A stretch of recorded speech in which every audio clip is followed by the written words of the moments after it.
I'm going to get that. You have 68 wins. You cannot 69 Nina. Hey everyone, it is the center of attention, Brittany Brooks, and you are watching Simply Reliable Studios. Come on over, Sabre. I'm being see, earlier I said something stupid to him, and now this is my receipt. Okay. Sabu's just sabotaging you. Yeah. He sure did. Hijacking. Yeah, he's taking over. Hijacking is a better word. You're right. Good luck. Shout out to Simply Reliable Studios making their Symphony debut, sponsoring this match and the entire Dragon Kai demonstration. Hey-o, this is Jack Cartwheel. You are watching Simply Reliable Studios. Say his name and he appears. I believe in Noah. I believe in Datula. The Meltzer of the multiverse. I know. Who the fuck wants to compare themselves to another? How much of a mark do you have to be? You couldn't even pick a professional athlete. You went with a fucking journalist? Grow up, man. We just want to say thank you to Simply Reliable Studios for voting us as Tag Team of the Year. Of course. Because you know what they say, right? If you can't swim, you're bound to drown. Tonight, she is sponsored by Simply Reliable Studios from Orlando, Florida. She is everybody's favorite BFF, Izzy. It's Sunday. You know what that means. Welcome in, everybody, ladies and gentlemen, across professional wrestling landscape, professional wrestling fans, casual and hardcore, Japanese, international, and domestic, as AEW brings forward the Forbidden Door and brings into you CMLL, Stardom, and NJPW. And this is our coverage of AEW Forbidden Door. Welcome, everybody, to this special live watch-along event. Hello, everybody, and welcome back in here once again to the Simply Reliable Studios. You know what this is, for I am the Simple Man of the Simple Brand, the voice that's for grateful for all things professional wrestling. Damn it. And my name is Noel Foster. So thank you all for tuning in. If you haven't already, please like, share, subscribe, comment, and tell a friend. And if you want to dictate the conversation, super chat or PayPal, the patch as simple as that. Shout out to Ranking Wrestling JJ Williams with the agreement that will be producer man behind the scenes. Safet, it is good to see you, and I hope everyone enjoys our coverage. As of course, we live watch on AEW for the first time across the NotiQ Galaxy YouTube channels. For those of you that are tuning in for the first time, thank you so much. That being said, if you all have not ordered Forbidden Door yet, here is how you can order it. Oh, sorry, go ahead. Here's how you can order it. I got a little trigger happy because I was like, why the video played? So, again, if you want to follow along live with us, you can promote it here via these providers. HBO Max here at the States, Prime Video across the States, My Slayer National Markets, Dash and Pay-Per-View, and so much more. We are here with you for the entire time tonight to cover the entirety of AEW Forbidden Door. This is going to be so much fun. And don't worry, folks, I'm never alone, but if I am, I got you all the way through midnight if need be, because if this is your first tune to AEW, buckle up. You're in for a thrill ride, to say the least. That being said, I'm going to go ahead and change my feed over to get ready to go right into this soiree. And again, shout out to Chase U alumni and the biggest fan of Also, I want to give a shout, of course, to NXT as they bring forward the Great American Bash. And if you all can, please remain hashtag spoiler free. It's truly as simple as that for that show and other shows. For those that are wondering why we're doing current TNS Anniversary, don't worry. As the Simply Reliable Studios promises to you to do a retro live watchable event coverage for both TNA Anniversary and NXT Great American Bash later this week. JJ, thank you, by the way, for taking over the backstage role with the buttons and the cues. Are you ready to go tonight? I'm definitely ready to go. I'm a little sad I can't actually watch the action aside from the buy-in, which just ended, but c'est la vie, priorities over passions. Damn. Money is funny. Yep. You know, and unfortunately I can't buy pay-per-views with Monopoly cash. Otherwise, I'd probably own my own wrestling company.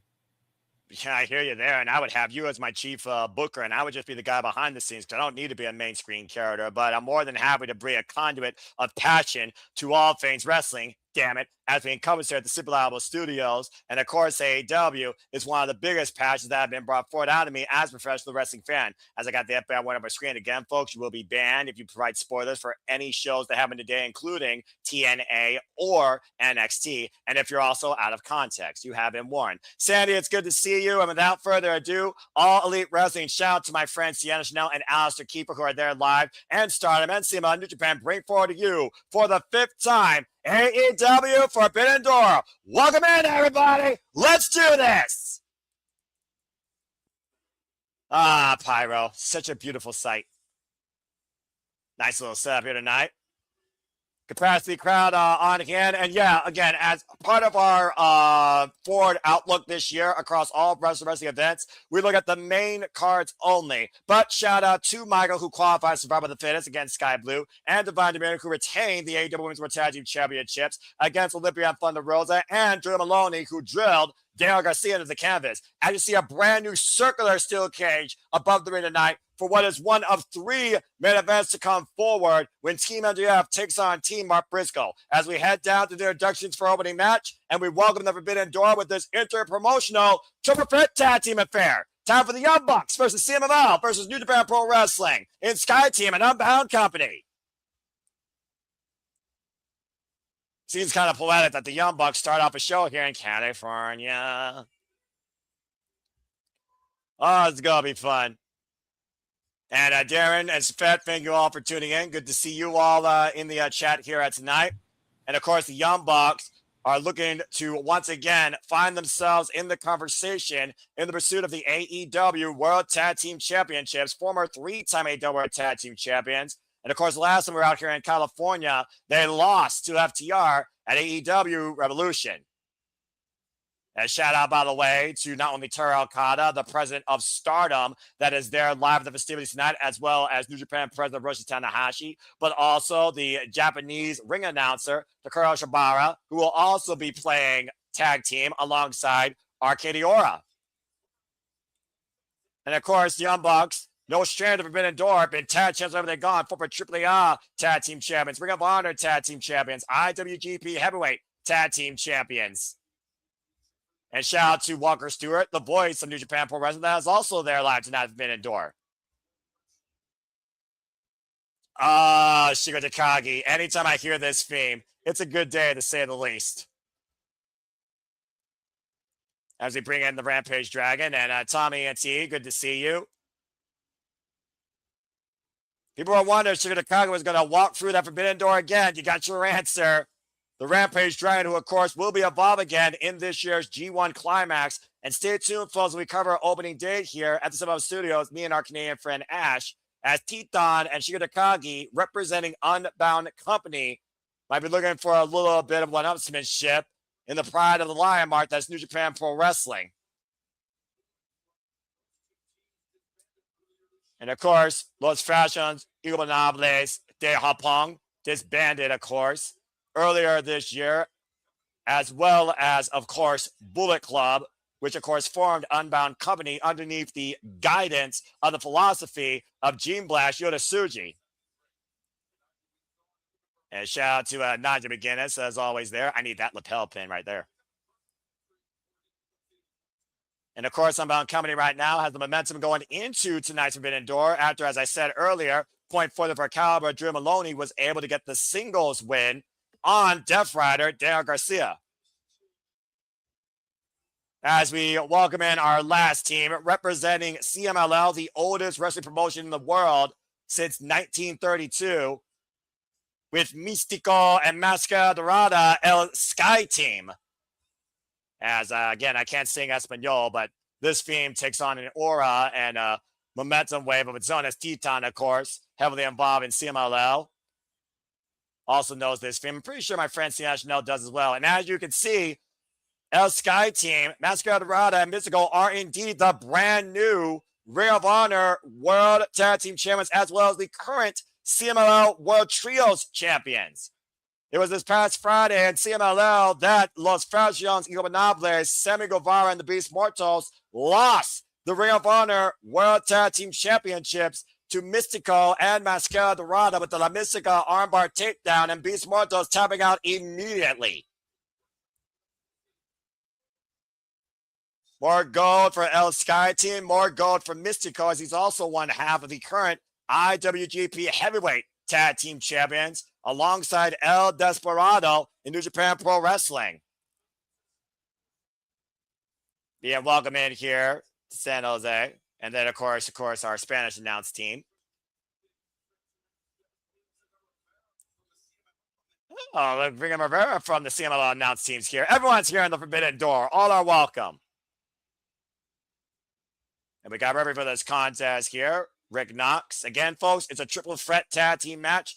No countouts, no disqualifications. First pinfall submission inside the ring wins this unique opening interpromotional showcase. I couldn't think of a more poetic way to open the Forbidden Door than representing CMLL, AEW, and New Japan Pro Wrestling all at once.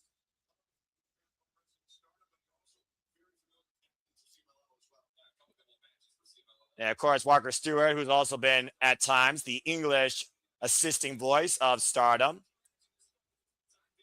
Crowd red hot right now. Barons! And we're underway! Now, I'm very curious here if the Young Bucks actually want maybe the Ring of Honor World Tag Team Championships like they once had once upon a time. And will they target El Skye team versus Unbound Company? Unbound Company with the most to gain here, I would think, in this match. And of course, you're going to be part of the conversation. Use hashtag Forbidden Door on the X. As people are already talking about it live, use hashtag Forbidden Door and use at SR Studios 24 to bring us forward in our coverage and let people know this is what we do for all the biggest shows, PLDs, and favorites across all things wrestling, especially AEW. Nice mutual handshake there with Titán. And running drop kick to Místico. And Místico immediately taken off guard by Titán. And of course, I am never alone, as she's yours, she's mine, she's our Canadian friend, as you made it. As we got America and Canada, the Forbidden Door welcomes all countries and all companies. Ashley, guess your boss, we have finally arrived. How are you tonight? I'm doing very well. I just got back from a dinner with my mom. Oh, well, that's beautiful, because again, family is forever. And here we are together celebrating professional wrestling, damn it, as our own wrestling family, as we got this triple threat interpromotional showcase. To your point, the definition of Forbidden Door, where three companies represented at once in in-ring competition. Tag made. Just going to Titán find themselves separated, and the Young Bucks right now taken out of the equation. Now Máscara Dorada springing in. Previous challenge to the Bandidos, Ring of Honor World Championship. And of course, Ash, you've been also very vocal about the representation and the inclusion of these other partners and how they are presented tonight on the stage, designed and defined by AEW.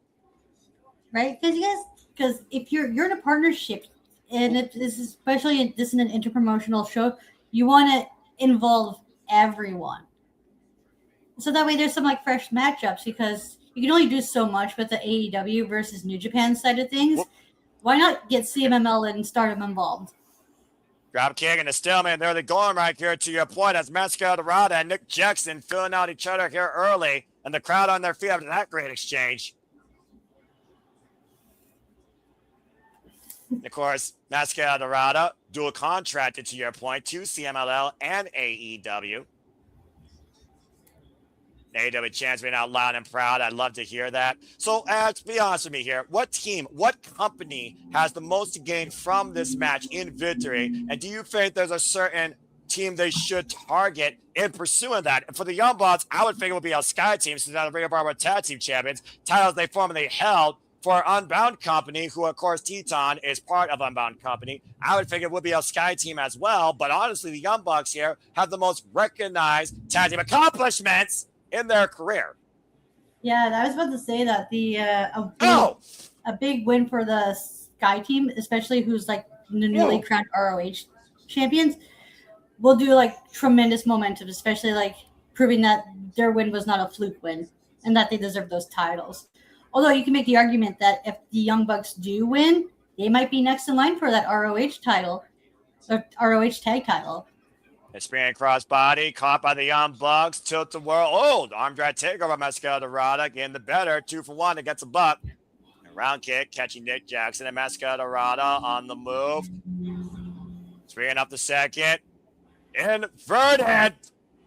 Inventive arm drag there, taking the Young Bucks out of the ring. Now she got Takagi lingo. Oh boy. And of course, Ash, you could very much tell a tale when it comes to the Rampage Dragon of New Japan Pro Wrestling. Mm-hmm. Former IWGP World Heavyweight Champion, former Never Openweight Champion, and of course, former IWGP Tag Team Champion. Dropping the elbow, dropping the hammer down, Máscara, and of course, will be a participant in this year's G1 Climax. Also, recently challenged Kyle Newman for the IWGP Heavyweight Championship, a losing effort, and recently married. Takagi, one of the most complete athletes you ever see in a ring. Just running right through Máscara Dorada with that shoulder block. Tag made. There's very few people that hit harder than Shingo Takagi, Ash, wouldn't you say? Right. The only two who I can think of currently are to hit harder than Takagi would be Ishii in AEW right now, and probably Hiroki Goto. Yeah, many people said that the guy in the fight with Hiroki Goto, it's the hardest they've ever been hit in their lives.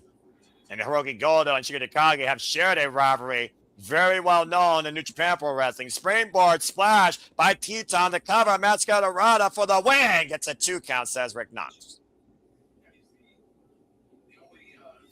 And of course, Unbound Company right now. We saw Drew Maloney was victorious earlier, and this is also the last representation of Unbound Company tonight after Forbidden Door. Despite Yoda Tsuji's very vocal output of this Forbidden Door concept, Shingo Takagi, of course, very much a team player, took over to Harris and was welcomed and was looking forward to being part of the Forbidden Door. Serious overhand shots by Místico. Escalera springing up to the top rope. Might be looking to go old school with Titán. I think you might be a little bit ahead of me right now, Noah. Yeah, I got you. Just let me know where you're at when you see a pop-up to Místico take over Tijeras. All right, I got you, Ash. I'm just talking to you right now. I mean, we're just starting. There you go. Right now I'm at the part where Místico just did a head scissors to Shingo. Okay. Yeah, the Young Bucks take control. Let me know when you see that. Because of course, 2-for-1 special. The Young Bucks tag champions everywhere. Insert name freaking here. PWG, ROH, WSW, Shikara, AEW, AAA. Not CMLL, ironically enough. I'm just all right, so the Young Bucks are in the ring now, and they just did a double team move. There you go. And Místico sent to the outside of the ring. Of course, like I said, Místico, Máscara Dorada, Persephone, Hechicero amongst the CMLL contingency. There are now double contracted to CMLL and All Elite Wrestling. Pop up. Take over Tijeras by Máscara Dorada. Wiping out Matt. But now, first to the top rope, super kick. And now the brother assisting him and Nick Jackson. That was a big risk right there, Ash. Mm-hmm. And Místico right now, again, wiped out Máscara Dorada, wiped out Titán now. Pop up, double takeover on the Bucks. Take over Rana. Now Shingo holding the Young Bucks on the outside. And what in the world is Titán thinking here? Oh! And Titán, Místico, and Máscara Dorada. Ash, I sense a luchador is about to go flying. Sorry, what? I sense a luchador is about to go flying. Yeah, it looks like Titán just got catapulted into everyone. About to say, pop up to your point. Jeez. That's risky business, especially when you represent Lucha Libre, going to the high-risk district every chance you can get. Good grief. Lucha Chance reigning out here. And of course, G1 Climax, Ash, you and I will be doing a bracket beatdown here in the upcoming couple of weeks as the G1 Climax takes place here, I believe starting July 13th, opening day in Chicago, Illinois from the Now Arena. There we go. That way I could actually see you. Tag made. Místico right now. And Máscara Dorada isolating Titán. It's been a match with the luchadors so far. Of course, you can see more of these luchadors in action on the Fantastica Mania tours on NJPW World and also now on my AEW. Pop on over into the power slam. Pops out Titán like a bad pipple on prom night. And Místico springing inside with a swanton bomb. High angle. And Máscara taking advantage of the Santo Atomico. The cover. 2 count only on Titán. Yeah, clearly that was body differential right there, Ash. You saw the way the shoulders were not fully covered there. Ooh. Oh, there comes one of the Jacksons. There now. Yeah, tag made, and of course, right now, the Young Bucks, they're literally in home turf, California. But as I pointed out earlier, while they're trying to get back to tag team title conversation, they lost last time here in California against FTR for the AEW Tag Team Championships at Revolution. Tornado, Andrade, takeover denied, and meanwhile, Matt Jackson sending for the ride. Locomotion, suplex, all aboard. And Matt Jackson able to still work that move with the compromised back. Now Titán, you gotta be kidding me. 2-for-1 special! It always impressed me with the fact that Matt Jackson can pull that off so easily, it seems, Ash. Right? It just looks like he's trying to do the same with Shingo, but he wasn't able to get all of it. Shingo got all that DDT. I love when he fakes him out in that Yukon combination into that DDT. You duck, you get clowned on your head. You don't duck, you get your head taken off with a lariat. Right. And Shingo Takagi introduced to New Japan Pro Wrestling as X back in 2016 as part of Los Granabes de Japón underneath the leadership of Tetsuya Naito. Oh! Guillotine leg drop backbreaker combination. Now the cover by Titán. High stack on the block. Gets a 2 count on Matt. Oof. And of course, Bryan Danielson has been in the ring previously with Shingo Takagi. We're talking about the dragons of the business. The now retired American Dragon. The Rampage Dragon still showing that this fire burns always. They get to the midsection. What would a win mean tonight for Unbound Company? Do you think that would soften Yota Tsuji's stance on this concept, Ash, or add any momentum forward for Shingo Takagi and Titán maybe as the year progresses? DDT! I could do both. Because seeing if Tsuji's because the whole idea is the only reason Tsuji is not part of this is because he feels as the title holder for the major company that he is in, he should be main eventing. And if he is not main eventing, he's not taking part. And he doesn't feel like the other AEW wrestlers, he feels like they haven't earned their spot in for IWGP contention, which is why he's not at Forbidden Door. Well, that's just a pride right there for what the integrity of the International Wrestling Grand Prix means to Yota Tsuji, discipline in the New Japan Dojo by Hiroshi Tanahashi. And of course, Hiroshi Tanahashi has welcomed this concept of Forbidden Door ever since Jericho teased this idea first with an AEW Championship opportunity if he beat him at Wrestle Kingdom 14, which didn't happen. Tiger Fan kicks in the ropes. The Bucks covered up, but still get the full effect, though. And right now, the Skye team taking over. Jeez, Titán wiped out with that super kick. Every time you think one person's in control, there's another person in the face. And Místico with the splash, woman on everybody on the outside. Now, Máscara Dorada looking to fly off the ropes. Inside second to the outside with the shooting star press. To the floor. Good Lord. Let the bodies hit the floor tonight, Ash. How about that? Mm-hmm. Freaking connective wrestling language in every wrestling company or every wrestling freaking stance. Insane, wild, triple threat, interpromotional contest. Kicking things off at Forbidden Door tonight in fine fashion, I would say, Ash. All three companies strongly being presented and bringing out the stops here tonight. I like how, just for like tradition, it's how fitting that the Young Bucks are in the opening match, because just like how they would be in New Japan, they'd always open the show. The definition of the undercard, to your point. The shoulder block, and Dorada rolling in, and hooking Titán, reverse. Whoa! Alabama Slam last feet. Calling a super kick party, super kick. And now we're all just kicking everybody, and Shingo, whacked him out. I will say this would be the best way to start off the show. You want to get the crowd nice and like excited, and what better way than this three-way tag match to represent all of the companies. And this is the action you only get at Forbidden Door. Four-way kip-up. Are you kidding me? Shingo, it's a four-way super kick. And the Bucks taking down that Skye team. It's only here at Forbidden Door you'll get like dream matches like this. I say this because this is probably someone's dream match, because they probably love all three of these teams and they wanted to see all of them wrestle. And okay, a big destroyer to Místico. Sidestep, Máscara Dorada, catching. Then Matt Jackson with his own Mexican destroyer. Now Nick Jackson set up and over. The shoulder block to Máscara Dorada. Looking for spring here, the Canadian destroyer. And I say Canadian for you, Ash. And Máscara Dorada and Nick Jackson finally collapsed. And all 6 of these men are down. And the crowd is on their feet. And to your point, Ash, we're just getting started. I almost feel bad for whoever has to follow this. That because they're going to be the cool down match to this hot match.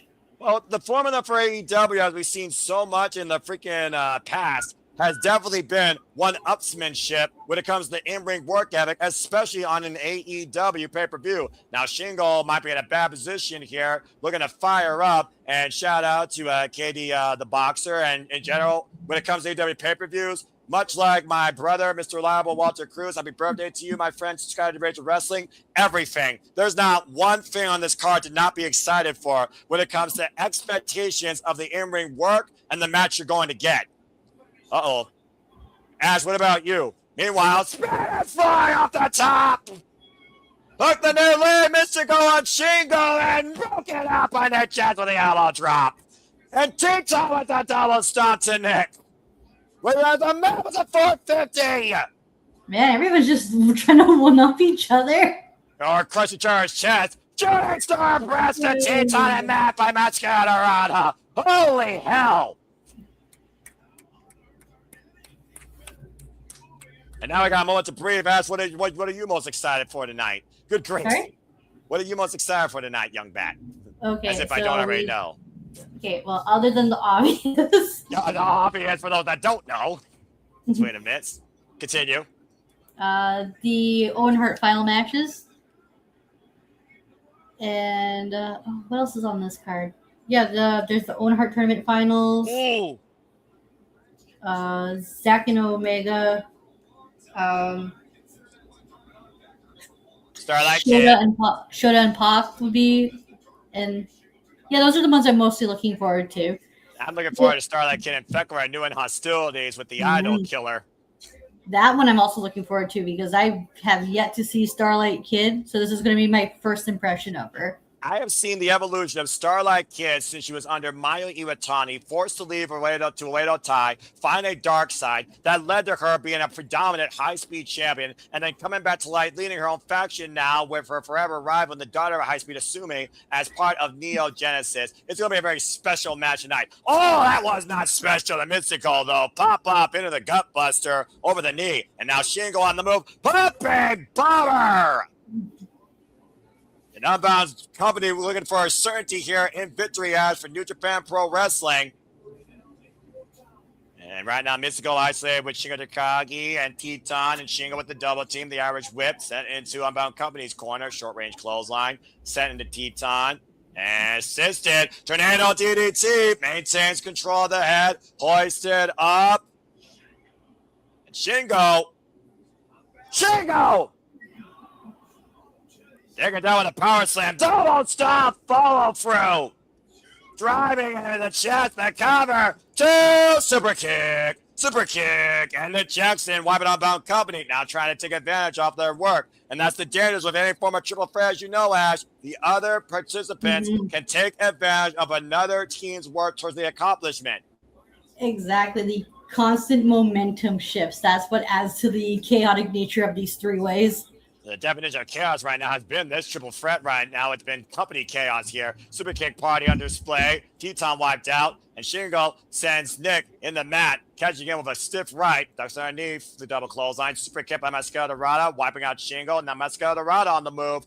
Con the cross body and hoisted up. Then super kick. Oh, and a crucifix bomb. Now Titán trying to fend off the Bugs, catching him with a Gaminguri, and Skye team, and Titán to the top rope. High crossbody, caught by Máscara and caught by Nick. Now thrown into Nick and Matt. Super kick to Máscara to run, and uh-oh. And Ash, I think we've seen this from air position before. Springing it up to the top. Monster Driver! And the Young Bucks, too, with that dominant concept, pinning Titán. Woo!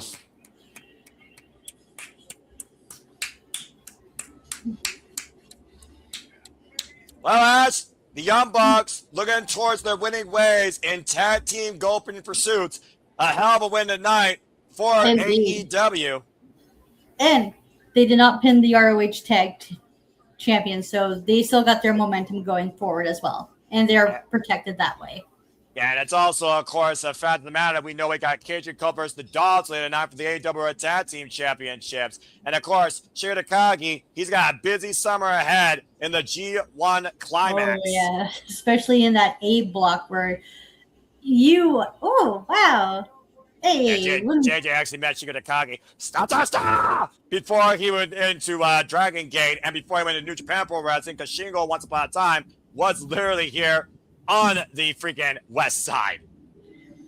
Strong win for the Young Bucks, though, and a great opening set pace for what's going to be a glorious showcase of professional wrestling tonight for all these companies underneath the Forbidden Door for the 5th time. It's a formula that works for AEW. Open your pay-per-view with the tag match that you know will get the crowd excited. And they did their jobs. And now you know a little bit what AEW, CMLL, and New Japan brings. But as you mentioned, Ash, there are many fans you're excited for, and if there's nothing you're more excited for, it's this, a dream match that you only would see on the Forbidden Door. Kenny Omega, Zack Sabre Jr. for the second time ever. In Kenny Omega's words, this is his redemption. For Zack Sabre Jr., this is the further cement his greatness. Okay. This is up next. Okay, cool.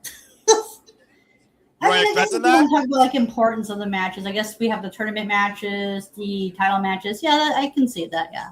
Well, let's just put it out here, Ash. As we know, back in G1 Climax 28, Kenny Omega did get the better of Zack Sabre Jr. that night. But you look at the evolution of the best bout machine and the greatest technical wrestler on the planet going today, as endorsed by Bryan Danielson himself, who we beat in Osaka. Kenny Omega has been looking for this road to redemption since losing the AJF at Dynasty for the AEW World Championship. And Zack Sabre Jr., we've been calling him the Forbidden Door because he participated pretty much in every Forbidden Door. Now we find the bloody leader of TMDK with the Dangerous Techers taking on Kenny Omega. And for either man, it's a must win. Here we go, Ash. Get ready. If Ash goes silent for this moment, folks, realize that she is 110% baddie for this dickhead. I love your baddie demeanor, Ash. Don't ever lose it. Thank you. And Zack Sabre Jr., of course, by the way, Ash, to your point, he was the one that threw out this challenge to Kenny Omega. Man, sometimes I wish I could look just as good in orange as Zack does. Kenny Omega, former 2-time IWGP heavyweight champion. And, of course, you all can buy a shirt today at the Zimbabwe Studio stores. If you are a lover of the Bloody Techers, get your shirt today. Become as baddie as Ash. Join her Young Punks. Subscribe to Baddie for Wrestling. Of course, Zack Sabre Jr., disciplined by the former King of Parade Crates, Minoru Suzuki, a former Rev Pro British Undisputed Champion, former IWGP Heavyweight Tag Team Champion alongside Taiji, running mate, of course, and leader of his own faction, now TMDK, priorly underneath Suzuki-gun, and was introduced to New Japan Pro Wrestling because of his dangerous human body manipulation that he worked on through Rev Pro, defining a style of his own. Oh, let's fucking go. Bring forth the best bout machine. Oh my god, he brought back the old theme. Oh shit, we getting fucking final boss with Omega. Let's It's not real. It's about to get fucking real, Ash. It's about to get fucking real. Hey. Are you gonna be okay? Are you gonna survive this? I'll be fine, trust me. Okay. Fair enough. Brave, It's okay, young. I live in Canada. I got free healthcare. Fair enough. And of course, this man with a second leash on life after surviving diverticulitis, looking to rise again in pursuit of the AEW World Championship. As there's only one, Kenny, by God, Omega! I am so damn jealous of my friend Sienna Chanel. I love Omega. He does a good job representing me and Winnipeg. He does a good job representing AEW and what professional wrestling means. A man that once wanted to change the world, looking to once again own the world. And as I said before, he is 2-0 actually in singles against Zack Sabre Jr. I like in that promo Zack mentioned. I'm like, wait, hold on. You and Omega had another match in English? Yo, dude, you can't just be dropping fucking lore on us like this. What? Well, when? Where? Let me educate you, as I am the supplement here with the play-by-play. Kenny Omega and Zack Sabre Jr. first met each other in 2013 back in England, Ash, at the 4FW promotion, and Kenny Omega won that night. Yeah. This is a rematch that goes all the way back, though, to the G1 Climax encounter in 2018. 8 years ago, where Kenny Omega got the better of Zack Sabre Jr., but it took 15 damn minutes of human body manipulation, dissection, and endured for the cleaner to rise to the occasion and win that night. This is one thing I love about Zack Sabre Jr. When he cuts promos on his opponents, he drops like this weird ass facts and lore about the opponent. Be like, wait, you guys, what, huh? Like, you guys wrestled here at this place? Well, you talked about before the in-ring IQ of Zack Sabre Jr. rivals most wrestling geniuses today that have been veterans of the business that aren't even working anymore. And immediately Zack Sabre Jr. going to the mat where he is most comfortable, his ground game. For those that don't know, Zack Sabre Jr. has been involved in the Forbidden Door, including facing freshly squeezed Orange Cassidy to defeat him. He also wants to involve in a fatal four-way for the AEW International Championship against Katsuyori Shibata, Daniel Garcia, and freshly squeezed Orange Cassidy. And of course, the very first Forbidden Door, Ash, he faced an arriving Claudio Castagnoli. I say I recommend that match a lot to people because not only was that match a good reintroduction to Claudio Castagnoli, but it's a good introduction for someone who's never seen a Zack Sabre Jr. match. Zack Sabre Jr. right now tying up with Kenny Omega, Greco-Roman knuckle hold, test of strength here. You see the way that he's trying to grab the inside leg of Kenny Omega to force leverage. Now Kenny Omega stepping through and Zack Sabre Jr. bridging back on the point of the toes. And again, as we talk about the discipline of Shinyan Pro Wrestling, the conditioning of your neck being so critical. Now I've got the straight jacket hold on the best bout machine here. And of course, we've already seen these two, to your point, Jackie Chan, and have warm-up matches here. Zack Sabre Jr., of course, beat Jack Perry. Kenny Omega, of course, faced Tony Nese. And Bad Dude Tito of TMDK. Both men, once again, jockeying for strength in this hold. Turning around. Stiff lockup here. And both men forcing the break. Uppercut by Zack Sabre Jr. At one point, though, Zack Sabre Jr., he refused being struck with a shot. He always found that pinfalls was a weaker form of wrestling. He always wanted to win matches via submission. And again, Zack Sabre Jr. and the neck crank. And a drop kick right between the shoulder blades. Zack Sabre Jr., of course, inaugural NWA World Television Champion for one full calendar year, 16 successful defenses. Yep. And no one's been able to match that.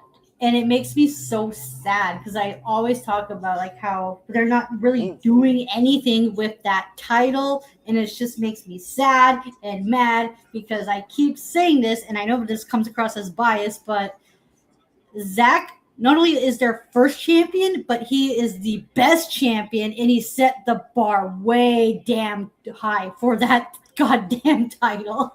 And Kenny Omega with the slingshot plunge, raising the bar of competition tonight. Wyman out that Jr. on the outside. To your point, though, right now, Kenoza Takagi, who will be involved, of course, in that 12-man steel cage match, has also been a very strong, predominant NWA World Television Champion with so far 3 successful defenses, including to a 15-minute draw against Roughneck Shota Umino, who we'll see in action later. And, of course, he will be involved also in the G1 Climax, as well as Zack Sabre Jr., former G1 Climax winner, and as I pointed out, former IWGP World Heavyweight Champion, who defended that successfully not only at the Tokyo Dome 2 nights in a row, but also in the UK against Will Ospreay. Now the joint manipulation coming into play as Zack Sabre Jr. rearranges the wrists of Kenny Omega. And you see the way that Zack Sabre Jr.'s brain is unfolding, driving the arm down across the barricade, Ash. You know, I mentioned about like Zack being the standard he set as the inaugural TV champion. Oh, God. You can make that very same case about Omega when he became United States champion. And knife edge chop and Zack Sabre Jr. taking it to your point. First time he won that title was right here in California in the Cow Palace through a rigorous tournament And the final one he had to beat was the Stone People, Tomohiro Ishii. Both these men have set a standard in excellence in professional wrestling, in and out of New Japan and America. And for Zack Sabre Jr., the strongest possible to come out of the UK, if not the most technical. As, of course, last year, he beat Nigel McGuinness in success retaining the IWGP World Heavyweight Championship. And right now, Kenny Omega is dictating the pace and also the type of match. Let's be honest here, Ash. If Kenny Omega keeps this match in the type of matches we know that he's accustomed to, that plays in his favor. He can't out-wrestle Zack Sabre Jr. on the mat. If Zack Sabre Jr. gets his hands on Omega down in the middle of the canvas, he's in a world of trouble. Mm-hmm. And right now, Kenny Omega, instead of using a table, uh-oh. Yeah, Omega's doing everything he can to make sure Zack does not get into the ring and go on the mat, because that's where Zack does his shit the best, is in ring on that canvas. We've also talked about those ribs that, for all we know, still have never healed 100%. As we were looking at the replay, Ash, remember this move, vintage Kenny Omega, the double stomp, not through a table, or Japanese tables that are rocks, but that went in partition from the announce table into the rib cage of Zack Sabre Jr., compromising his breathing. Now Zack put on the Spanish announce table, and of course, these announce tables aren't gimmick, folks. They're reinforced. They leave a mark on a competitor. Uh-oh. What is Kenny Omega thinking here? He's going to try to dragon suplex him through the other table. Oh, dear Lord. Oh, no. They didn't even put the monitors, man. Don't do it. Zack Sabre Jr. dropping to a knee, preventing that from happening. Turn destruction avoided. And Kenny Omega going after the core and hoisting up Zack. Zack fighting back, though. Omega and Zack right now in a stalemate. Big elbow, though. Clocking Zack Sabre Jr. Going to the elbows now. Another knife-edge shot, bringing the lead of TMDK down to his knees. Omega takes a look behind, looking to execute his plan. Waits up Zack Sabre Jr. again. Zack Sabre Jr. able to escape. Instead, Zack Sabre Jr. to submission.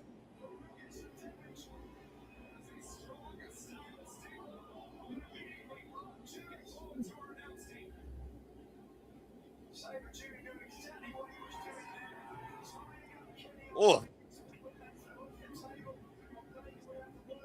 Kind of Kevin Omega 7 different ways from Sunday, and that's the danger you give Zack Sabre Jr. whenever you present him with a limb. Zack Sabre Jr., for those that don't know, has been involved in this game, by the way, for 22 years. And Kenny Omega right now trying to get his bearings. Well, at least the announce table didn't get destroyed yet, Ash. There's that. Keyword yet. We got a long night to go. And We're not going to see it in this match. We're going to see it in another match. Don't jinx it, Ash. We are dealing with Kenny Omega here. I'm just saying. And again, you see the way that Zack Sabre Jr. is focusing on that arm. Oh, a vicious stomp to the elbow. I got to bring this up because it annoys me to all hell when people say this. What? It's just like, oh my God, Zack targets the arm so much. Yeah, it's almost like his finisher's a fucking armbar. To be fair, Ash. It's not his only finisher. Exactly, but also, you get my point, though. It's just like people never say this about like freaking people who use like the figure 4 leg lock as a finisher. Like, oh my God, they're targeting the leg so much. Oh, because their fucking finisher's a figure 4 leg lock. Like, well, Ash, to be fair, you are the bat with the techniques, and for all we know, not everyone understands what that technique means. Believe it or not, Ash, and I've come to learn this, not everybody's a professional wrestling fan or smart enough to understand it. And that's no disrespect to anybody. Exactly. That's just facts. Like Zack Sabre Jr. once said, showing a technical wrestling to American audience is like reading Shakespeare to a dog. Well, to be or not to be, that is the question. And right now, Kenny Omega looks to be the man to beat Zack Sabre Jr. and have been in door and launch himself into what he's calling his redemption. And of course, folks, redemption will be brought to us by AEW next month. Stay tuned when we cover it here at the Simply Reliable Studios. Zack Sabre Jr. now in firm control of Kenny Omega. And also, Ash, think about this. Zack Sabre Jr. is a master strategist, focusing on one lip before he captures it once and for all in that lethal varying submission of many names. Hurrah for a new year, or Clocky Cat, just to name a couple. And if he compromises Kenny Omega's arms, Kenny Omega can't hook Zack Sabre Jr. for the one-wing angel. That's true, yeah. And Now Zack scouting Kenny Omega in the corner with the right hop and a boot to the cleaner. And on the move by Kenny Omega. Whoa! Follows through with a single leg kick. The fact of the matter, though, you're talking about not giving Zack Sabre Jr. a lip. You don't turn your back on Kenny Omega. No. Omega up and over. Control Crusher. Grabbing Sabre face first. And Kenny Omega. Oh, PK kick to the ribs. Follows through and driving Zack Sabre Jr. down hard in the canvas. Woo. And of course, Zack Sabre Jr. warned Kenny Omega to stay out of the hospital, sunshine. And imagine if Zack Sabre Jr. came into the Forbidden Door this year with a loss to Kenny Omega, what would that do to the frontman's psyche ahead of this year's G1 Climax? As Kenny Omega picks up speed, so on the upset side of the ring, Kenny Omega flies. It would make Zack have to not only question but rechange his game plan going into the tournament. And of course, That's going to learn how to keep his cool, because we've seen how very temperamental that can be and how detrimental that could be to his win-loss records, especially in the tournament. Yeah, just ask Takagi Michinoku about that. So what? Who was also very instrumental in training the front man. In fact, Takagi Michinoku has been very instrumental in training several people in Stardom and New Japan, including Maika, who was able to advance earlier into the fight with the Fittest over Skye Blue. And we will see her part of the Field of Six this Wednesday on Dynamite, crowning a new TBS champion, the first ever AEW Survival of the Fittest match. Now Kenny Omega to the top rope. That's probably going to be a fun match to watch on this upcoming Wednesday. Oh, absolutely. Y'all the power, all the Bushido. And Kenny Omega, shotgun drop kick, cooking the near leg, back press, gets a 2 count, says referee Bryce Rensburg. Able to escape. Kenny Omega, of course, former AEW World Champion, but has not held that title since full year 2021 when he lost it to Heyman Adam Page, who has been excommunicated from the AEW World Championship on his own merit. For the time being, because you never know when he's going to make his return. Ali Shota, the net breaker over the knee by Kenny Omega to Zack Sabre Jr. You see the way right now as that Zack Sabre Jr. is clutching his neck and right shoulder. Both of these men right now, not 100%. You can see it clear as day. Kenny Omega's arms, Zack Sabre Jr.'s neck and ribs. It's just a matter of who's more vulnerable at this point. Omega right now might be squaring up. Omega, you do not present Zack in army, dipshit. And to your point, grabbing the finger again. Give the man a limb. He'll take you a mile and stretch you otherwise. And now hyperextending that arm over the right shoulder and still maintains wrist control.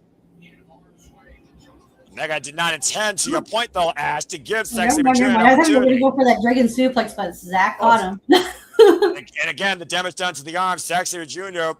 made sure Kenny Omega was not able to snap off that Snapdragon that we know he does so suddenly for a blunt impact. Big uppercut by Zack Sabre Jr. The way like freaking Omega does that dragon suplex, it's just so fast and fluid. It's just, goddamn, what if it's a thing of beauty. And the fact of the matter that Zack Sabre Jr. knows that Kenny Omega is also more dominant in his right arm and hand. You saw the way that Kenny Omega chopped Zack Sabre Jr. with the left there, Ash. And Zack did not wince as hard. Bang! With a rising knee.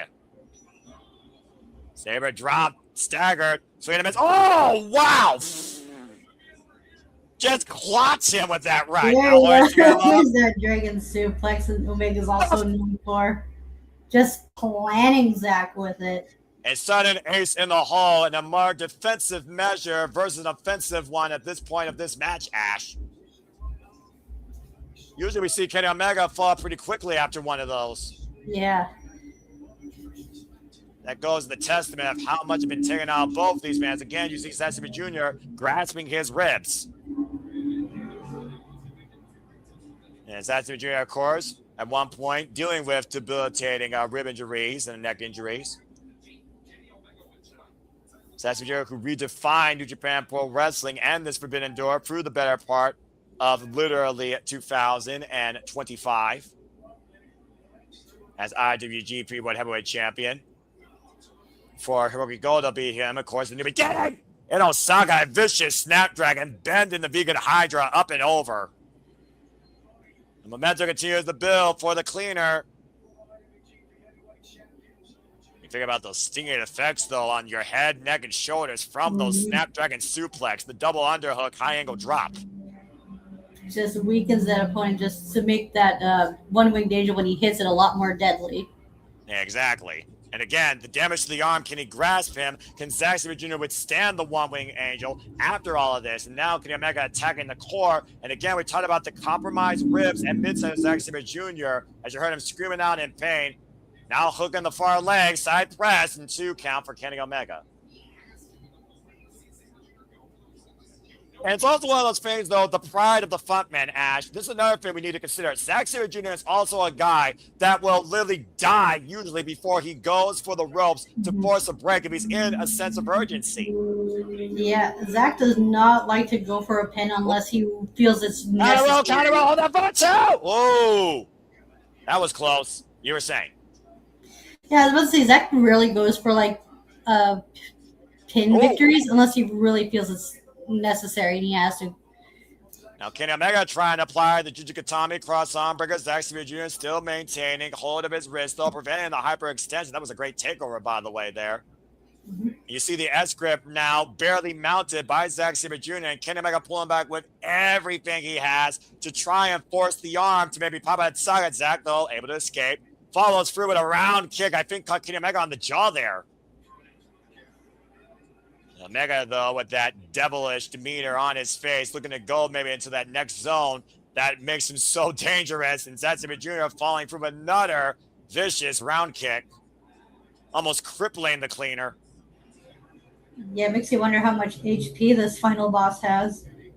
Kenny Omega grabbing the leg, and Zack Sabre Jr. turn around, another Snapdragon, sidestep. We'll take it down the arm bar. Majikatami applied. Modified Fujiwara. And of course, applying Billy Robinson techniques, he will change his hold 6 seconds, that mental clock in his head, if he feels he cannot tap out or submit his opponent. Now really hyperextending and working that arm. Kenny Omega, though, with the rope through, though, finds a way into the ropes.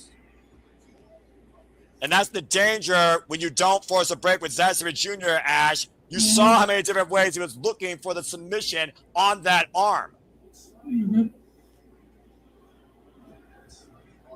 Crowd chanting "Fight Forever." Both Zack Sabre Jr. and Kenny Omega regrouping here after that forward blitz of offense and defense on both parties' behalves. We talk about, again, what would it mean for Zack Sabre Jr. to lose to Kenny Omega? What would it mean for Kenny Omega to lose to Zack Sabre Jr. here tonight? I mean, he'd be, no pun intended, be looking for redemption now, wouldn't he? Well, I mean, this might be his last chance at redemption, for being perfectly honest here. Again, losing at Dynasty against MJF in his home country for the AEW World Championship, and now trying to find a new way forward. He's nowhere near the title at this point. He's not involved in the Unification Tournament. He has no avenue to go all in, but he still believes that he can be the best bout machine, if not the champion, one more time. A promise he made to himself at the beginning of this year, lest he forget. It's job again. As you were saying. I forgot what I was about to say. I lost my train of thought. It happens. Nice chop here. Overhead parallel kick to the left arm by Zack Sabre Jr. Kenny Omega follows through with the chop. And again, Zack Sabre Jr. overhead parallel to the right arm. Bang! And a V-trigger right to the back of the shoulder blades, collapsing Zack Sabre Jr. A blind shot from behind with lethal proportions. And it's the one that Kenny Omega might need, but unable to hoist up Zack Sabre Jr. To my point, Ash, the damage in that arm showing itself here. Yeah, because Zack put like a lot of work into it. Omega, step short. One shot advance! And connects clear for the fifth set with that lariat. What a follow through. Yeah, no kidding. And Zack Sabre Jr. in a vulnerable spot in the corner. V-trigger! Debilitating shot that Zack Sabre Jr. didn't see coming, but sure right as on hell the blue shoulder blades too, like shit. And the way that Zack Sabre Jr. is still grabbing his ribs, by the way, and using the middle rows for any sort of leverage. But you see the way that Kenny Omega was shaking out his hand and arm there, Ash. Stinger effect possibly in play here. Might be looking to finally put the front man down with his piece de resistance. Uh-oh. With extra interest and assurance ascending the ropes in the corner. Jesus. Omega, darling, please. Oh, boy. Oh my God. I sense disaster. My God. Now, Zack Jr. with rear naked choke. Sleeper hold. If Kenny Omega falls backwards, though, Zack would fall backwards with him. Right. You want to knock a guy on the top rope, I would think. Especially this high up. Uh-oh. Oh, man, electric chair drop. Okay, you're a little bit ahead of me now, so okay. That's all right. We're all good now. Both men are down here right now. Wait, the top rope's a very dangerous spot, especially for Zack Sabre Jr., who rarely goes on the top rope. Well, the fact of the matter is that Sabre Jr. knew he was throwing caution to win with that risk, and Kenny Omega's like, if I can't break this hold, then I'll force you to let it go. Man, hurt himself, though, more in the process. That was a hard bump as referee Bryce Frederick starts his jumping 10 count. Up to 4. Kenny Omega, the first one to kneel up, though. And again, you see Zack Sabre Jr. slowly stirring, Ash. Still not even up on his feet yet, though. What does this mean at this point of the match that Kenny Omega is back up to a vertical base? Almost like trying to regroup here. Slow to follow up. Not immediately going after Zack Sabre Jr. And now bringing Zack up and putting him in position for bang! V-trigger. Damn. Knee into the jaw. And you see that glazed eyes look in Zack Sabre Jr.'s face, Ash. This match is all Kenny Omega's right now. It's almost like he's literally dictating bang the pace. And Zack Sabre Jr. has no defense right now. Right? This is a very rare position Zack finds Zack to be in, because he's usually on the attack. Kenny Omega, we know how deep his gas tank goes. The man can go upwards to 63 minutes. We know Zack Sabre Jr. can go upwards to 43 minutes. Right. And Diverticulitis be damned. And by the say, ankle lock applied here right now, but Kenny Omega trying to roll over though to prevent the pressure. Now up kicks, breaks away from Zack Sabre Jr. Zack falls through a vicious PK. Kenny Omega rolls through, bang, trigger. Knee strike on target, almost like acting on instinct. Now right. Zack going off the ropes and another knee to the back and the shoulders. Now Kenny Omega pop up, poison Dorada. Oh, that's what it is. Okay, I thought he was going for another dragon suplex, but oh, jeez, just fucking planning, Zack. And now falls in the cover, out the near leg for a 2 count. Right. You can tell how much he's been taken out though, because he didn't even hook both legs on that cover. He crawled to hook the near leg in that cover. He didn't have all his back weight on Zack Sabre Jr.'s torso. Right. Especially with how much work is Zack not just hit on both of Omega's arms. And it's still anybody's match at this point, as people in the chat are telling that Kenny Omega is going to win. That's the problems they're seeing here. V-trigger denied. No. O'Connor row. Double leg Nelson. European clutch. 2. Oh, almost got him. Whoa. Nearly got it there. Almost grabbing Kenny Omega. Wait. Another knife in his chop, and now hiking up that ties. Oh, he's gonna go for that. Oh, okay, that's something. It's a downward momentum, sudden impact pile driver, stuffed pile driver, Ash. Yeah, just I love how both not only is Zack working the arms, but Omega's also working those shoulder blades. It's just I love it when both. Because you know it's going to go play into the finish very beautifully. Yeah, and it's going to come down to, I think, the Sabre driver or the one-wing angel at this point. I don't think we're going to get a flash pin right now. And to my point, Kenny Omega holds up Zack Sabre Jr. up on the shoulders. Kenny up the head. Zack Sabre Jr. escapes, though. Double club handle. Inside legs. Hooks and clutch down. There they got it again. Sabre Jr. nearly got him again. Ooh, now that was really close. Holy shit. Hey. There it is. There's the Místico by Kenny Omega, 2.5. Yeah, boy. Holy hell. I'm trying to think, other than the Michinoku driver and the plethora of submission holds Zack has, what other finishers does he have? Well, he's got that spin out, of course, Sabre driver and innovation on the Zack driver. But to your point, that Zack driver nearly put Kenny Omega away there. Sudden impact, eye on the head and shoulders of the best bout machine. But other than that, yeah, he doesn't really have any other like pinfall variations. While he's got 250 submissions, he's got 2 pinfall finishing holds, or he's just got those flash clutch roll-ups. Uh-oh. Yeah, he doesn't really have like another high impact move other than the Michinoku driver, huh? Pretty much. At least what I've seen. Yeah. Now, Kenny Omega might be instigating Kenny Omega, and both these men might be going to a firefight. These overhead shots, open palm strikes to the side of the jaw. It's a standoff here, ass right now. We got a firefight. Uh-oh. Snapdragon! And Mega falls through with the V-trigger! And once again, up on the shoulders! Oh, there it is. Looking to capture the head. No, it's not! Counters into the triangle! Oh, wow. Zack is just finding ways to fucking counter that shit. God damn. But look at the way Zack is clutching the side of his head and neck, though, just to try and apply as much pressure to this hold. Right, Omega's like done massive damage to that. Yeah, about to say, but again, though, you only can breathe for so long in that hole with a carotid artery cutting off the flow of oxygen to the brain. Now, Zack Jr. transitions. Kenny Omega is trying to roll through, possibly into an armbar, and again, finding the triangle hold. This is a dangerous situation for Kenny Omega. The one-arm deadlift could have her extend that arm in the process. Plants Zack Jr. down with a power bomb. Yeah, that's one way to get out of the submission. Like, he doesn't really have much of a choice now, did he? And come on, Goye! Shout out to Kota Ibushi, his forever golden lover. Big points over Kenny Omega right now. And once again, hooking up Zack for the one-word angel one. So Kenny Omega fucking does it!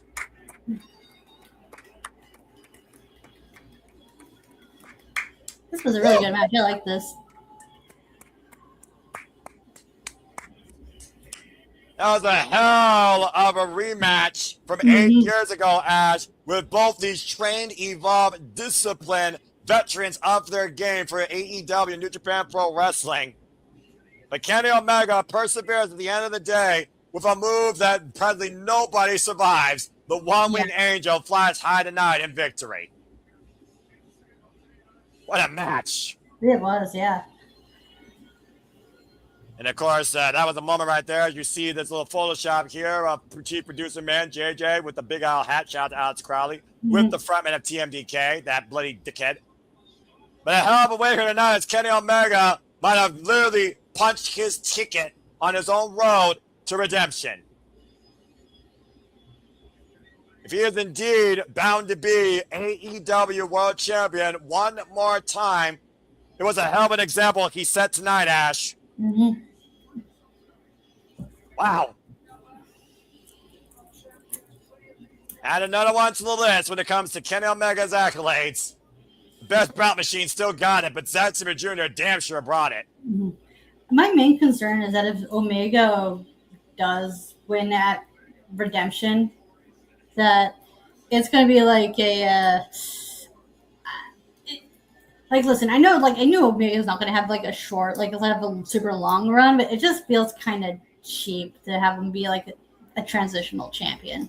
Well, that is, if he does lose to, like, whoever wins the Owen Hart final, that is. Well, it comes down to the circumstances that we set, of course, Ash. If you look towards when we go all in, and of course, that goes for redemption, that goes for beach break, and that goes for the Forbidden Door. And speaking of somebody else where we might see a changing of the guard, Bandito, the most wanted, has called his shot, as it is time now for the AEW Continental Championship. And again, Zack Sabre Jr., arigato, good luck in the G1 Climax. And again, folks, stay tuned when me and Ash bring you a bag breaker breakdown on the G1 Climax, exclusively at Bad Fresh and Cements brand. Date and time to be determined. And thank you, by the way, for those that are tuning in for the first time. If you haven't already, please like, subscribe, comment, and tell a friend. As we do this for all the biggest shows, PLE favorites, and specials across all things professional wrestling. Damn it. And subscribe to the Bad for Wrestling. Shota and Zack are in the same block, right? Yes, they are. But that being said, it's time for the Death Rider to see if he rides or dies tonight. Who wins this shootout in California? Bandito versus John Moxley for the AEW Continental title. You know, it's been a while since Zack last went on for the singles gold. Who knows? Maybe it went over Shota Umino if Shota Umino retains tonight. Yes, We can build to that going into the G1. Well, we all know how much the G1 sets up the fall season of New Japan Pro Wrestling and gives a foreshadowing of what you can expect maybe at Wrestle Kingdom. We've gone away so far from tradition in New Japan Pro Wrestling, but the traditions of the Continental Championship match are still very much intact. For those that don't know, Continental Championship matches are a 20-minute time limit, and all outside parties are banned from ringside. If anyone gets involved, they're fired. These Continental Championship matches have been defined by Rainmaker Kazuchika Okada and the second ever AEW Continental Champion John Moxley, who has held this title since winning the Continental Classic last year at World's End, beating Kyle Fletcher and Kazuchika Okada in the semifinals and finals in the process. He's already outlasted Konosuke Takeshita, Shelton Benjamin, Josh Alexander, El Clone, just to name a few men that John Moxley has persevered over, including Kyle O'Reilly, tapping out the man finally. Now he finds himself in front of Bandito, who's been the Ring of Honor World Champion over the last calendar year. Yeah, this says quite a bit about the lineage of the Continental title because there's only been like 3 champions? 2 champions. Or 3 champions, you're right, because the Continental Crown inaugural was Eddie Kingston. But that was so long ago.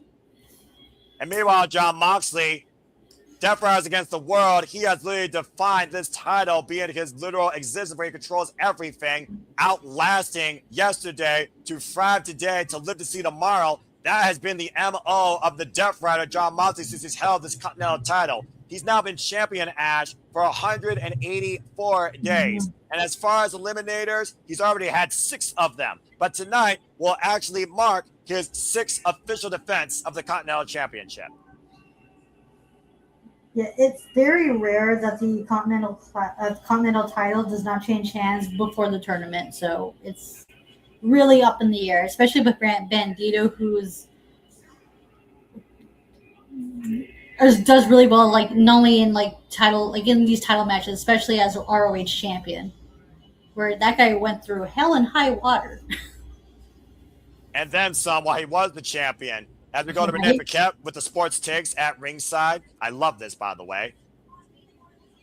It's almost an idea of who's willing to work harder for this title. Because that's pretty much the MO that John Moxley's created. If you're going to beat me for this, beat me. Do it. There's no excuses. Prove to me that you really want this more than me. And he's even proven that in rematches where he got pissed off when the matches went to the 20-minute title. Let's not forget, he faced Kyle O'Reilly and Konosuke Takeshita under no time limits after they took him to the clock for 20 minutes. Bandito never done that yet. And the only reason Bandito got this match is because for the first time in a long time, we saw the Death Riders lose when they had the numbers game in a tag team contest when Bandito got the better of John Moxley and company. Of course, John Moxley with the mental warfare here. The Death Riders got a little bit of a receipt recently on Collision with the aid of Maria Shafir and the Continental Championship, sending a message to Bandito. Can you beat me truly when it's one-on-one? Ready for this contest, the ever-integral Aubrey Edwards.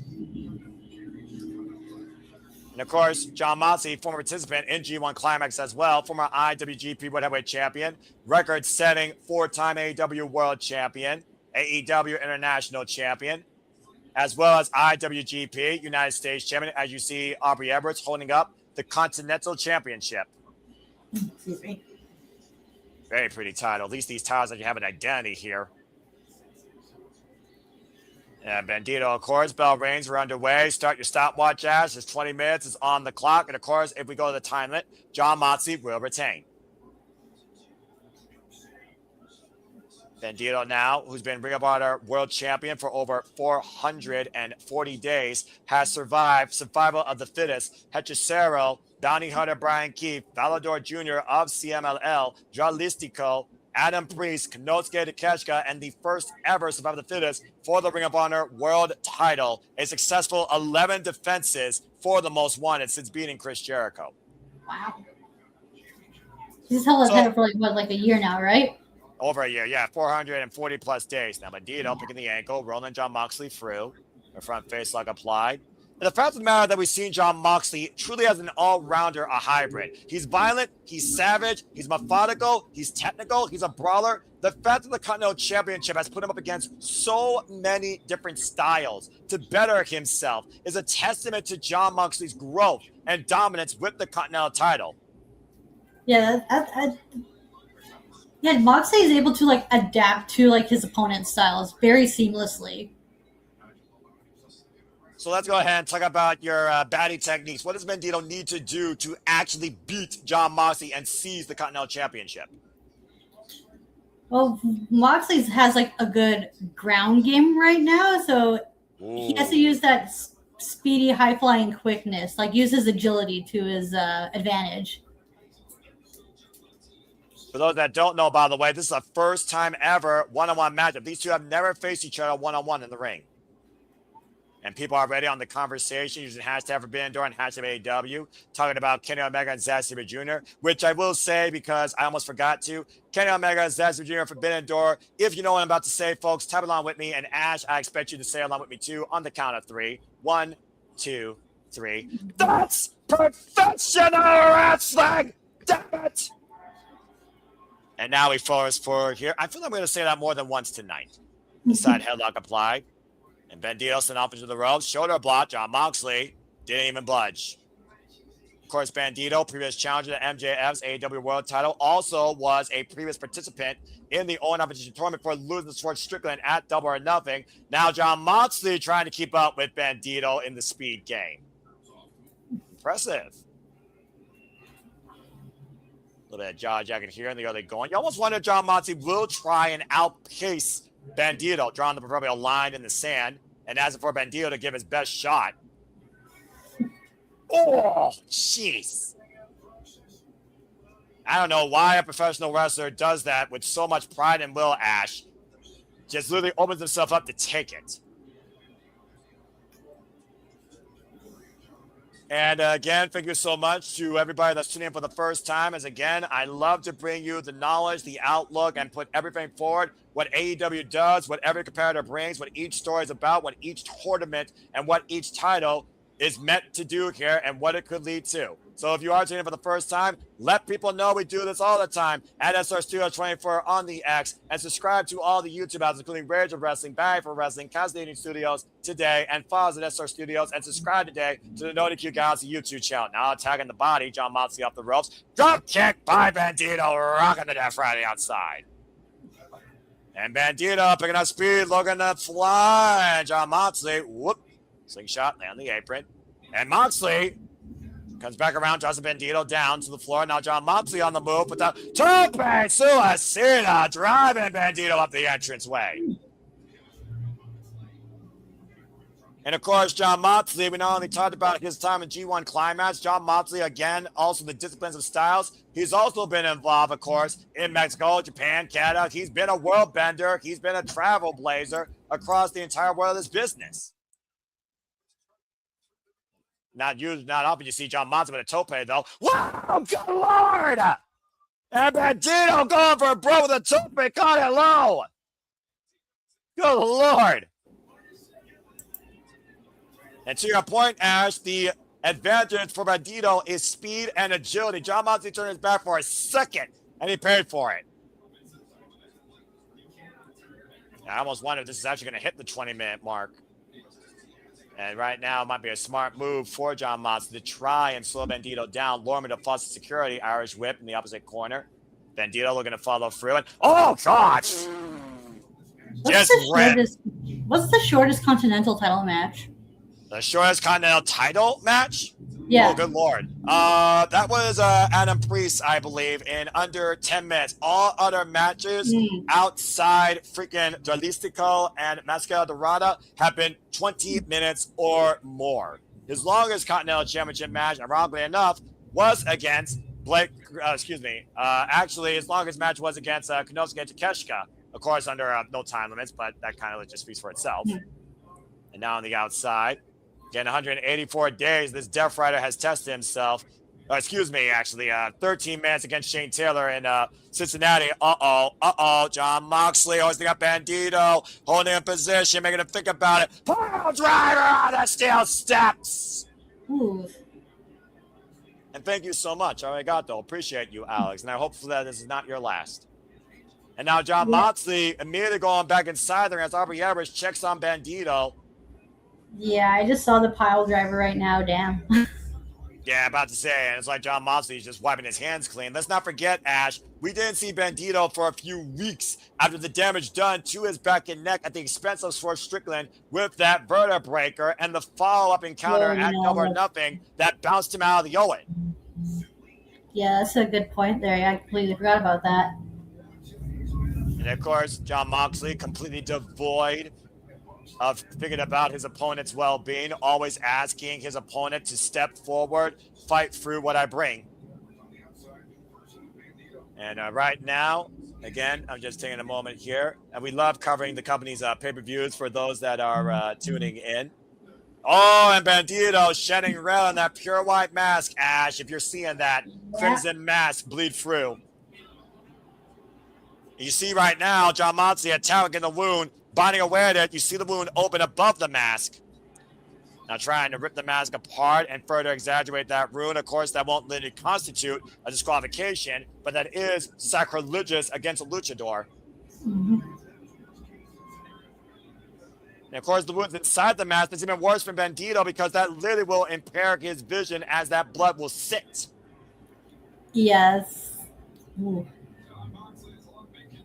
Oh my gosh, he is bleeding like a stuffed pig.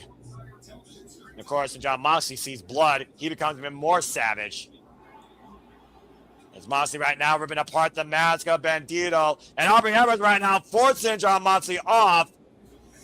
The ultimate sign of disrespect to a luchador. Look, John Moxley has to remain in control, at least a little bit, I think, when it comes to Bandito. I'm just saying. Yeah, and there's no lengths he's not willing to go to. Like, damn, like if he has to, he'll fight dirty. Well, I mean, it's for the Continental Championship, and this has defined John Moxley's existence in AEW for the entirety of 2026. Mm-hmm. Starting all the way from the tournament itself from last year at World's End. And of course, you can stay tuned for our coverage for the Continental Classic again at the end of this year, as AEW will bring a World's End, as is the annual tradition, following AEW Full Gear. Stay tuned for further details on that here at the Super Reliable Studios. Cheap pump kick by John Moxley, the Bandito. And right now, John Moxley with the slow approach, circling Bandito, asking the man to get up to his feet. Again, Ash, Bandito was the one who wanted this. He called his shot. And I don't know necessarily he's going to live to regret it. And that palm strike with no effect to John Moxley. And John Moxley holds the Bandito and tearing him down with a vicious short-range lariat. That's the thing about Bandito, though. Once he thinks he's down and out, he finds a way to get back up. Now, point of his knuckles to the point of the wound. John Moxley, again, might be looking to literally TKO Bandito at this point. Bringing that MMA background into play, lest we forget. Death Riders versus the World, a whole different universe of discipline on the mat. On deaf ground, as John Moxley calls it. Aubrey Edwards trying to force the break here again.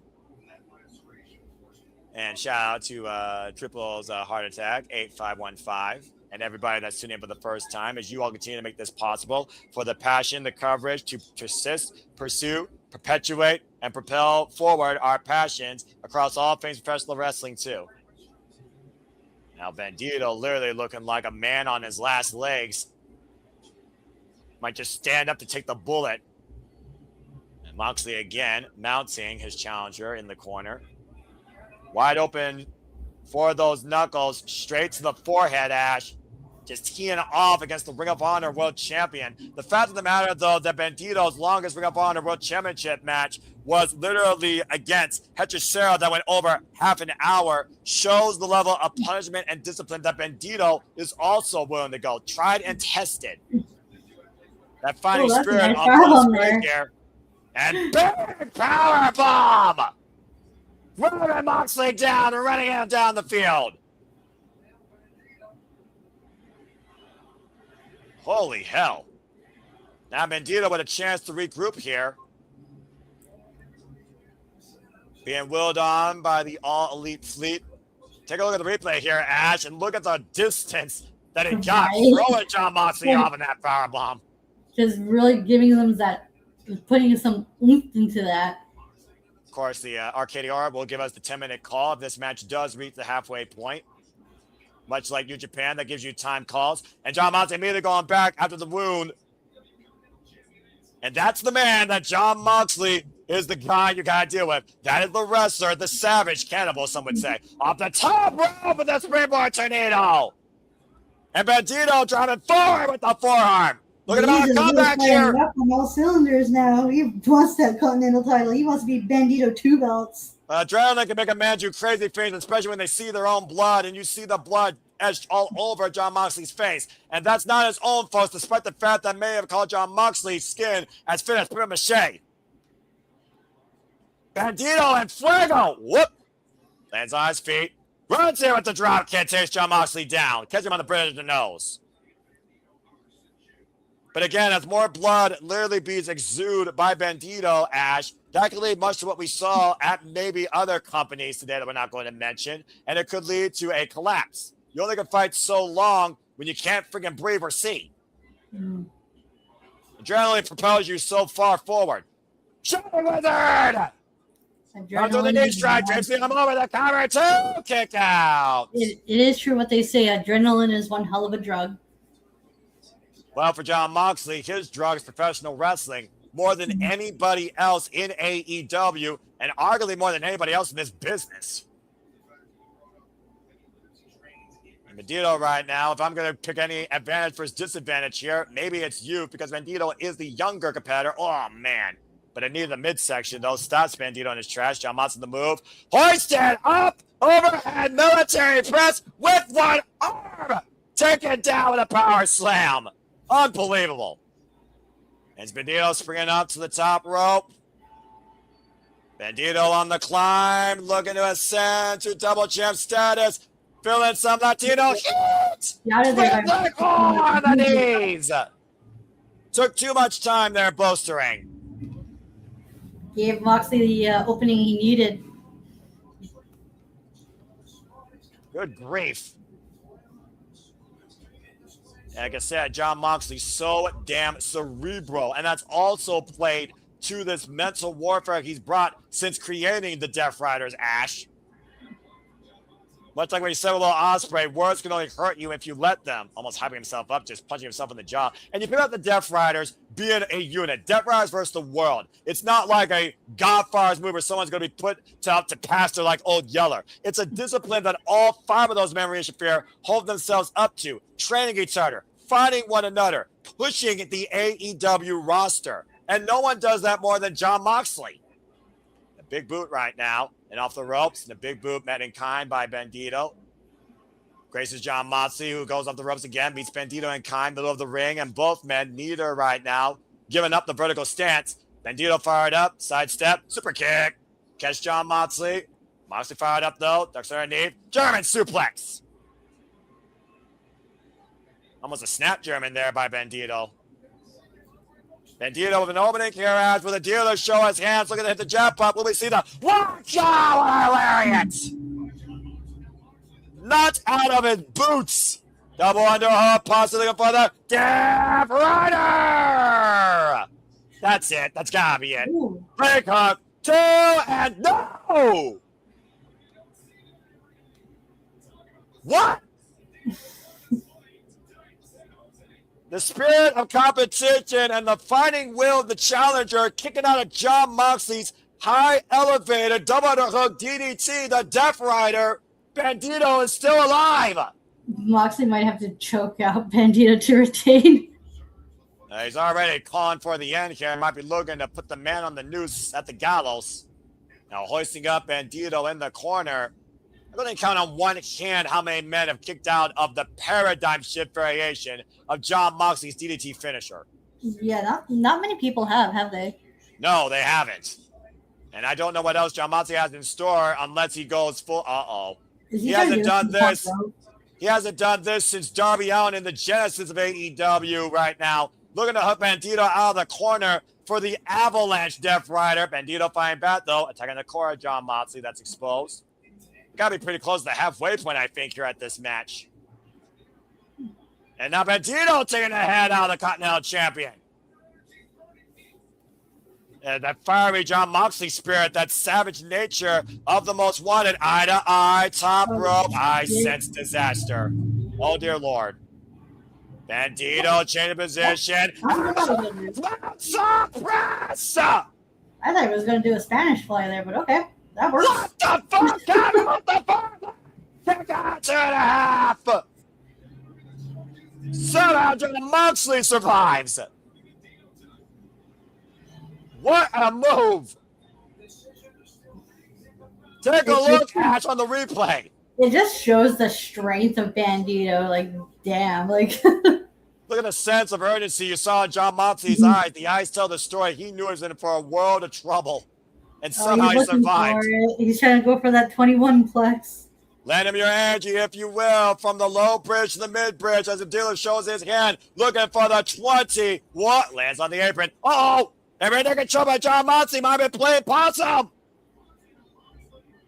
And almost the blood from Bandito causing the slip on the rope so that Jon Moxley drags him back inside. Brings him down. Bandito, rope through. Shoulders down. Oh, Jon Moxley maintains the hold, though. Turns it around. Yeah, Bandito almost countered it, but Moxley, like... Yeah, he's got the full pressure on it, too. We might have to call it here. Countered, like, reversed it and put it into a choke. Rear naked bulldog show fully applied here. Dead center of the ring. Aubrey Everett's position. Cena Bandito can't continue to defend himself. Can't continue to fight through. If he doesn't tap out, he'll pass out. Now trying to get back up to his knees. Yeah, but again, Jon Moxley has the advantage of leverage. Now driving away with the cross faces. And again, going back to the hold. Moxley's doing a good job of maintaining control. Yeah, and also strengthening his grip as he readjusts it. Also, those cross faces softening the side of Bandito's head and neck. And now Bandito carrying the weight of Jon Moxley. How the hell is Bandito doing this? Right. It's the strength of Bandito. He is so deceptively strong. Hoisting up the champion, vertical position, carrying Jon Moxley's entire body weight on his back. But Moxley still with a death grip and drop back. The Bandito still in the clutches of Jon Moxley. Jon Moxley never let go. It's too tight in, Ash. Oh, there it is. And that's it. As Bandito flatlines, Jon Moxley wins. Not bad of a match.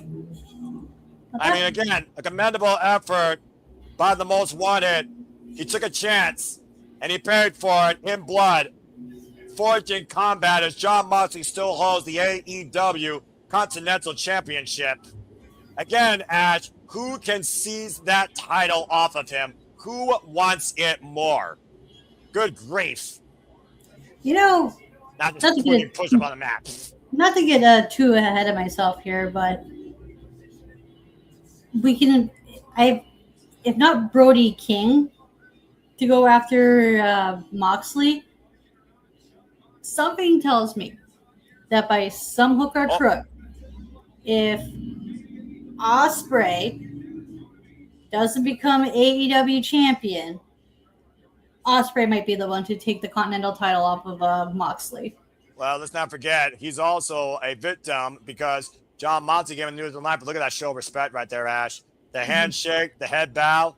Again, respect found in combat. That is the MO of the Death Riders and what Jon Moxley wanted to see from AEW and continues to push that metal. A hell of an effort by Bandito, but Jon Moxley still rose the roost. AEW Continental Champion. A tough loss for Bandito, but we know that's not the last time we'll see that desperado. I'm just curious now who will step up to the Death Riders next, whether in singles or in faction warfare. Death Riders versus the world, and the world literally is waiting for you.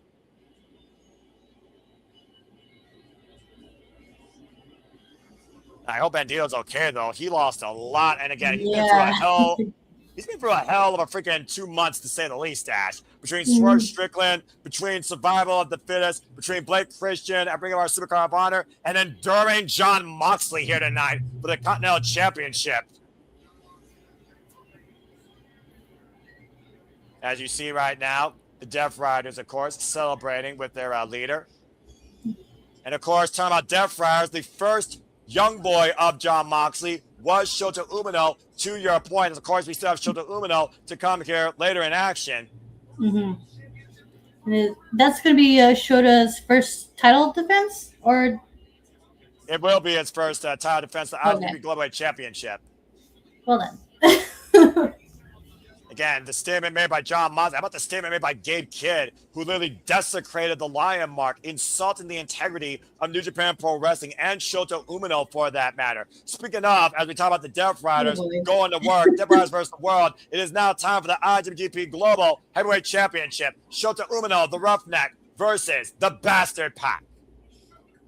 For those that don't know, Ash, you and I can tell the tale. Shota Umino was literally Jon Moxley's young boy going all the way back to G1 Climax 2019. Literally his second running mate, his right-hand man. Since Jon Moxley adopted this Death Riders attitude, he has questioned Shota Umino in both his work ethic and his accomplishments. And he has a lot of truth to that. Gabe Kidd being the higher mercenary, though, who's also made Shota Umino his bitch, and both men will be involved in the G1 Climax. Gabe Kidd says this is not just Death Riders versus the World, this AEW versus the World, bringing the war to New Japan Pro Wrestling. Shota Umino has already beaten Claudio Castagnoli, the emissary of violence, at Wrestle Dynasty last year in 2025 in January. He has yet to face Jon Moxley and beat him, but also he is defending the pride of New Japan Pro Wrestling. We've really learned this year as Forbidden Door, the companies are now about all being buddy. And right now, there is no friendship to be seen between Shota Umino and Pac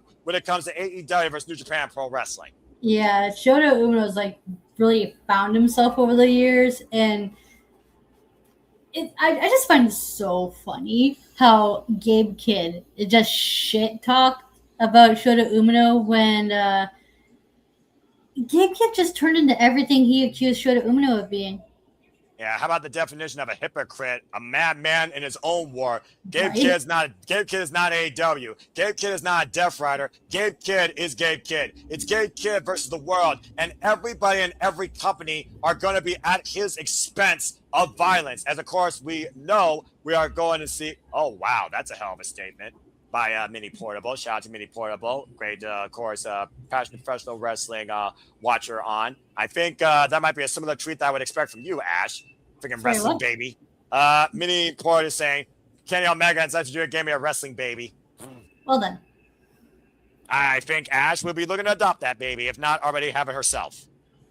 Usually my talk, like when I talk about wrestling matches, is like I jokingly make the joke about like having going up and having a cigarette. I mean, I don't smoke, but I do live off the drug that is professional wrestling greatness, damn it. And Pac, one of the most complete athletes, formerly out of the Dragon Gate promotion, former AEW All-Atlantic champion, the inaugural champion of that title, looking to seize the IWGP Global Heavyweight Championship. The IWGP Global Heavyweight Championship, folks, was born out of David Finlay's savage nature to carve a legacy in himself at the expense of Will Ospreay and Jon Moxley, and destroying and desecrating the the IWGP United Kingdom and United States Championships. David Finlay was the inaugural champion for using a Toyota Tsuji. Yota Tsuji and Gabe Kidd fought back and forward over it. Yota Tsuji lost to Andrade El Idolo, and Shota Umino, the son of Red Shoes Umino, won this title and brought it back home to New Japan Pro Wrestling at Dominion, pinning Andrade and making sure Drew Malloy did not get his chance. It took 19 championship opportunities for Shota Umino to find his first in what's been a second chapter for the Roughneck. That title looks really good on Shota Umino, by the way. It definitely shines a whole new. It definitely shines a whole new bright white. After freaking Gabe Kidd desecrated that title and the lion mark that symbolizes the king of sports, New Japan Pro Wrestling. It's also good pointing out Gabe Kidd and Shota Umino are in the same block this year. You almost wonder if Gabe Kidd's going to be watching this match closely, if not trying to influence the result. Referee Paul Turner, by the way, for this contest. IWGP Global Championship, by the way, folks, is defended against invaders and outsiders in and out of New Japan Pro Wrestling rings. And Pac called Shota Umino for this challenge. At Blue Justice, Shota Umino accepted. Or G1 Bro, excuse me. Now you see Paul Turner holding up the IWGP Global Heavyweight Championship. Pac, by the way, has not held singles gold since the AEW All-Atlantic Championship back in 2022. Yeah, and Pac was the inaugural one, right? That's right. Charging forward, ironically enough, Ash, that title was crowned and defined at Forbidden Door, and Pac won that night. So this stage could bring good fortunes to the Death Riders, and even more negative fortunes to Shota Umino and New Japan Pro Wrestling. Yeah, that's crazy. Irish whip hard into the barricade, and you've been very vocal about the AEW and New Japan Championship outlook, Ash. I mean, yeah, because it's because we haven't seen it the other way around. We've seen so many AEW wrestlers winning New Japan titles. We have yet to see a New Japan wrestler win an AEW title, hold that motherfucker hostage, and be like, yeah, how does it fucking feel? And of course, Shota Umino's gone through a lot of his own frustrations, to the point of your frustrations, to the point the man lost his own hair, lost his own identity, lost connection with the fan base, almost fell to darkness, and then came back forward to a new light in this second chapter, living in the moment versus trying to define a future that he can't write or control unless he makes it happen now. And right now in the present, Shota Umino needs to do everything. What'd you say? I was about to say, I miss Shota Umino's team up partnership he had with El Phantasmo. They made for a really good team. Well, I mean, to be fair, he's had a multitude of tag team type of occurrences. ELP, Uyamera and Shota Umino lost, of course, to the Knockout Brothers, not once but twice, in the pursuit of the IWA Tag Team Championships. And Pac with a missile drop out across the top rope and a kip up. I like to refer to Pac as a man with lethal agility and ferocious velocity. Covered by Pac with a forearm across the face, gets a 2 count. In that side headlock press, you hear Walker Stewart, of course, talking about how much pride, and this is definition of company pride on the line here, Ash, that Shota Umino has for the Lion Mark and for New Japan Pro Wrestling. Looking to become New Japan's newest ace. Yeah. Now that we, of course, have the retired Hiroshi Tanahashi.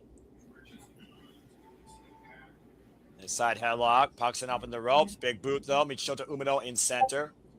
Yeah, that's the thing about Shota Umino. Not only when he was trying to find himself, but he's also trying to find the fine balance of doing things your way and what's considered the right way by traditional babyface standards, especially with the New Japan Pro Wrestling.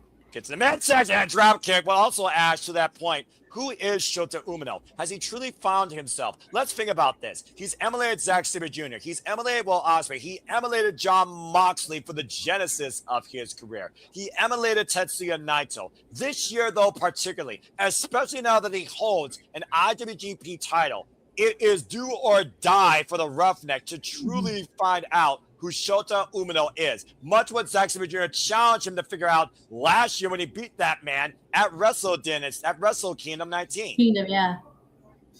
Oh, and palm strikes right now. This might be literally a battle of strong style. And Shota Umino, not even intimidated by the bastard Pac.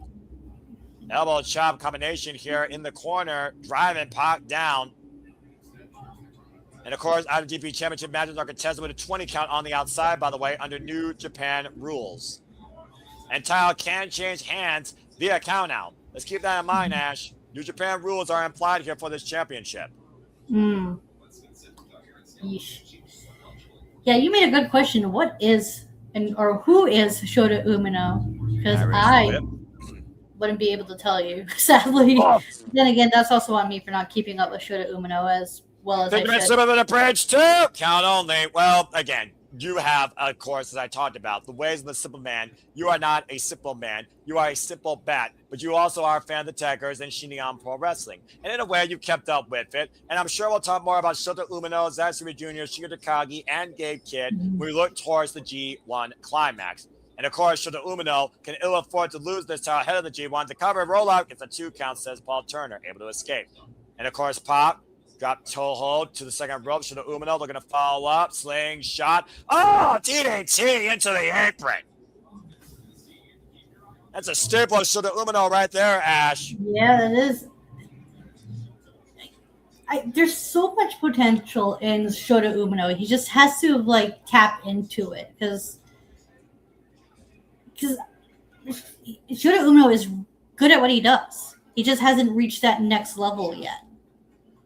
Well, the added momentum of that DDT might help him reach a different level of success to retain this championship. And by the way, this is not the very first time these two have faced each other. In Rev Pro, when Pac was the AEW All-Legend Championship, Shota Umino was one of the Bastards' earliest defense opponents and lost back in 2022. And now Shota Umino sending Pac back inside the ring. Of course, Pac also has more than double the in-ring experience when it comes to the tail of the tape, Ash. Disciplined veteran of the game. Shota Umino, much like we talk about New Japan Pro Wrestling, focusing on a new generation. 29 years of age, only been involved in this business now for 9 years. Disciplined. Whoa, man, what a shotgun dropkick around the world by Yuji Nagata, by Roshi Tanahashi, Jushin Thunder Liger, and of course, Jon Moxley. Oh, the run-up, though, by Shota Umino here, and the snap German hoisting up Pac on the barricade, and uh-oh. And a driven DDT! It's also one of those things that we've seen Pac dropped on its head a number of times this year. Mm. Take a look at the replay here, Ash, and look at this run-up here, and the forward force of Shota Umino driving the Bastard hard back first in the barricade. Boy, And then this DDT. And just literally Pac collapsing on his head and neck. You almost wonder if Shota Umino sending a message to the Death Riders as a whole. Again, remember, when Jon Moxley literally talked about his young boy one last time, Shota Umino said, "Fuck you, John." Now hoist it up. Oh, power bomb. Proving that he doesn't need Moxley. He is his own person. Exactly, a 2 count only. Good grief.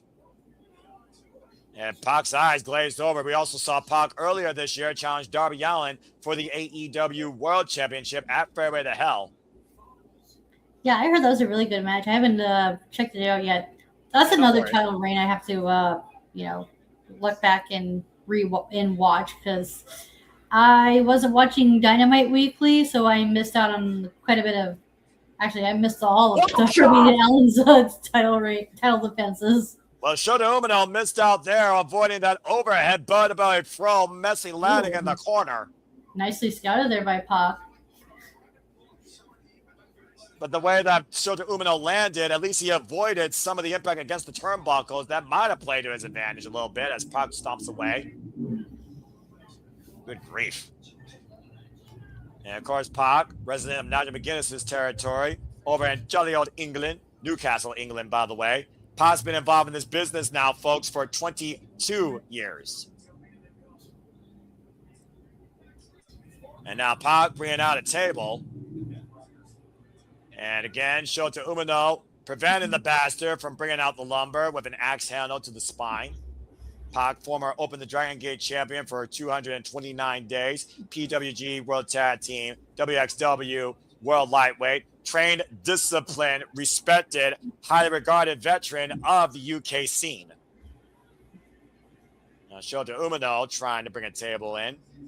And much like New Japan, Ash, we've seen in New Japan matches how much leniency is offered with the use of a table, particularly.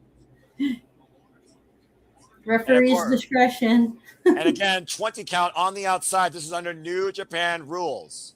Mm-hmm. So Paul Turner are going to allow a little bit of leniency here. Kind of sad we don't have Red Shoes Umino.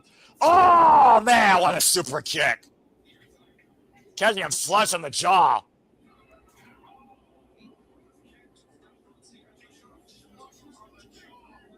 Good grief. Of course, tables have also been the undoing of Shota Umino, let's forget. And right now, Pac with the thrust kick, or a mule kick, actually. Rescouting Shota Umino here, spraying off the top rope. Thoughts! Picture perfect by the Bastard. Oh, wow. That was very nice. He just makes it look so damn easy. It's ridiculous. Right? Official starting his count, by the way. I'm not sure what he's up to. It looks like he just started. It's up to 4 and bringing in Shota Umino back inside the ring.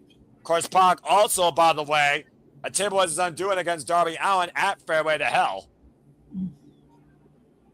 And now Pac scouting Shota Umino in the corner. Struggling here to get up to his feet, even with the use of the ropes. Then again, to your point, Ash, Shota Umino has been fighting from underneath his whole entire life since returning from excursion. And again, for those that can't purchase the pay-per-view, we're happy to be that blind conduit to the action that unfolds tonight and the passion that it ensues. Now Pac up to the top rope, scouting Shota. I sense disaster.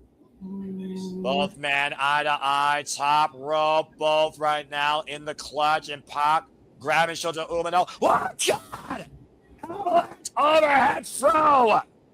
From the top rope, cover with the Finlay back press gets a 2 count on Shota Umino. Jeez. And we talk about, again, the discipline of the New Japan Dojo system, Ash, with your neck, with defining your fighting spirit. They don't teach you that shit there. No, they do not. Good grief. And you see the way that Shota Umino is grabbing the tail end of his lower lumbar here.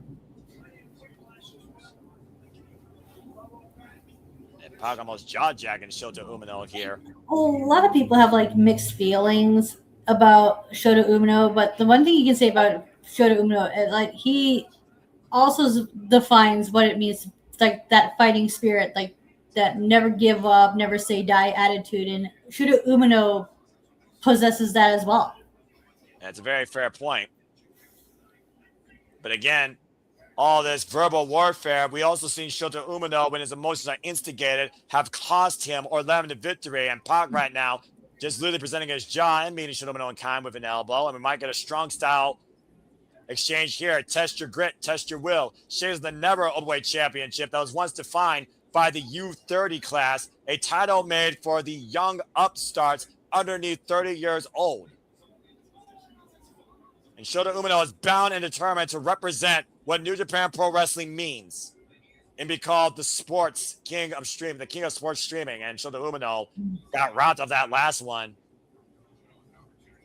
Got caught flush there. I think Shota Umino got caught off guard with that last shot there, Ash.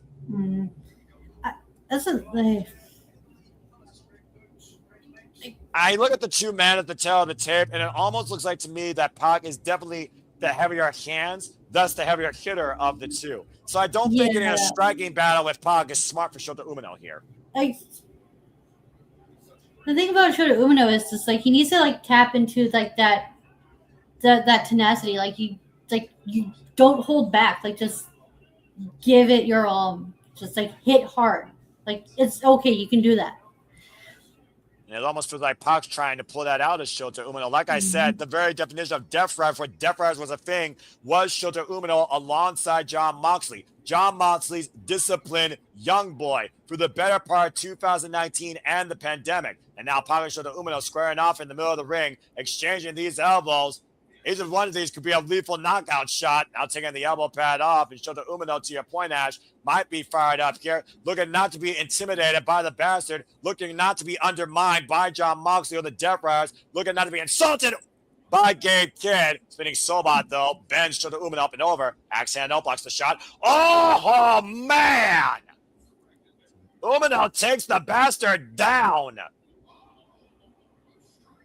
That's what I want to see more of Umino is like you want to like be the embodiment of that fighting spirit. You can be a babyface and hit hard like that. You can do that. Like rebound. Release German suplex and Shota Umino. To your point, showing extra reserve, another rebound. German suplex and Shota Umino somehow again wheels the way back up to his feet and collapses. And now Pac trying to take advantage, hoisting him up on the shoulder. What the hell is this? Turn into, oh my God! Crucifix bomb! Through the table to the floor! Good Lord! Ricky. What the fuck? Look at this, Ash. One more time if you can. Holy hell. Over the top rope, to the floor, through that table. Good Lord. Damn near 10-foot drop. Right. Jeez, oh, jeez. And that was the table Shota Umino set up. And now Pac going up to the top rope. Might be looking to stop the heart. 450 splash. That is a pro wrestling. Counter 2, kick out 2.5. Pro wrestling rule. He who brings out table, he who goes through table. It came in, couldn't say it any better. And right now, Shota Umino in a world of trouble, trapped in the brutalizer. That stretch along the neck and shoulder blades, and both of Shota Umino's arms captured with Pac's body in between him and the ropes. This is going to be the shortest run for the IWGP Global Heavyweight Championship in Shota Umino's career. His greatest accomplishment might become his most bitter defeat on more ways than one on a different stage of wrestling. And Shota Umino might be fading right now. Paul Turner in position. Shota trying to push forward, trying to force a way into the break or put Pac's shoulders down, and gets his foot on the bottom rope. Thank the Lord. About to say, Ash, are you okay there? It sounds like you're about to have a panic attack. Well, I mean, yeah, well. I don't want the fucking title changing hands, okay? I'm about to say, does Gabe Kidd want the title to change hands? Here's a guy we haven't even talked about here. To the point, this has been a fair one-on-one match. A violent one at that, but it's been a legit one-on-one match. Almost like baptism by fire for Shota Umino. Pac flying out of the corner. Shota Umino going inside and turn around. Oh, man, what a rolling elbow strike. Buckling down Pac. Pac fire backs up, though. Oh, and a headbutt sits the bastard down. And now Shota Umino waiting for the chance to fire forward. Please, knee. The strike knee cover. To the retain kick out 2.5. Wow. The strike knee nearly to the retainment tonight. Not forbidden door for the IWGP Global Heavyweight Championship. Oof. That sudden running knee strike nearly dropped the bastard hard for the 3 count, Ash. Bang! Took it full on, too. Right. And right now, I'm surprised Pac's even able to stand with his own 2 feet and Shota Umino once again on the move. Ducks underneath. And Pac with the poison Dorada! Good Lord. And right now, Shota Umino blocks the kick. Oh, but eats that super kick. And Pac on the move. Shota Umino pop up. And Shota Umino on the move. Watch it out with a puppy bomber. Clean his clock cover to the far leg. Kick out 2.5. Oh, that was Damn. a nice one, though, Umino just did. What a shot. And what a showing here by the roughneck. Double underhook. Wait a minute. The paradigm shift DDT. The what? Shout out to John Moxley, his inaugural teacher. And lifted up. Yeah, I just heard that now. Yeah, I think you're a little bit ahead of me. Shota Umino retains. Oh, and a message sent to John Moxley. Thank fucking God. Yeah, but think about that, Ash. How apropos was it for Shota Umino to use his original teacher's finishing move to help him in the finish? What does that mean for He Shota is sending Umino? a message to that punk-ass rat Gabe Kidd. Yeah, well, Gabe Kidd doesn't use that move. John Moxley does. Either way, you could call an aid to John Moxley, maybe disciplined by the Death Rider himself. Shota Umino survives the bastard Pac and still holds the IWGP Global Heavyweight Championship and will hold it heading into the G1. Thank goodness. Because this is what we want. We want Shota Umino to retain, and we want to build up opponents for him through the G1, whether it be Gabe or who else they have in store. And a hell of a strong showing here for Shota Umino, representing what a championship is supposed to be and what a champion is supposed to be with his first successful defense of his inaugural piece of gold in his young career. Well done to the roughneck. And the way that Shota Umino put Pac down, I can only imagine what's going through John Moxley's mind right now. You think John Moxley's maybe having second thoughts about his young boy? Wait a second. Oh, what's going on? John Oh, Mox Moxley's- is in the ring now. Okay. Okay, now let's see what this leads to. And Shota Umino. Oh boy. The mentor and the mentee, the student and the teacher, face to face for the first time in a long time in a wrestling ring. Oh shit. What? Oh! Wait a second. Remember when I said that John Moxley was Shota Umino's teacher? I forgot the all-time great that was Shota Umino's senpai. Oh, Hiroshi Takagi. the president of New Japan Pro Wrestling. What's Ace President doing here? Well, Tanahashi also has been heavily involved in bringing this concept forward, called the Forbidden Door as part of the partnership with AEW and New Japan Pro Wrestling. And let's not forget, John Moxley beat the Ace at the inaugural Forbidden Door for the vacant AEW World Championship. To the man he dubbed Shooter, Shota Umino, to the man that Hiroshi Tanahashi brought out of the darkness in the second chapter with that match at Ryogoku Sumo Hall. Wow. The ace of the universe that not only heavily influences the entire professional wrestling scene, but leads New Japan Pro Wrestling. And of course, we saw Hiroshi Tanahashi involved in a Global Heavyweight Championship match against the likes of Gabe Kidd, who is also very instrumental in guiding out of his psychopathic ways, as Tanahashi literally puts the belt around Shota Umino's chest. Now, what a moment this is, Ash. What an endorsement by the ace of the universe. Remember what I said, Ash. Shota Umino wants to be the next ace of New Japan Pro Wrestling. And tonight, he took a huge step forward tonight, defending that title in All Elite Wrestling. Well done by the Roughneck, and always go Ace. What a I battle. don't mind seeing is New Japan still partnered with RevPro? I believe they are to a degree, because I know that they've done like Royal Class before. Because I wouldn't mind seeing Shota Umino defend that title against someone from RevPro as well. Well, again, that title is defended against outsiders and invaders in and out of New Japan Pro Wrestling. If you want to prove you're the strongest on the lion mark, you got to go for Shota Umino to do it for that Global Heavyweight Championship. And the thing about Shota Umino is he's accepting all challengers too. He is going to prove that he is a fighting champion. Well, speaking of fighting champions, here comes a champion that breathes toxicity and utter madness.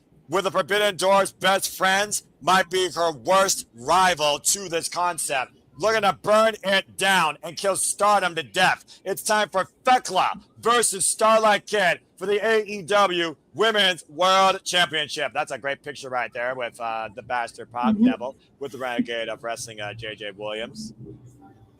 Last year, Ash, Tario Okada, the president of Stardom, fired Thekla, and Thekla introduced her toxic madness in the AEW following the Dynamite after Double or Nothing, and went on to seize the AEW Women's World Championship from Chris Statlander. Now we find ourselves at the Forbidden Door, where she's already assaulted the president, not once, but twice, and has declared death against her former hiring promoter. And now they bring forward Starlight Kid to the Forbidden Door for the first time ever, who has 2 pinfall wins on Thekla.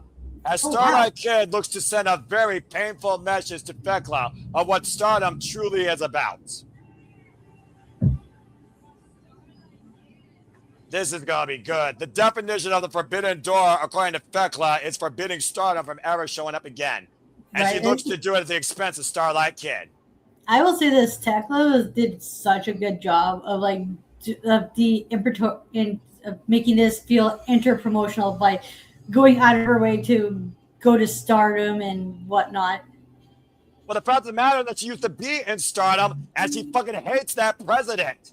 She's already attacked him at Las Vegas during WrestleMania week at the Stardom Showcase I called, and then she arrived June 20th at the conversion trying to shave the man bald. Starlight Kid came in there to save not only the president, but also took Thekla down while holding the AEW Women's World Championship. For those that don't know, Starlight Kid is a 7-time champion in Stardom. She's held the belt defined by emotion, the Wonder Storm Championship, the white belt. She's a former Spark Joshi World Champion. She vacated that title, currently held by Hazuki, because she wanted to represent Stardom and make Stardom be the strongest in all women's Shingon Pro Wrestling. Former artist of Stardom, New Blood, and former high-speed champion, by the way, has been through 3 different factions and has been part of the Stardom promotion now for 10 years. Wow. As you see the president right there at ringside, Toru Okada, who now leads the Stardom promotion. This match, not just personal to the partnership of AEW and Stardom, but also personal to that man who has been on the blunt end of Thekla's unwavering revenge, who has literally said and threatened, I will chase you the world over to make your life a living hell. And she has very much done that. Yeah, that man looks so nervous. Like, goddamn. he's just anticipating Thekla to attack him at any moment. And that very well might happen here because the Triangle of Madness right now has been running roughshod here across the world and in AEW. This Austrian badass is about to make her way through the Forbidden Door, and she's looking to scorch it shut permanently. What an entrance. Hello.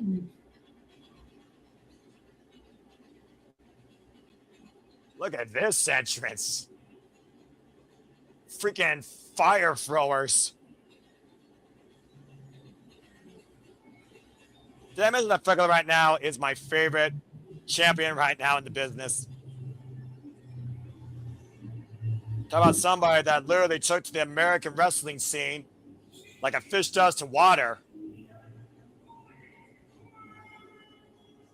Oh boy. I'm a little bit worried for Starlight Kid's well-being, if I'm being perfectly honest here. And Thekla, as I said, no stranger to Stardom, was introduced to Stardom through Julia's faction. Yeah, remember that name? I do too. Former Donna Del Mundo member, Women Who Play in the World, and of course joined Oedo Tai, aka Hate, and looked to be the idol killer, killing and destroying and beating every one of your favorites in a Wonder Stardom ring, the cutest and the strongest, including but not limited to Natsupoi and Mina Shirakawa and Starlight Kid. But Starlight Kid has 2 pinfall wins over the Toxic Spider. Thekla has never beaten her in singles action. Oh, wow. That adds much more. That adds to the title match. Because not only does Thekla have to retain the title, but she has to prove herself prove that she can beat Starlight Kid. Well, it's not only a matter of that, Ash, as Thekla represents AEW's AEW Women's World Champion, but it's almost like, as you see the disgraceful face right there and the disgrunting stare, and almost looks like a stutter from Toru Okada, a sense of fear and anger. But Thekla not only wants to destroy her past, she wants to burn it, bury it. And the only asterisk left is Starlight Kid, the last woman to hold a win over her in Stardom when it mattered. I should not be laughing, but my God, that poor man. He's really selling it. He's selling the scariness of getting attacked by Thekla. I mean, I did crazy checks. I'm not scared of Thekla. I'm turned on by her. What? As you see, referee Rick Knotts holding up the AEW Women's World Championship. Look, when a champion looks like a champion holding a championship belt and they're a badass while doing it, you have my respect. And really, outside this company and Japan, not many other places do that for me. Bell rings are underway for this match. 60-minute time limit, of course. This will be contested under AEW rules, not Stardom rules. That means pinfall submission inside the ring to size the title. Count disqualification means nothing, and there's a 10 count on the outside.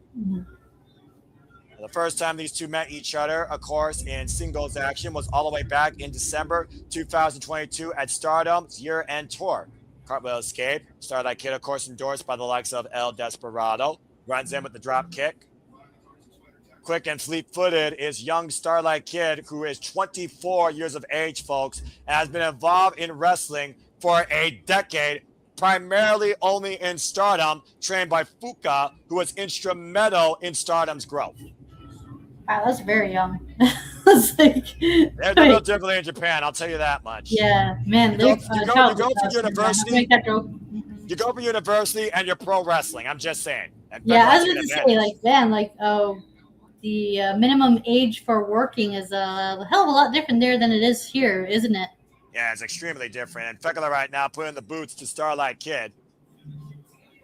And of course, Fekala right now looking to scorch the Joshi Pro Wrestling scene at the expense of Starlight Kid, possibly looking for an accolade. And of course, Starlight Kid, disciplined as you see in Lucha Libre, wearing a mask. And immediately Fekala going after the eye holes, trying to literally rip the eyes out of SLK, now known as, of course, the White Tiger, former Wonder Stardom champion.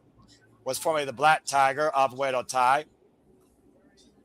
Different dynamics here with both these women's intensity and attitude. And the ground and pound by Starlight Kid, who's fighting for much more than just a title, but for the very existence and respect of her own promotion. And Starlight Kid will also be involved in Stardom's 5-Star Grand Prix, their variation of the G1 Climax, in pursuit of the World of Stardom Championship held by Suzuki.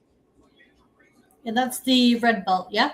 That is correct, the strongest belt, which, of course, Utama Hayashita will be challenging Suzuki for prior to the 5-Star Grand Prix, who just came back home to Stardom to leave in the Marigold promotion. Irish Whip Reversal and Fekla and up into the ropes.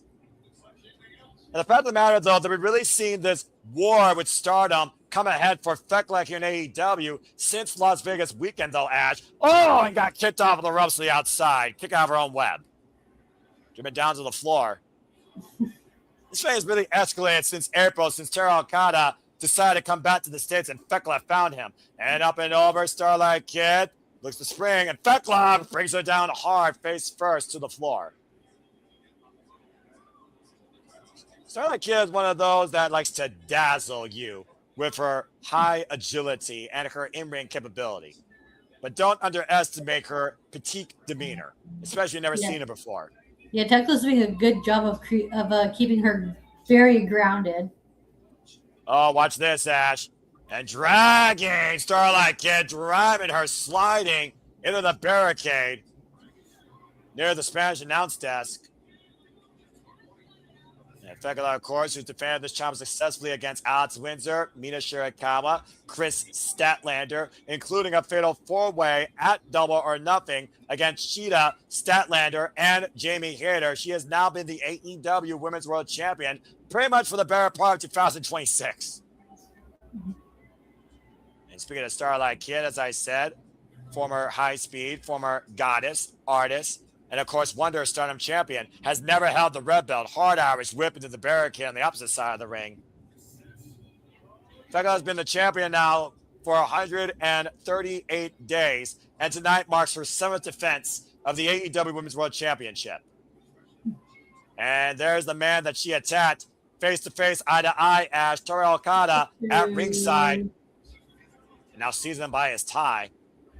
Again, Fekla, though, needs to focus. Whoa! Was looking for a shot there, and Starlight Kid puts the brakes on Fekla and slapping the taste out of her mouth. And it looks stunned by the fact she did that. I don't know if it's smart to slap somebody that raises toxicity and madness in pro wrestling. I'm just saying. Especially one that prefers getting hit hard. And of course, we did see Stardom get one-upsmanship against the Triangle of Madness earlier tonight. The cover, like a day's goal, and the 2 count, as Maika was able to beat Skye Blue, Ash, and will be part of Survivor the Fittest this Wednesday on Dynamite. How much are in the Survival of the Fittest? 6. It's always a field of 6. It's a 6-way eliminator match. Oh, okay. And right now, Fekla hoisting up Starlight Kid. The last time these two shared a ring together one-on-one was 2023 at the Stardom 5-Star Grand Prix. And Starlight Kid got the better of Fekla in 8 minutes. When Fekla just started in Stardom, went for the drop kick and got stomped in the midsection as Fekla sidestep, trying to literally bury Stardom in the night, stomp like a mud hole and walk it dry. Fekla pretty much prepared for anything Starlight Kid's throwing so far with the Snapmare. Getting the better of her challenger with a vicious kick to the side of the head. Now sits in the cover, hook of the leg, like a days ago by the Toxic Spider, as you see Taro Okada cheering at ringside for Starlight Kid to stay in this fight. Can you imagine, Ash, if Starlight Kid seizes the AEW Women's World Championship, fights with it for the 5-Star Grand Prix, and goes on to defend it at Wembley? That'd be I don't know how to feel about that. I don't know how I would feel about that because on the one hand, it'd be like, oh, hey, cool, it's a partner from another company holding an AEW title. Wow, we haven't seen that now, haven't we? That's a nice change of pace. But at the same time, I'm just like, body springboard. Continue.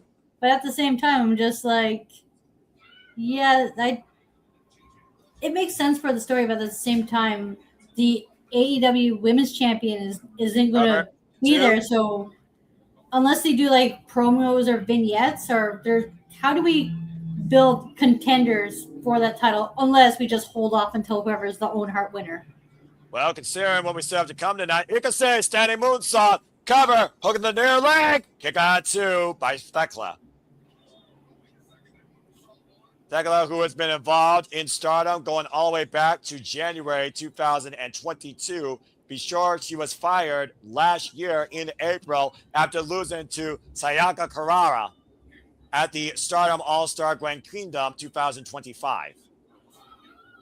And the reason she got fired that night, not only was she supposed to join the cutest faction in Cosmic Angels, she assaulted staff and the president fired her on the spot. And now Starlight Kid grabbing the leg and, oh man, dragon screw leg across the second rope. And of course, Starlight Kid, one of her finishers, Ash, is a stretch muffler. Oh, okay. You see Thekla trying to adjust her leg, and you see Starlight Kid immediately going for that submission hold. And Thekla right now, such a emergency, trying to prevent the hyperextension. Dangerous position here for the Toxic Spider. Trying to pull back the arm, and Thekla immediately going back into the eyes again, trying to blind Starlight Kid and forces her to relinquish her leg. The Black Tiger, Divine Punishment, also known as the Body Slam Tombstone Pile Driver. Standing Moonsault, Tiger Feint Kick, Top Rope Spanish Fly, Twisting Frog Splash. And of course, the Cloverleaf. Many of the moves that Starlight Kid has in her arsenal. And now the freaking Tarantula applied by the Toxic Spider Thekla, hooking Starlight Kid in the ropes. Great job by the champion. It's amazing the amount of core strength and flexibility that Thekla has. Right? It's wicked. It comes back to that hyper adaptability that Thekla brings to the AEW ring that we've seen so much. And right now, Starlight Kid's bringing up a tape drag. Takedown. Thrown down to the mat. You see the way Thekla is grabbing the small of her right side. Starlight Kid playing a little bit of defense here, bringing Thekla to the drop zone. Thekla, by the way, 33 years of age, involved in this business for 9 years. Trained out of the Ice Ribbon Dojo. Ice Ribbon, by the way, was the promotion he was at before she arrived in Stardom. Now Thekla up to the top rope. And Thekla perched on the top turnbuckle. Probably looking for that spider suplex. Yeah. See if she gets it. Front face lock applied. And oh, man! She got it. And the incredible core strength by the Toxic Spider, making it look so easy. Much easier than Mercedes Martinez. But Starlight Kid, springing up triangle drop kick sends Thekla down hard to the floor. And you see right now the way the Starlight Kid's grabbing her spine. And both of them back up to the apron. The fact of the matter, though, that the Triangle of Madness, only Thekla has been in the driver's seat for them. Julia Hart lost her chance out of Survivor the Fittest. If Thekla loses here, the Triangle of Madness is strong on the women's division, pretty much is dissipated. And Sky Blue lost twice already, right? Out of nowhere, running into that knee. Yes, Sky Blue was eliminated tonight by Maika, and Julia Hart was eliminated by Persephone. Okay, so I thought Sky Blue had like 2 survival of the fittest matches. She had a match, and she had the match in the Owen and was eliminated by Maya World. And okay, that's what you get the 2 confused. Okay, that's I got you. Look at the strength. Oh my God! Black Tiger's Design Punishment, crowning Thekla on the apron. Jeez, that was nasty. The body slam, tombstone pile driver. Take a look on replay, Ash. Oh, man. Where wood meets steel and the crown of Thekla met it. That could have even clutched her neck on that. That could have been devastating and debilitating. And so far, Thekla has been defending this title fair and square to her credit as champion. Now Starlight Kid looking to take advantage. Yeah, it's very rare. Ooh. Yeah, it's very rare that the Sisters of Sin get involved in Tekla's matches. Good grief. That was a beautiful fisherman suplex hold by Starlight Kid. And to your point, though, we have seen Thekla, though, go to devious means with Julia Hart's Black Miss and Trios action or Brass Knuckles in championship matches. Went for the moonsault and Thekla able to escape. Barely out of harm's way as Thekla right now poised the position looking for the Toxic Spear. Cutting Starlight Kid in half. Wait. Uh-oh, looking to follow through with the curse jump. Whoops, Starlight Kid able to escape. Now Starlight Kid on the move. And Starlight Kid drives her knee into the back of Thekla. Again, whiplashing the head and neck of the champion, Ash. Ooh. We got a moment to breathe here. Take a look at this replay on the spear, by the way. Watch the way she turned her inside out, driving her body through her midsection. And then Starlight Kid on the move, drove her knee. You heard the thud of the spine against the knee into Thekla's back. And whiplash effect again on the head and neck. You see Thekla clutching the back of her head and neck. Yeah, whiplash is not good. That's what happened to my dad when he was driving a bus. And Thekla and Starlight Kid head-to-head, center of the ring on an all-elite wrestling logo where the pride of stardom is on the line for Starlight Kid and Toru Okada, for that matter, as well as the AEW Women's World title. Still to come tonight, of course, Maya Mercedes Martinez for the Owen Hart Foundation Tournament Finals. Will Ospreay versus George Strickland. That steel cage match, round steel cage match, 12-man tag team MJF versus Team Don Callis. And the AEW Tag Team Championships, Cajun Cole versus the Dogs, David Finlay and Clark Connors. And Starlight Kid and Thekla fighting back up to their feet right now. Almost dueling chants, it sounds like, here from San Jose. Mm-hmm. Now look at the smile of Thekla, that crazy Austrian badass, asking for it. That wide-eyed stare by the bringer of toxicity and utter madness in the AEW Women's Division this year. Again, Starlight Kid meeting Thekla in kind with these forearms, driving down the champion to her knee, just welling away relentlessly. Yeah, she's just like, Starlight Kid's just really giving it to Thekla now. Well, Thekla asks for it, and also Thekla asks for it all the time. I mean, fair, asking you shall receive, right? Oh, what a knockout shot. And once again, this match keeps going back and forth like a pendulum now. Thekla on the move with the side boots. Starlight Kid sideways on the apron. Another kick to the side of the head. North and west direction by the champion to Starlight Kid. Thekla now going up to the top rope. Trying to go for 7 high reds. Can Starlight Kid clearing the cobwebs? Cover the crossbody. Now the cover by the champion to retain. And kick out 2 by Starlight Kid. Starlight able to kick out again, showing great perseverance here. Mm-hmm. And it goes back to that perseverance of Starlight Kid and the resentment that obviously she and all of Stardom, especially Okada, has towards Thekla as of late and her actions. And that Toxic Spider literally setting herself up once again for the Toxic Spear, looking around in. Oh, and Starlight Kid taking her out the leg. Attacking the knee that she attached earlier. Yeah, that's very smart of her. So that way she can, looks like she's trying to play the stretch muffler now, right? That's exactly what she's applying, and she's almost got it in, trying to trap the arm of Thekla, though, who's trying to fight back. The stretch muffler applied center of the ring of Starlight Kid, hoisting Thekla up by her own weight and swinging her around, further disorientating the champion. Put out all the stops here.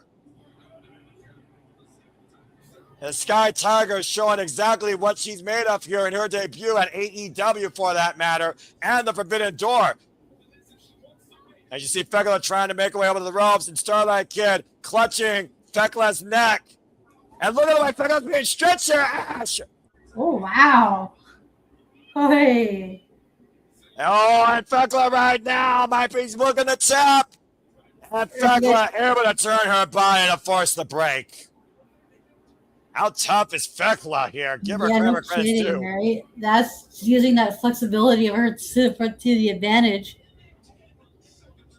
About to say, if Starlight Kid held Fekla for maybe a little longer towards the center, we very well could have had a brand new AEW Women's World Champion. That was a really close one. Starlight Kid, once again, looking for a divine punishment. Blitz Fekla middle of the ring, cover, kick out 2.5. Nearly saw history made here tonight. Fekla somehow still alive. Spires might have 8 legs, but Fekla might have multiple lives. Now Starlight Kid once again looking for maybe that top rope moonsault she tried to hit at the very beginning of this match, Ash, and missed. Springing it off. Moonsault connects. Cover 2. Kick out. Again, Fekla survives. Barely. Starlight Kid's just giving her everything, huh? Would you say that Starlight Kid's been Fekla's toughest match yet? This is great. This is what Stardom's all about. Shinyan Pro Wrestling, strong style. The Wonder World Ring on full display here tonight through Starlight Kid and Fekla. Possibly looking for the Northern Lights Bridge. Now Fekla, the Okada roll, double leg clutch, cover, 2, and Fekla. What? Oh, man! That was as close as a 3 count gets. Yeah, the championship match. It's like she just got it right on time. Yeah, Tekla with the double leg Nelson clutch for 2 9/10, nearly trapping the white Skye Tiger. Starlight Kid on the move. Mitchell's escape with the Strider and the Spider on the move. Spear! Another toxic spear. Back press. Hit the far leg. And Fekla has not retained yet. This is incredible. Another last millisecond effort by Starlight Kid, surviving Fekla's toxic spear again.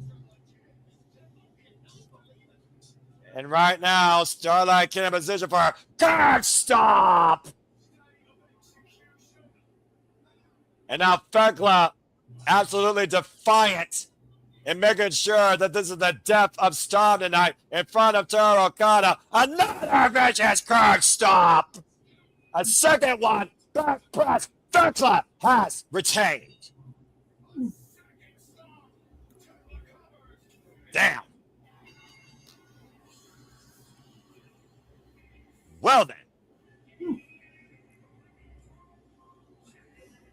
Well, I don't know necessarily if Fekla killed Stardom tonight, Ash, but one thing's for certain, Stardom shined tonight, even at the displeasure of Toru Okada, seeing Fekla still holding the AEW Women's World Champion at the expense of one of the best that company has to offer. And Fekla has finally defeated Starlight Kid in singles action.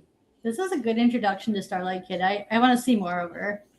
And of course, you can see more of her and Stardom on Stardom World. That's, of course, the 5-star Grand Prix will be showing in its entirety on the Stardom World streaming service. And you can subscribe today to Stardom Wonder Ring at Stardom World or follow them on the X. As, of course, you see the Triangle of Madness, Skye Blue and Julia Hart coming in to celebrate with Fekla, who is still AEW Women's World Champion. But, oh, wait a minute.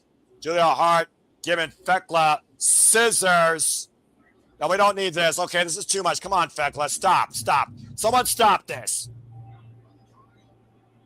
And Fekla right now looking to literally expose the face of Starlight Kid, cutting away at the mask that Starlight Kid holds so near and dear. And oh my God! Oh no, they took it off. Rude. You might as well say that Fekla just ripped the head off of Stardom. Oh no, is she gonna? Oh, Gross. the disrespect and the deplorable actions of the Toxic Spider towards Toru Okada and the Stardom promotion tonight. Oh, and just wiping it in Toru Okada's face. Man. Oh, come on. Can we get security out here? Seriously. Someone tells me that there's going to be more than an apology as a receipt given by Stardom after Fecla's actions tonight. Absolutely heinous. That is not what the Forbidden Door is all about, but Fecla can give two shits what the Forbidden Door means for collaboration in wrestling. What a match, though. Again, Starlight Kid, phenomenal effort. Fecla, deplorable post-match conduct. But still the AEW Women's World Champion as Madness continues to succeed and breathe and dominate the AEW Women's Division. And now we know that Fecla, as of right now, Ash, will be going in to Wembley Stadium at All In to defend the AEW Women's World Championship against tonight's Owen Hart Foundation tournament winner. And now we just wait for her opponent. For All In, at least, anyway. What a trophy for Fecla here tonight. For the most lethal, badass faction in all of women's wrestling. As we move forward here, it's time for the men to compete for the AEW World Tag Team Championships. Cajun Cope looks to spay and neuter a couple of dogs as they defend the gold against David Finlay and Clark Connors. Well, this should be interesting, Ash. You're dealing with Canadians and you're dealing with Bullet Club, War Dogs, the Savages, the Dogs, where Cajun Cope have even said that Clark Connors and David Finlay remind a lot about themselves, but younger. As of course, Clark Connors and David Finlay have been trying to make a name of Adam Copeland and Christian Cage. What are your thoughts towards this match, Ash? Yeah, this is one of those matches where I'm just like, whatever happens, happens. Because I don't see Cope and Cage losing until like All In. So well, yeah, let's just go ahead and lay the groundwork here. Oh yeah, and apparently we'll be covering that at some point, folks. Stay tuned to see who's on the call. AAA and NXT Heatwave Texas. Sunday, August 30th, we continue to bring you non-stop coverage for all things wrestling here. Not by me solely, because I actually have a different contract for what I cover, but we will be covering that up and coming here at the CMLL Studios, so stay tuned for more on that. Meanwhile, time for the AEW Tag Team Championships. To your point, Ash, this is Cajun Cope's first defense after beating FTR and forcing them to say, I quit in a New York street fight, and we have not seen FTR since. Cajun Cope were assaulted the following Wednesday on Dynamite by the Dogs, ruining the 5-second pose celebration and turning that into a t-shirt, almost mocking Adam Copeland and Christian Cage, to the point Cage and Cope returned and came back with a vengeance. Now looking to literally send some dogs out the door the hard way, one way. And of course, we've seen over the last few weeks, Clark Connors and David Finlay have gotten the better of the champions in backstage brawls. But tonight, it's about the gold, and it's straightforward in the ring. And David Finlay and Clark Connors are undefeated as of late as a tag team. Oh, they are. Wow. Nice. With wins over the likes of the Young Bucks included. I will say this about the Dogs. All of them work so well together. Like, it doesn't matter what formation they're in. The chemistry they have with one another is amazing. Of course, Gabe Kidd, the third dog, who is likely right now in New Japan preparing for the G1 Climax. These dogs arrived on the AEW scene looking to cause chaos, violence, and get paid big money. We've already seen David Finlay and Clark Connors against the likes of the Rascals, the Young Bucks, and they've also, of course, have been involved previously against the conglomeration as they were former AEW World Trios champions. And that Shillelagh has been a difference maker during the short-term rivalry with Cajun Cope, Ash. The definition of insanity and also looking to pursue your own opportunity, that is 100% proof Clark Connors and the Savage King, David Finlay. And they might pay for it tonight. Yeah, that's a possibility. It is so good to see Adam Copeland as a tag team champion again. This 52-year-old man of life, father of daughters, 33-year veteran of the game, one of the best to come out of Canada, Ontario, Canada, by the way. Now a record-setting 10-time tag team champion. Now the newest AEW World Tag Team Champion alongside his asshole, Christian Cage. And you were much talking about after Double or Nothing, Ash, that Cajun Cope brings forward a reset in the tag team division. Talk about reset with this generation. Grit nonsense with the dogs. Freaking untamed and untrained David Finlay and Clark Connors. But Clark Connors is a former, very notorious IWGP Junior Heavyweight Tag Team Champion 3 times over. Yeah, him and Jill Maloney, they were like very dominant in that division, weren't they? Yeah, the definition of heavyweights and the junior heavyweights. Clark Connors, by the way, like I said, former Defy World Champion as well. 2-time IWGP Junior Heavyweight Tag Team Champion, alongside Drilla Maloney and Bullet Club War Dogs. And the Savage King, David Finlay, was the inaugural IWGP Global Heavyweight Champion. And is a former never overweight champion. When David Finlay took Bullet Club away from Switchblade Jay White in California and created this weapon in his dogs, the War Dogs was brought to life courtesy of the Savage King. As we always get our stand-up chorus to Metalingus. It's so real to me. Everything has come to life. That's all you're getting. And we're not going to get no singing from Ash unless you pay her Canadian.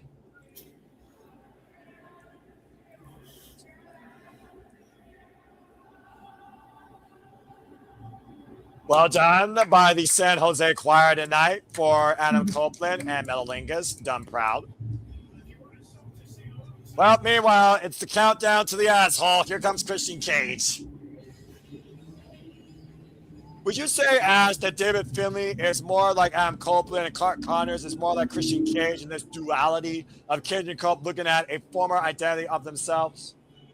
Yeah, I can see that comparison. Yeah, I can see that. Of course, David Finlay, who shattered, as you see, Christian Cage's left wrist with that shillelagh amongst those steel green steps, still heavily bandaged in a cast here tonight, Ash. I mean, you can make the argument that between these two, like, Finlay would be, like, Edge, and then because of, like, how accomplished he is as, like, a singles competitor. Although, in all fairness, Clark Connors didn't really get a chance or opportunity. Like, yeah, they didn't really get a proper opportunity to shine as his own as a singles competitor. Yeah, I just want to put this out here, Ash. Sex and Violence, Clark Connors and Thekla, who have also literally invaded stardom. Imagine if Clark Connors wins gold here tonight and celebrates with Thekla with 2 belts in bed. Referee Stefan Smith for this contest for the AEW Tag Team Championships. Christian Cage, by the way, folks, 52 years of age, 31 years involved in this game. Of course, former notorious TNA World Champion, former 2-time AEW TNT Champion, and former AEW World Trios Champion. But tonight, it's all about the AEW World Tag Team Championships. Adam Cole and Christian Cage are the 19th AEW World Tag Team Champions in this company's history. I just don't see the titles being desecrated by the dogs if they were to seize them tonight. I don't think I want to see that for the future of this division, to your point. But again, though, David Finlay and Clark Connors, they built a vulnerability. Christian Cage's left wrist. And then Connor might think they have one-upsmanship here, despite the fact they have doubled the level of experience when it comes to the champions. Stiff Con will tie up here. Yeah, of course, David Finlay and Clark Connors have never met Cage and Cope in a ring, Ash. That's true, yeah.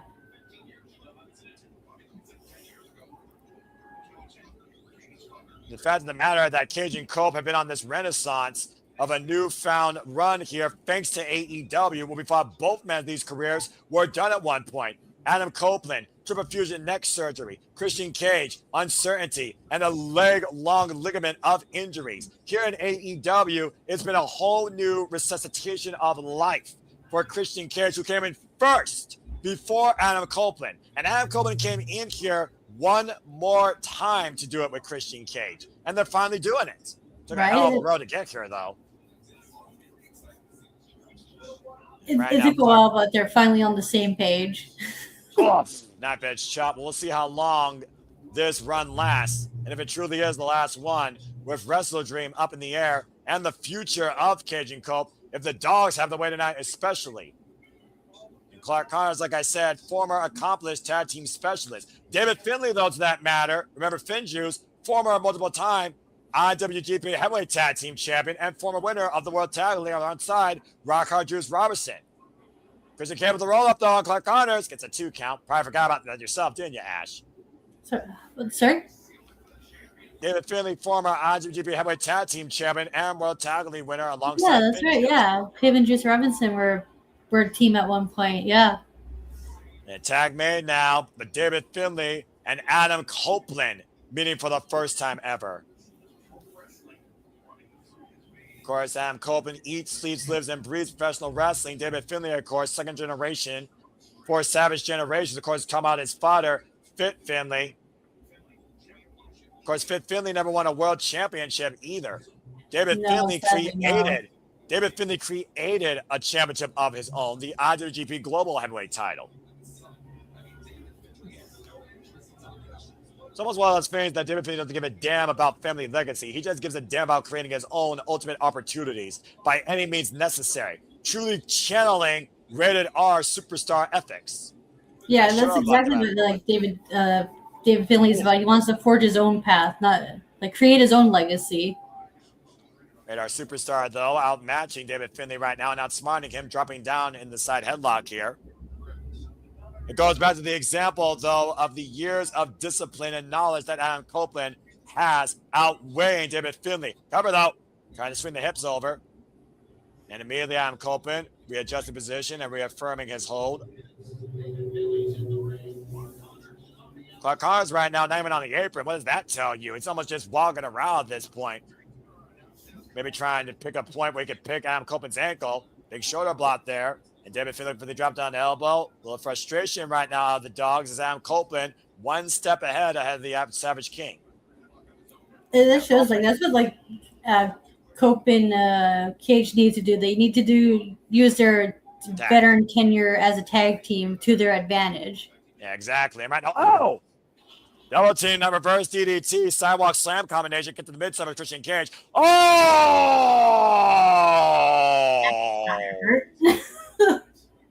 Right in the dogs.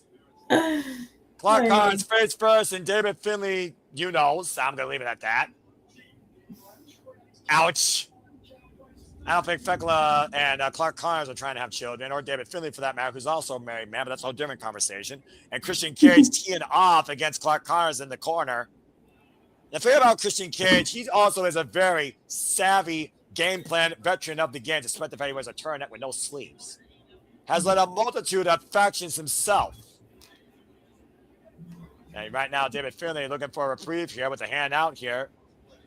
Trying to shake hands with Christian Cage, you kidding me? And Clark Connors with a cheap shot, and David Finlay also with a cheap shot. Sidestep, oh no! Christian Cage overexerting himself, going shoulder first into the ring post, and I think his wrist, damaged wrist, cut the ring post as well, Ash. Oh, yeah, that's a target on Cage. That the dogs are gonna exploit. Off. And about to say again, we talked about that Achilles heel that the dogs set up here, and they're finally exploiting it. And Copeland right now checking on his partner and his brother in this business and his asshole. Again, he said it, folks, not me. So I'm just saying what I'm saying. That's what the dogs are trying to do. They're trying to take out Cage so that they have the numbers advantage. Now David Finlay going for the cover, hook on the far leg, the back press, and gets a 2 count. And immediately going for the front face lock here. As the dogs have slowed down the match in their favor, driving the knee in the side of Christian Cage. And now working that damaged left wrist. And of course, Christian Cage. All about bring me gold or bodies, or sometimes both. I'm about to say, they might literally get both here tonight. Now pressing down the hand of Christian Cage. And a vicious stomp to the elbow. Great way to tear apart an arm when you think about it. Attacking the ball and socket joint. Yeah, they're really working that arm, and that's gonna make it difficult for Cage to lock in the kill switch. And right now, Christian Cage in the world of trouble as the dogs have isolated Instant Classic in their corner, just stomping away at him. Good grief.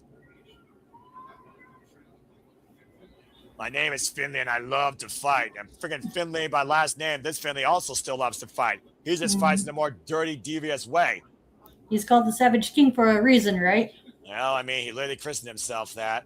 Again, I just want to thank everybody that's tuning in so far. As you all continue to make this possible, especially first-time viewers, please like, subscribe, comment, tell a friend, as we are your blind conduit to all the biggest shows, PLE's favorites across all these professional wrestling, as we dedicate ourselves strictly to AEW Forbidden Door tonight. And again, please remain #spoiler-free for all other shows this weekend. Please remain on topic and know that we do not pirate content. We simply bring you live watching reactions, alternative commentary coverage, answer your questions that are on topic, and bring you forward in the stories, championships, and the outlook of the company that's on display tonight. In this case, all Elite Wrestling Forbidden Doors, the AEW Tag Team Champions are on the line. Thank you. Adam Copeland right now just pacing the apron here. And you see the way Clark Connors hammerlock in the left arm. Christian Cage, though, attacking the midsection. Now going off the ropes. Great technique here. And, oh, man! Driving that arm down and taking advantage. Both Finlay and Connors are doing such a good job of like targeting the injured arm. The Dogs came in here with a calculated game plan. They have finally pushed it forward to perfect fruition and execution. The longer they work over Christian Cage, the better chance that they have in seizing the AEW Tag Team Championships. But I also do wonder that Moxie we're starting to see out of the Dogs. That could come back to bite him in the ass. Whoa! Case in point, overhead back body drop. This could be the opening Cage needs to tag in Ed, or Copeland as he's called. Man, Armbringer. It's okay, Ash. I don't blame you. Armbringer down to the mat. And to your point, David Finlay's sense of urgency immediately attacking that arm and stopping Christian Cage. As right now, all Adam Coleman can do is watch from the apron as a non-legal participant. And despite the fact that these Dogs fight dirty, they also fight strategically, as we've seen, especially here in AEW. You see right now, Cage is going to probably have to fight more heavily once he's in here on his own, as Christian Cage definitely needs a reprieve to recover. Just stomping away on the shoulder blades, though, is David Finlay. Stephon Smith, though. And wait a minute, what is Clark Connors doing? Is that a match? Yes, it is. Oh! What the hell? I think they just singed his forehead. That's literally what he did. He pushed the match out, lit match on Christian Cage's forehead. The definition of a different bad guy here tonight is Clark Connors. What the hell, man? I don't think freaking Scott Hall ever did that, or Razor Ramon. Let alone with a toothpick. Oh, Christian Cage right now fighting off the world in a world of trouble here. Drives on Clark Connors, drives on David Finlay, both men down, and a critical opportunity here for the champions to regroup. Right now, this is to see if Cage can make it. You see Adam Coleman right now, but they can't reach out, but Christian Cage still a world away, it feels like. And Clark Connors rips Adam Coleman down off the apron. Where the hell did he come from? I think Clark Connors clawed all the way from underneath the ring on the opposite side, Ash. Right? Very, very sneaky. And now Christian Cage again, still the legal man, and Unbound 2-1 assault as they're using the steel ring steps to their advantage. The familiarity by the Dogs, by the way, goes back to all the time Clark Connors and David Finlay shared in New Japan Pro Wrestling, even before David Finlay added him to his Dogs in the War Dogs. Mm-hmm. And now the arm pressed beneath the steel ring steps as Clark Connors, whoa, man! Oh, there goes Copeland for the save. T-bone collision drives Clark Connors chest first, spilling across the announce table and saving Christian Cage arm in the process. And right now, Christian Cage thrown inside the ring by Adam Copeland, trying to create the opportunity for the tag. David Finlay left away at bay. Stephon Smith starting his 10 count here as Tyler's going to his hands be a pinfall submission inside the ring. And right now, David Finlay picking the ankle of Christian Cage. Still a length away, Christian Cage. Up on the eye. Tag me!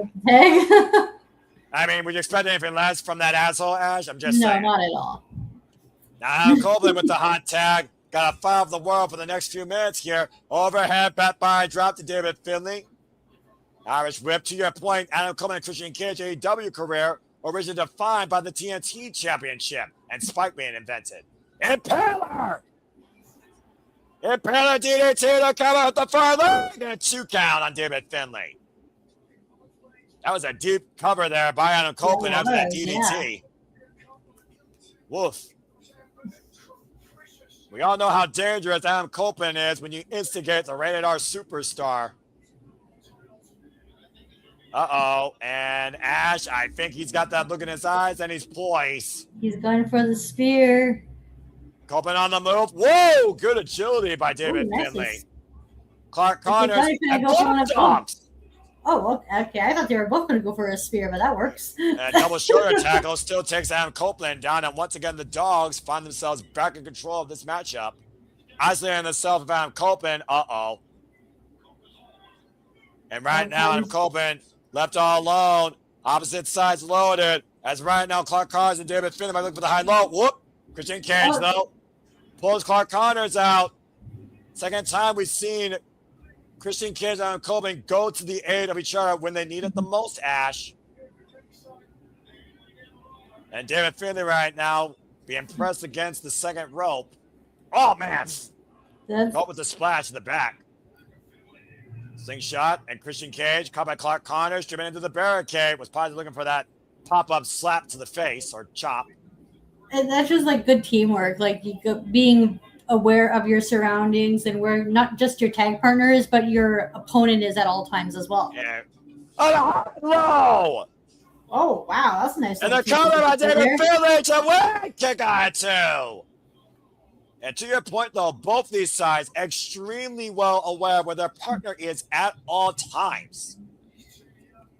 And nearly catching the champions off guard there. Look at this high-low. He thought he was going for the spear. Instead, it was a spear and a chop block combination. High-low attack by the dogs nearly won the championships. That was a pretty sweet double team move they did there. Now looking for full clip here, of course, the hoisted up, vertical drop, brainbuster. Adam Copeland fine bat though. Oh! And suplexing David Finlay. Yeah, overhead. Barely knocking him down. Yeah, I think David Finlay's boots caught Clark Connors in the head and he fell from the top turnbuckle. And right now, Adam Copeland creating distance with David Finlay. Looking for a spear of his own. We're going to run forward. Oh, it runs to a knee. And Finlay pop up. Spear by Christian Cage. Oh, okay. Out of nowhere. Cover two and Clark. Oh! Drives Christian Cage in the official. Uh-oh. Oh, no, the ref's down. Well, now all hell's going to break loose. And honestly, Ash, if that wasn't the British Occasion Coach playbook, I'd be lying. Right. We've seen Cage and Cole literally do that before in the early of their career. Doing whatever they can to get the advantage. What happens now? Now Clark Connors and Adam Copeland. Uh-oh. We're going to have spear off? I was about to say that too, yeah. Oh, this is going to be dangerous. Uh-oh. Look at the It drive. was bound to happen in this match. It was Look at the eyes, Ash. Who meets first? Spear! And I'm not sure who got the better or the worst of that collision. It looks like Connors did because the way he's like holding his arm, like shit. Well, right now, Adam Copeland and Clark Connors are down for the count. Uh-oh, here's Old Faithful. Yeah, that's Shillelagh, and Christian Cage might be aware of it. Wham! Oh, wow, he just fucking clocked Christian. But Christian Cage is the non-legal combatant. Uh-oh. And Adam Copeland has no idea what just occurred, and neither does the referee. Now David Finlay with that Shillelagh in hand, waiting for Adam Copeland to get back up to his feet. And what the hell? What happened? My screen went black. What the fuck just happened? I don't know. The lights are out. I can't see anything. And the Oh shit! It's gold. Remember that Rock Juice Robinson and the Bang Bang Gang were looking to spay and neutered a couple of dogs in the Bang Bang Clinic. What? Oh shit! It's Jay White. Yo. Swing Flag Jay White. Oh shit! He's back to finish what they started from Japan. I'm David Finlay. The man that excommunicated him from exiled to Japan. Exiled from Japan. Jay White back. Swing Flag Jay White strikes. Spear. Adam Copeland, cover on Finlay. Referee for position. 1, 2, 3. Oh, that was a pleasant surprise. Jay White coming back to pick up where they left off with the unfinished business. Holy shit! Brave with the switchblade. Jay White's back. So we're getting the Dogs versus Bullet Club Gold. Yeah, I think you're right. And how long has Jay White been waiting to do that to David Finlay after that overhead shillelagh strike? It's like 2 or 3 years now. It was when David Finlay sent Switchblade Jay White out permanently of New Japan Pro Wrestling. And now with both involved in AEW, Switchblade Jay White exacts his revenge and helps Adam Coleman and Christian Cage retain the AEW Tag Team Championships. Wow, I'm not sure what to make of this. Neither is Cage and Cole, but bottom line, folks, guns up, full arsenal. Switchblade Jay White is back in AEW. And Nick was right. Woo! Nick was right. Nick and was what right. You, Nick was right. The Bang Bang Gang is back to full ammunition. And Nick was right. Right, Noah? Just say Nick was right. That's all I need to hear. You were right, Nick. Good job, man. Honey, you quiet over there. And congratulations to Christian Cage and Adam Copeland, still the AEW World Tag Team Champions. Hell of a match, though, by the Dogs. Okay, so I will say Okay, so you guys need to help me. Why the fuck did he come back here and not, why did he come back here and not in anything that had to be related to Mox? Because we're in California, and this is where he was ousted 2 years ago, and it was by David Finlay that it happened. And he just cost David Finlay a huge chance for his first piece of gold, tag gold, in AEW. And this faction warfare where the Dogs use the Bang Bang Gang towards their expense to challenge for the championships. Switchblade Jay White finally truly had enough and came back when it mattered the most. Not only screwing the Dogs, but enhancing the Bang Bang Gang in the process. Guns up, folks. Jay White is back. Okay, well, good to know. I am a little bit confused on why you returned here. Continuity, Nick. Continuity. Yeah, if it has something to do with New Japan and the ousting, I mean, okay, I can see it. But yeah, cool. Yeah, good call. Hey, guess what? Irish goodbye. All right. Well, thank you so much. And thank you again. Shout out to Who's Having Fun by Drain that provide the official theme for Forbidden Door. And shout out to all of you that have encouraged us to continue to cover these professional wrestling shows events, including Forbidden Door. As you see earlier today, Mercedes Monet and High and Maya World are arriving. We have reached the pinnacle tonight. It is time for our first of 3 main events. And it's time to crown this year's winner of the Women's Owen Heritage Tournament, Mercedes Monet versus Maya World. Do we have another match after this, other than the Owen and the Cage match? That's it. It's time for our triple main event. We've reached the top of the card. So we're getting the Owen finals back to back. Okay. Sounds like it. Let's go ahead and talk about this journey. Maya World, who came in really quickly before you talk about the journey, there's reports going around that Swerve and Ospreay is the main event. Good, they should be. All right, wow, thank you, Jay. nice. We'll see if it executes, but that's the report. Well, Okay. I believe that they should, because that's bigger than that steel cage match. So I hope you're right. And we seen I'll anyway. Thank you. Can I be honest with you guys? I don't really care for the tag match, the steel cage tag match. Sadly. Let's just talk about MJF versus blank, and then just go from there and just have fun with people throwing each other in the steel cage, okay, Ash? And the Don Callis family implosion. What you do care about, though, is women's wrestling, and what we have cared about and invested completely is the Cinderella story of a girl choosing an opportunity to try and thrive off of tragedy, willingly, in pursuit of achieving a dream, beating her teacher, now facing her idol. Maya World, the it girl, could become the girl to stun the world and beat the CEO and claim her last title. It's time for the Owen Heritage Tournament Finals. I will say this throughout the tournament, Maya impressed me so much. Like I love her so much. no pun intended. I want to see her. Give Maya the world. Have her become champion. I don't see her being AEW Women's Champion anytime soon, but TBS somewhere down the road. Just start her off with the mid card title first, and then build up to her.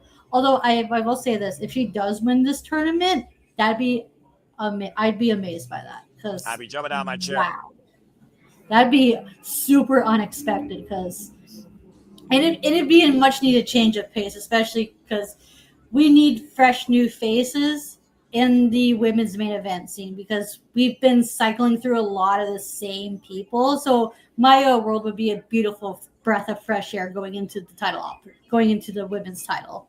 Well, let's go ahead and listen to Renee Paquette get the sports takes here. We got the Dapper Yapper Justin Roberts, referee Aubrey Edwards, and Tari Okada, our Japanese ring announcer, going to bring the big fight feel in what is the finals of this year's Women's Arbitration Tournament. Who will add their name to Dr. Baker, DMD, Willow Nightingale, the Glamour. Of course, I'm talking about Mariah May. And of course, last year's winner, looking to go back-to-back, Mercedes Moné. Maya World, like I said, has punched her ticket to the finals, defeating Skye Blue and Athena, but has never faced who she deems her idol in the CEO. Of course, talking about Mercedes Moné, who punched her ticket via wild card, taking the spot of Willow Nightingale and defeating Alex Windsor, and Hazuki now finds herself one match away from going all in again to accomplish the one thing left in what she believes is fulfilling her legacy, the AEW Women's World Championship. This is Mercedes' last title, and she's looking to trade it in for another title. The big one that she has yet to win. From 13-1, from a humbler version of the theme to anything but humble in what she guards herself as a standard of professional wrestling. Hard to argue as Mercedes Moné has come back with a vengeance for gold, and the AEW World Championship is the final hurdle. And of course, Mercedes Moné, she was the wild card at the expense of Willow Nightingale, who we of course asked to get well soon. Nice picture as I see there in the middle briefly. Oh, this is going to be good. And let's think about this, Ash. The statistics are not in favor of Maya World, but the surprise aspect and the support is there heavily in favor of Maya World. Only a select number of women have beat Mercedes Moné in her AEW career. Willow Nightingale, Chris Statlander, and Timeless Tony Storm. And Alex Windsor. Yeah, that's quite the win record that Mercedes has. And of course, this past Saturday on Collision, that was yesterday, High-End and Maya World were involved in a tag team main event against Mercedes Moné and Athena got the better of Maya World's partner, pinning High-End after the old face. Backslide on Maya World. Gets a one count. Smart move, trying to go for the quick cover. Looking for a schoolgirl cover now, hook both legs, and gets a one count again. Let's not forget, Mercedes Moné's tournament last year was defined by surprise roll-ups all the way to the win. That's also smart for Maya to try to do the quick roll up as well. Try to get a quick one up on her. I'm about to say you're gonna need something different to surprise Mercedes Moné, who has watched Maya World all through the whole thing, and now hoisted up. Power grades being shown here by Maya World, able to escape, rolls underneath, and Mercedes Moné on the move. Both these women right now are trying to keep up with each other. Ducks underneath the clothesline. Looks like we got some dueling chants here tonight. Polarizing audience here where either woman is deserving, and it's any woman's game to win. But Maya World says that's her time now, and she very well could be right. Maya World, by the way, is 23 years of age, has only been involved in this business for 3 years, Ash. Wow. A little bit of showing off there against the CEO. Playing a little bit of mind games. And again, Maya World called Mercedes Moné her idol. Imagine what it would mean for Maya World to beat her idol. She finally beat her teacher. Right, because she has a win on Athena. That would be do a lot of momentum for Maya World, not only to beat her mentor, but her idol as well in back-to-back weeks. Yep, whoop, Tiger Feint kick. Mercedes Moné falls to the outside. Mercedes Moné, of course, been involved in this business. 34 years of age. Rolling Campbell off the apron, wants Mercedes Moné on the outside. And has been involved in this game for 15 years. Idolizing, of course, Eddie Guerrero. And we've seen Mercedes Moné matches go the distance and go deep, Ash. That's one of the things you can say about Mercedes Moné. She takes herself and her opponent to the absolute limit, especially during this year's Owen Hart Foundation tournament. Oof. Dagger Feint Kick rocks Maya World. Masugi nearly pinning Mercedes Moné and turning into a Stardom vs. AEW final. And we know as of this moment, whoever wins this will face Thekla for the AEW Women's World Championship at All In as it stands. Oh, a little slip up there off the Mitchell's escape off the second rope. Andrade takeover to the CEO. Rolls through. Wait a minute, look at this. Oh. Looking for a crossface possibly. Her own variation may be the statement maker. I was about to say she's trying to make a statement of her own. I'm about to say, though, Maya World, an incredible young athlete, independent rising star out of the Texas area, out of VIP Wrestling, Reality of Wrestling, and, of course, Athena's promotion, trained by Athena in MPX Wrestling. And Maya and Hyen have really taken advantage of the opportunity they've gotten since being signed to All Elite Wrestling, Ash, this year across AEW and ROH. And this is definitely, their biggest opportunity to date.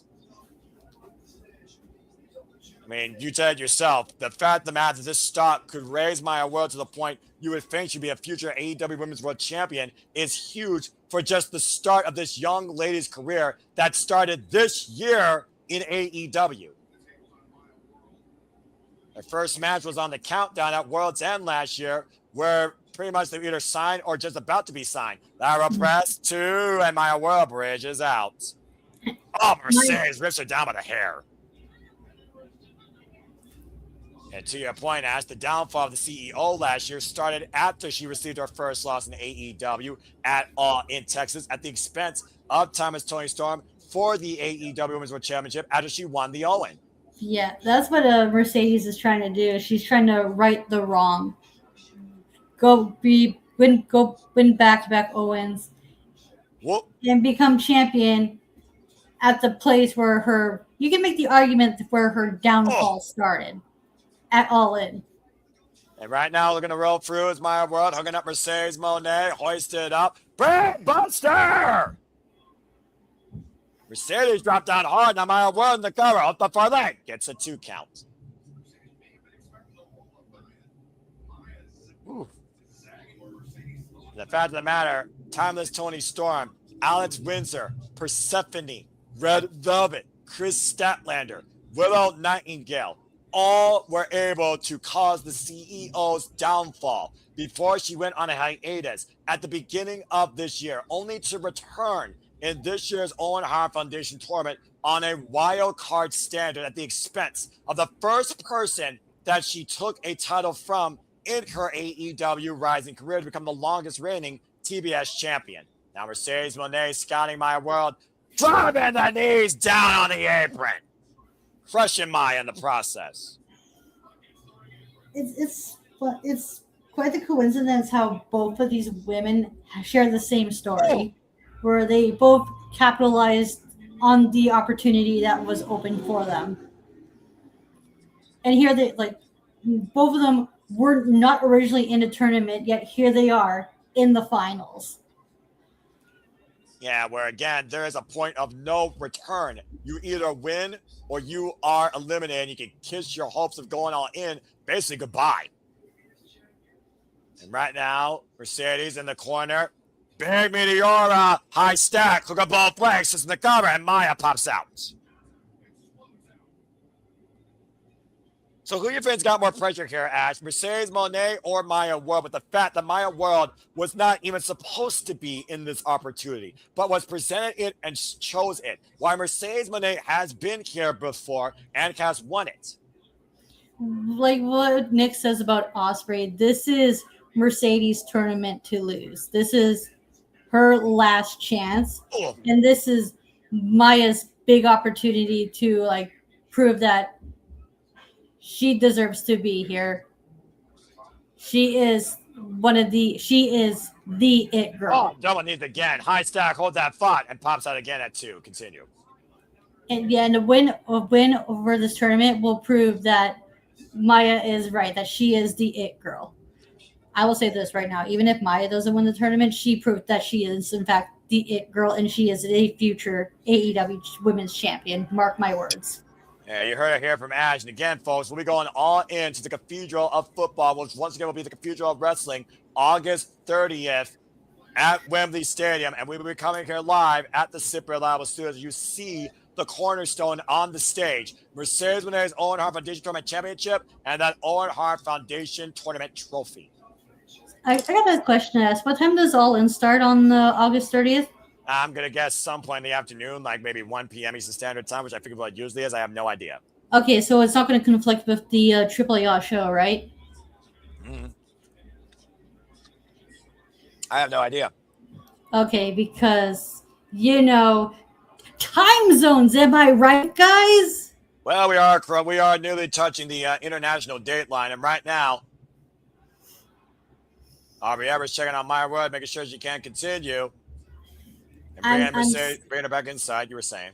I'm sorry to put this, but it's just like, as soon as the announcement made, it's like, oh, hey, guess what? WWE is doing a show on the same day as AEW. And it's just like, oh, God, here we go with the same song and dance of counter-programming bullshit. Look, it's not counter-programming. It's just the nature of the business. The bottom line, you choose what you want to cover, and I'm going to be covering AEW All In. It's as simple as that live. And meanwhile, Straight Jacket Hall by Mercedes Moné. No offense, but this is where the best wrestle and where my passion's at its highest as a professional wrestling fan to my delight. Exactly. And right now, Mercedes Moné looks for the highest delights to punch her to get to All In at the expense of Maya World being the cruel stepmother in the Cinderella story. You were saying, Ash.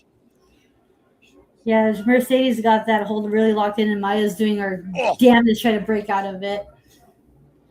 And the sweep out of the leg, and Mercedes Moné right now. It almost feels like Mercedes Moné is trying to just keep herself in the driver's seat. Is she confident to believe that she can beat Maya World, considering when it comes to your point, titles? She's lost every championship match she's been involved in when it concerns her defending a title. Great counter, sunset flip, high sunset flip, roll up, cover 2. Maya World gets a 2 count on Mercedes. Rolls out of it, falls through, gets to the midsection.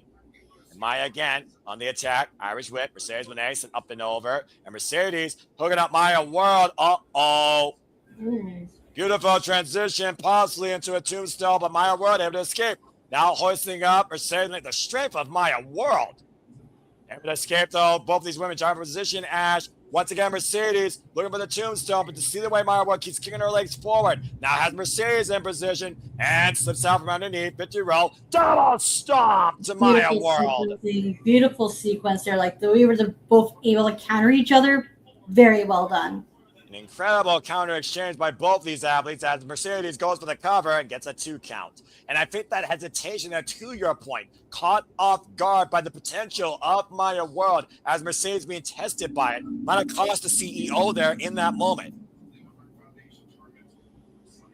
It is so incredible to see the Owen Hart Foundation tournament represented on this global stage, considering Owen Hart was such a disciplined technician, master artist, not just in Canada, but also in New Japan during his illustrious career. It's a shame what happened. He was gone way too soon. Amen to that. So was Eddie Guerrero. Now Maya World right now driving the elbows forward, trying to literally make the CEO go bankrupt. Bring Mercedes Moné down to her knees. Smoke of fire, a little spark coming out of Maya World. How fitting considering Maya World and Jada Stone were once former tag team champions together, known as Spark of the World. And rolled through and, oh God, double stomp by Maya World that time to Mercedes Moné. Tip for tat, move for move, counter for counter has been the story here between Maya World and her idol, Ash. Damn, there's damn near took up the I forgot what the saying is. Took the air out of her lungs. That's what it is. There you go. There you go, young bat. You got it. Fucking ADD brain, man, I tell you. We love you, Ash. Don't worry about it. The side stab, spinning soul bot, and I couldn't think of a better person to call this show with you. So I'm so grateful that you are here. I swear, English is my one and only language. I can speak well. That's fair. Whoa, man! Both women. Ooh. We're trying to meet with a kick, and I think Maya World got the better of it. Yeah, seeing as she was able to get up fast. Amber World up the second. Oh!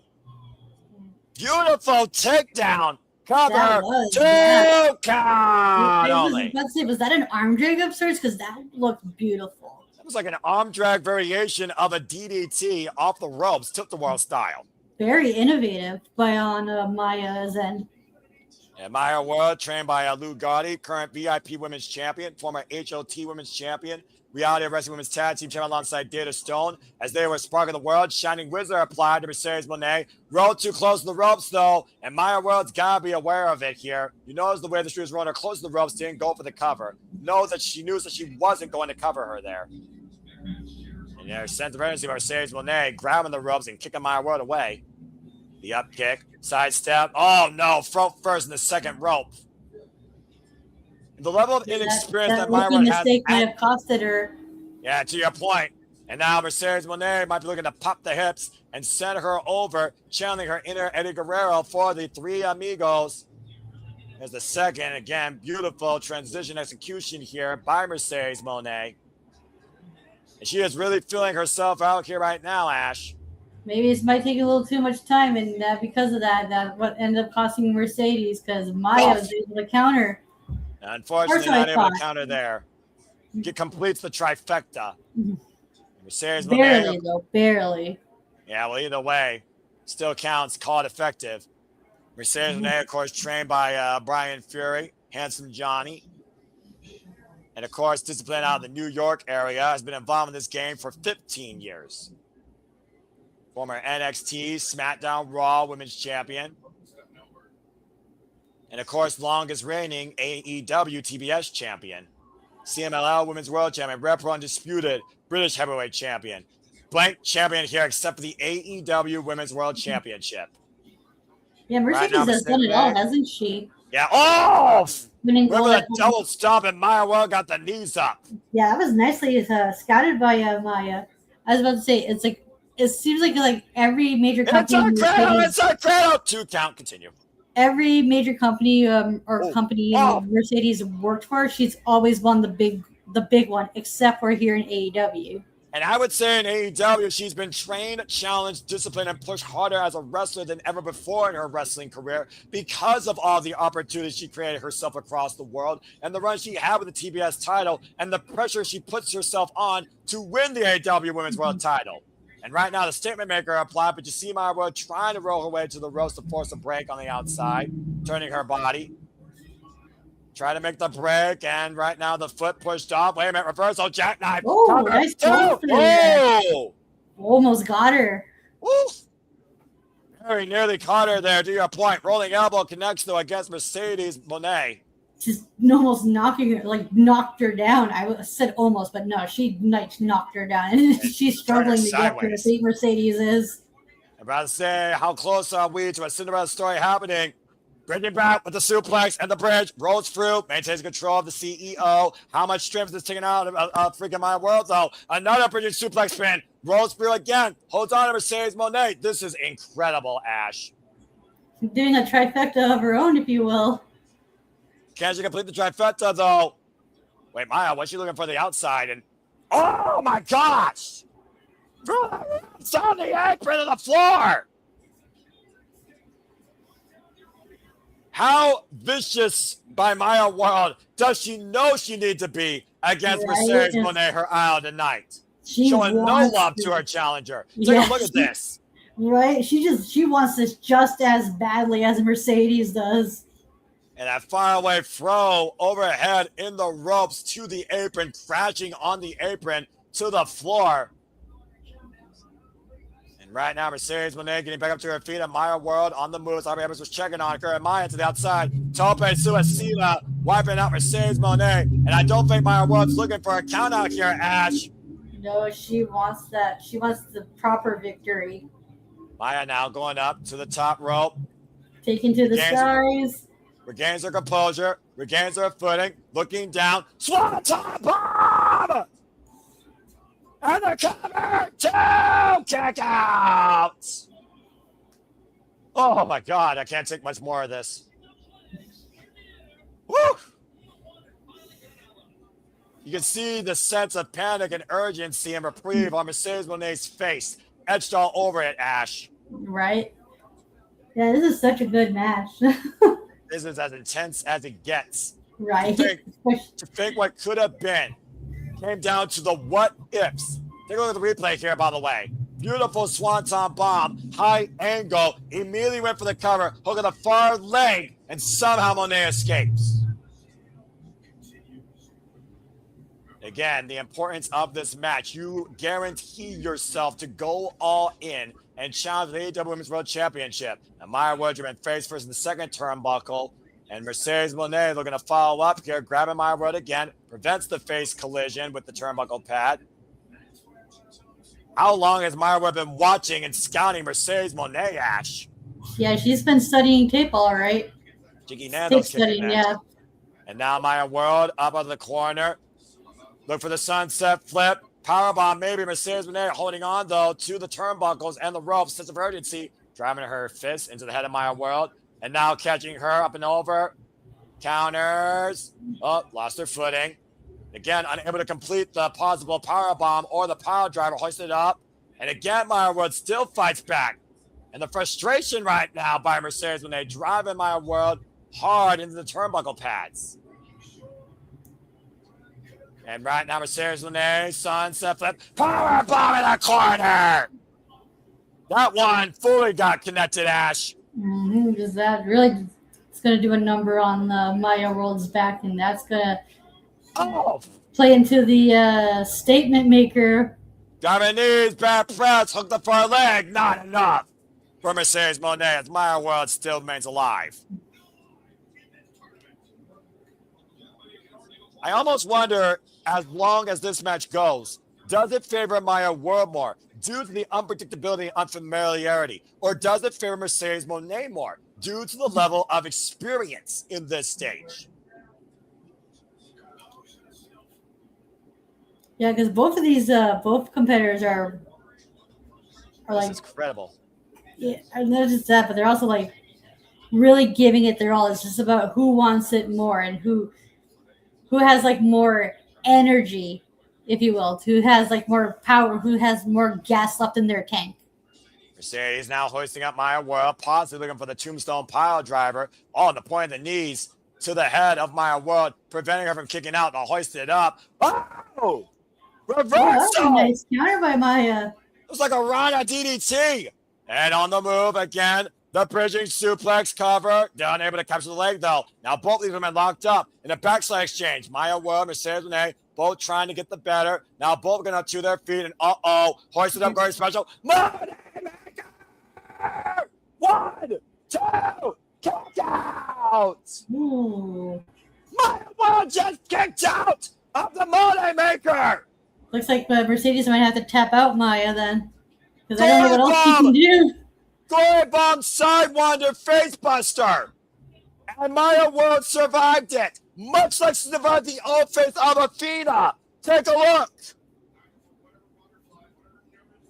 The fact that Maya Woods has never been in this type of situation before and the pressure that comes with it. She is a star. She is the girl tonight. No matter what happens here after a display like this, Ash. Yeah. Mega believers of everybody. Dueling chance right now for the CEO and the It Girl as Mercedes Monet once again looks to hook Maya Woods, pausing for another Monet Maker. And meanwhile, Maya Woods escapes, rolls through, bridging cover, suplex pad. Oh, man. Almost got with a jackknife. Able to escape, though. Mercedes Monet is still too strong. Rising knee strike clocks Maya Woods right to the eyes. Now Mercedes Monet looking for the backstabber. Maya Woods holding on to the ropes, though. Almost like she sensed the CEO coming. Rips her down by her hair and sends her crashing down the apron. Disrupting the grip right now. And you see Mercedes Monet and Maya Woods. What is this? Sunset flip. Oh, my God. Oh, right to the outside. Sunset flip. Cartwheel powerbomb from the apron to the floor. And Maya Woods gets the better of the CEO again. Just like really planting her on Mercedes' back. And Maya Woods lost her footing there for a second. Off the second! Springboard moonsault! The moonsault going for broke on the outside, trying to break the CEO's portfolio. This is the moment, Maya. Go for it. Don't waste time here. This could be it. We're trying to go for that moonsault. Continuing forward with the attack. Springboard moonsault, second rope. 1, 2, no! You got me fucking kidding me! What the hell? Absolutely insanity! Impossible! Fucking impossible! This is the damnedest women's match I've ever seen in AEW. This is a really good match and a really good showing for Maya World. This is professional wrestling, damn it. Look at this. Maya World hit that second rope moves up perfectly after all that added onslaught to the outside, and somehow Monet still fucking escapes.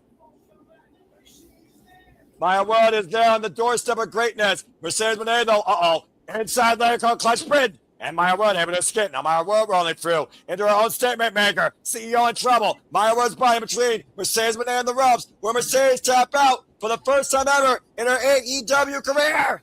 To her own move, nonetheless. Over the nose, the bridge, the S-grip, compromising the breathing, but the vision still not impaired. Reaching back as hard as she can. Is her escape for the It Girl tonight to Wembley? Desperately crawling over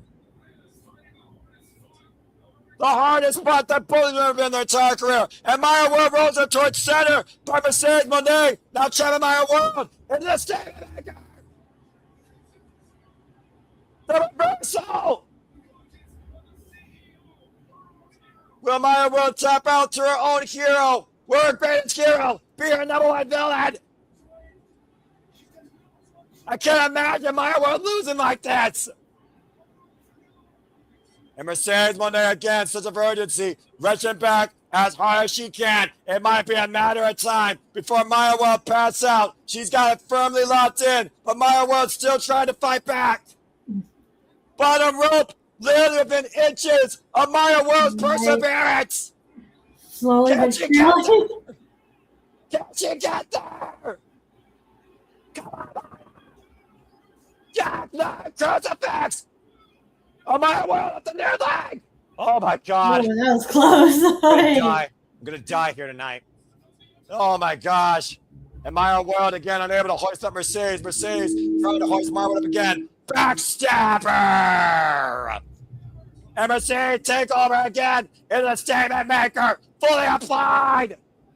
And Maya World, oh my God! And that is it! That is it!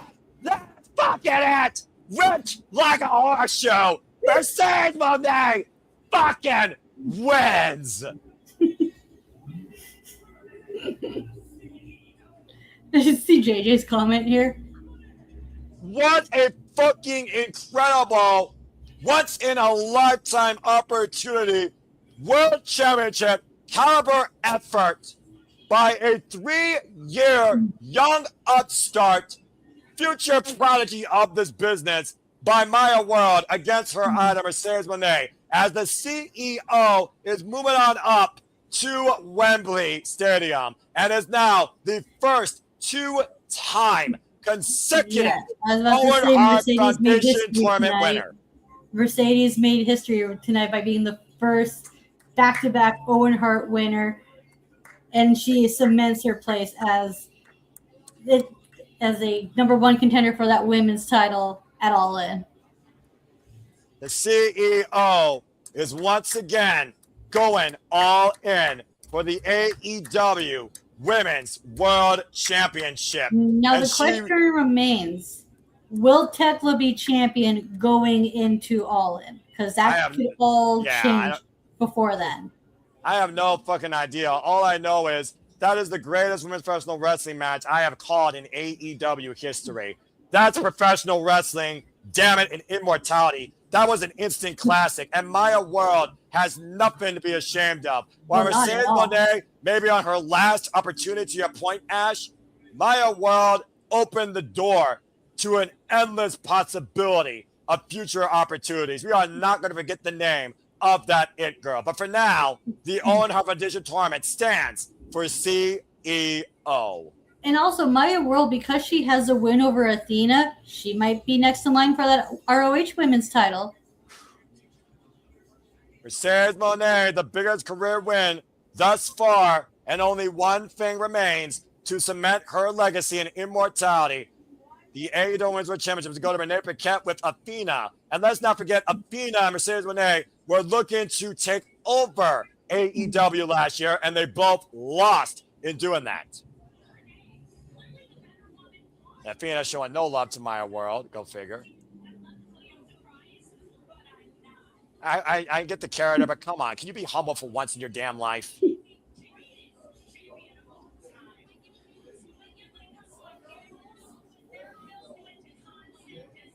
I really hope Billy Starks take that title from you, Athena. I really do. Athena apparently mad about the flip victory over me.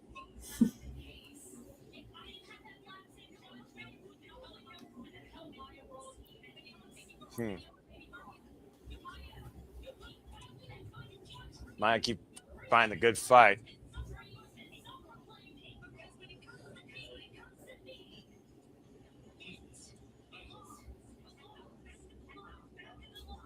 Damn. Well, Athena no love lost that Maya World was the one that eliminated her, clearly, and showing no humility towards what her greatest student demonstrated in the Women's Own Heart Foundation tournament. I mean, again, a phenomenal effort off a tragedy, seizing this golden opportunity willingly. How can you not be proud of that with somebody you trained in professional wrestling and for somebody else that truly looked up to you as an idol for professional wrestling in this business? Are you fucking kidding me? Like, seriously. What a tremendous matchup, though. My God. So rats, like, damn it. All right.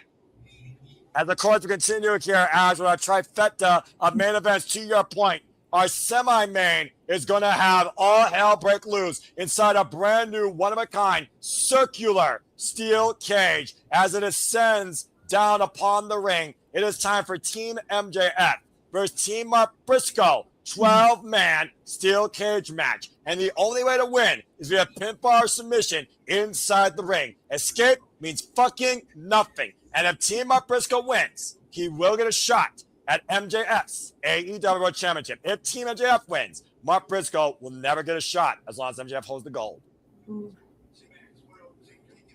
Oh, my fucking God. I just had an out-of-body experience. Oh, man. Excuse me. Sorry, my chest is killing me right now. That was...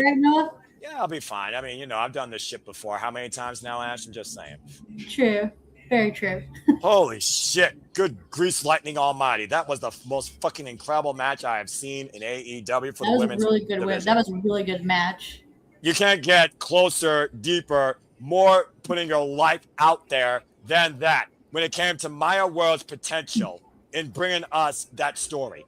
I don't give a fuck if I was wrong. She earned everything she got to demonstrate tonight on the world stage of AEW Forbidden Door. Not just in front of AEW, but in front of everybody in this partnership. That's what a tournament final is supposed to be like. Well, you know, some places get it right, some places don't, but it is what it is. Anyway, let's go ahead and move on from there. I meant in showing how badly both women want it. Like, that's what I meant. I wasn't trying to throw shade or anything. No, I'm not throwing shade either. There's a certain identity to what professional wrestling conduct in the highest form of competition is. And AEW demonstrates that moreover. And the Owen Competition Tournament just proved that. That being said, let's bring up to speed on this match. Mark Briscoe and MJF have been the bane of each other's existence since the last year, as a child of God looks to humble a devil and send him back to hell once and for all. Last year at AEW All Out, Mark Briscoe beat MJF in a tables and tax match. It was after that match. Oh boy. Death's Door. I like that. Okay, that's what they call it. Okay, cool. Well, welcome to Death's Door, Ash. Are you ready to see what this means? Yeah. Well, Nick's got his wish.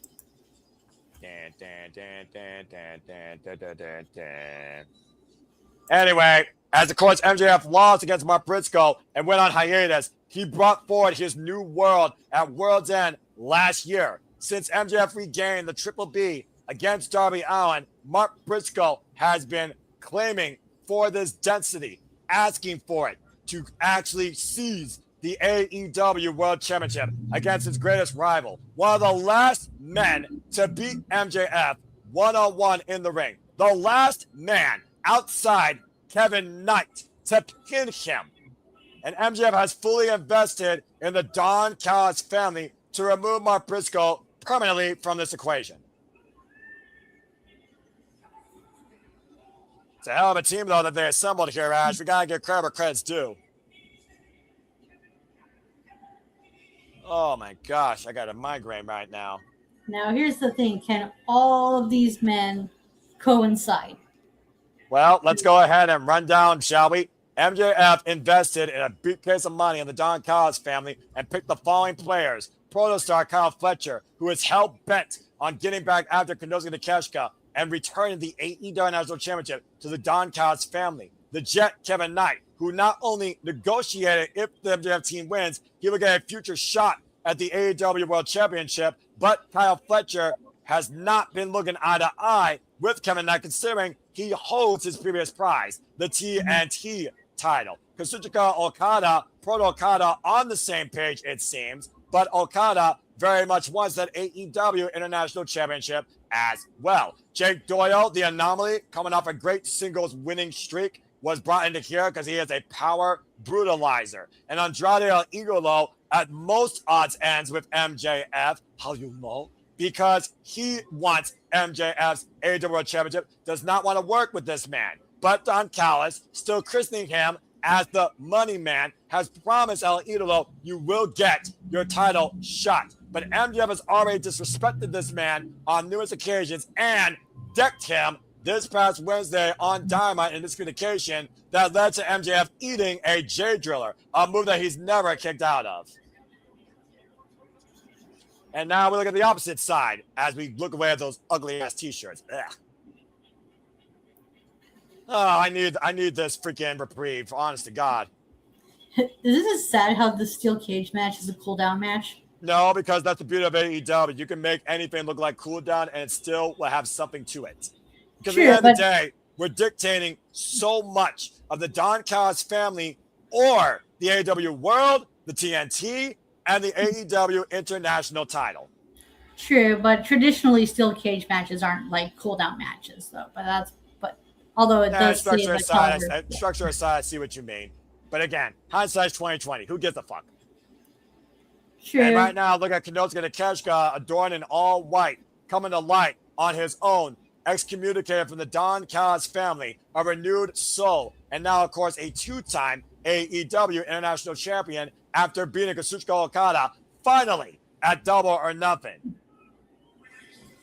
Darby Allin, of course, who came back with revenge, hell-bent on Kevin Knight after the heinous actions when he lost the AEW World Championship at Double or Nothing after being UFO Splash on a stretcher, and has also claimed that he will do anything possible to make sure Mark Briscoe gets this chance at the AEW World title. And Ash, I just want to put this out here. Mark Briscoe also says the fact we got backpacks means we can bring anything we want to this steel cage match. I'm expecting some plunder. Right? Yeah. They're going to see some ridiculousness. And of course, the conglomeration, still AEW World Trios champions, Don Callis family, have set their sights on that gold as well, and have welcomed Konosuke Takeshita as the newest member of the conglomeration. And the man spearheading it all is, of course, Mark Briscoe. So Takesha's officially part of the conglomeration? I would say so. He has a backpack. What's Darby Allin doing at the top of the steel cage? He's just being Darby Allin. I mean, it's nothing out of the ordinary. Yeah, you know what? That's a fair point. But that boy's probably going to jump off it at some point. Let's be real. That's a scary sight, seeing Darby Allin on this rounded Doom's Door structure. Welcome to Death's Door, folks. The first ever round steel cage match in AEW history.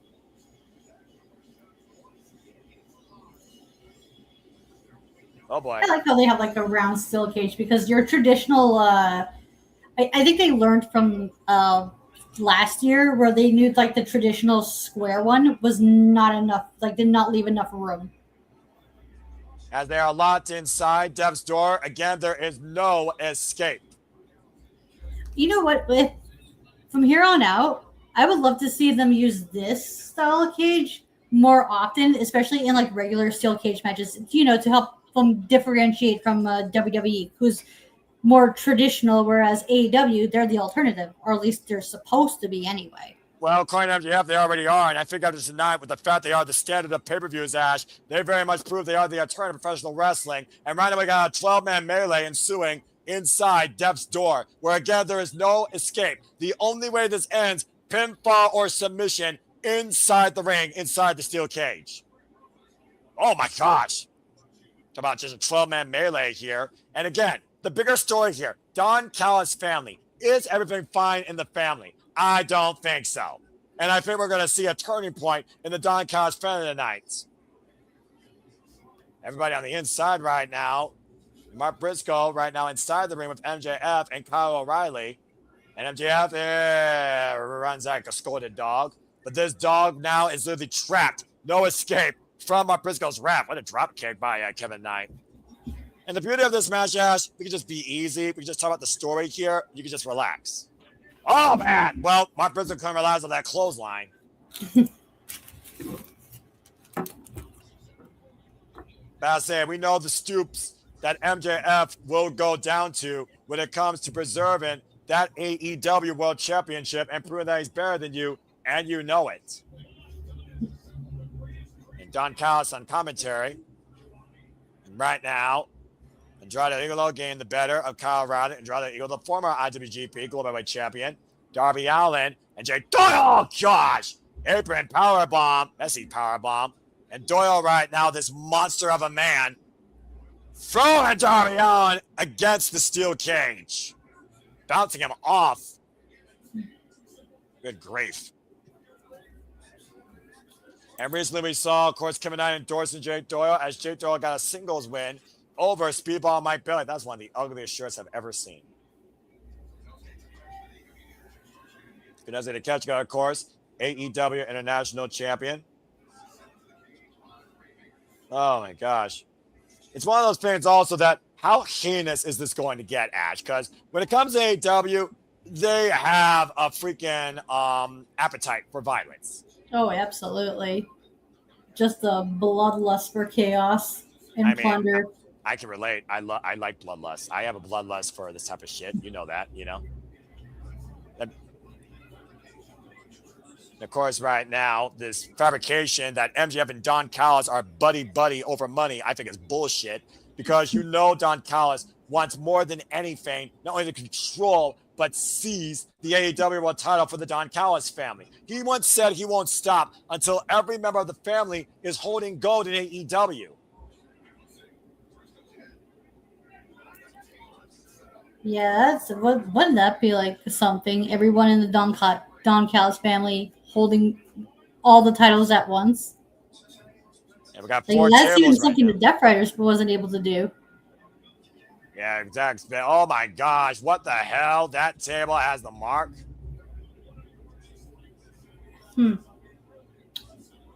Interesting. Okay. Yeah, I mean, we've seen it all. We've seen the that endorsement. I mean, we've seen Slim Jims. What's next? Well, I guess at least with this, a one-time freaking promotion for an ugly-ass shirt that might as well die in a dumpster fire. Don Callis fan right now going to work and in control so far of Team Mark Briscoe as we have tables set all over the outer ring area of this unique round structure. MJF just literally just standing in the ring like a deity trying to be worshipped. And Andrade Igolo. I don't want to. But who do you like better, Ash? Andrade Igolo's posing or MJF's posing? About to say Andrade I was about wanted to to say get the something lady. really bad, but I'm like, mm-mm. Andrade wanted to get the ladies. Uh-oh. What did I tell you? Again, right now, Okada, Jay Doyle trying to play peacemaker, and Kyle Fletcher. We know how much Andrade wants to take MJF's block off here. I mean, I'll say this: who entertains me the most, I have to say Andrade does. What the hell's in that bag? Right now, Roderick Strong swinging a giant ass duffel bag against the Don Callis family. Big boot is though. in there? Yeah, like it's square, but what kind of like square object is in there? Please don't tell me there's bricks. Oh, please don't tell me there's bricks. If it's bricks, I blame you. Kung Fu there just clocked Okada, former AEW International and Continental Champion. Because I We're like talking these about the types of backpacks. matches, We talk about but- the backpacks and just say, what is that? It's a Super Nintendo. No, that's a Nintendo. What the hell? A Nintendo? Nerd. Why not even a Sega Genesis, dude? Come on now. It's the better system. Okada right now being teed up against a N64 controller being battered here. That's almost worse than the freaking weapon used in Ghost of Yote. Wait, is that an N64 controller? Yes, that's an N64 controller. Oh. Now Fletcher. Ran into the Jesus, that clothesline could one so wrong. of that cord. Wait, And now, is that a cartridge? which But game I don't is think it? I don't know. Damn it. Insert and press play. Bring us back to the 80s, why don't you? Do. Oh! That was kind of funny, I'm not going to lie. What's next, Ash?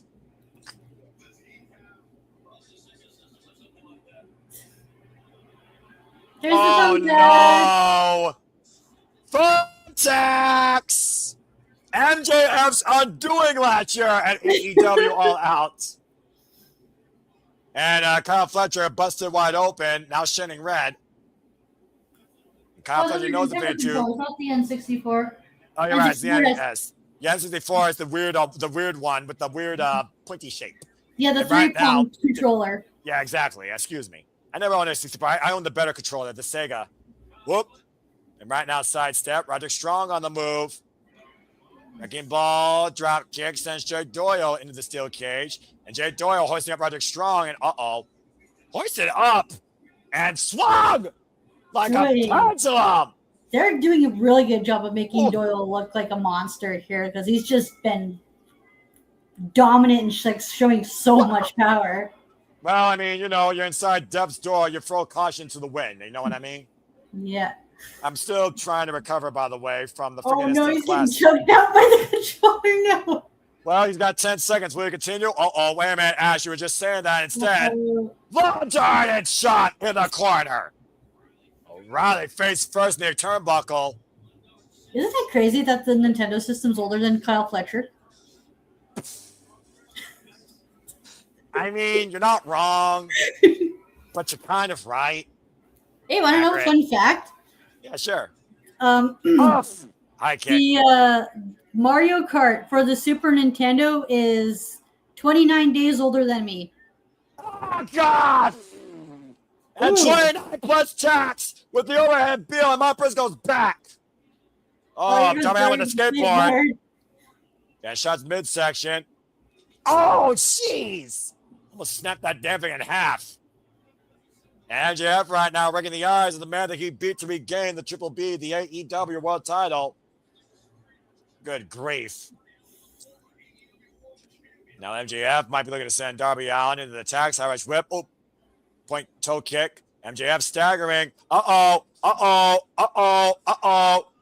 This Darby might not Allin end well for MJF. pushing MJF closer towards his undoing. And Darby Allin on the move. And Oh, Jesus. 360 flip. Face first in the tax. MJF with the counter kick at two. Darby, Darby's a crazy boy. Oh my God. Oh my gosh.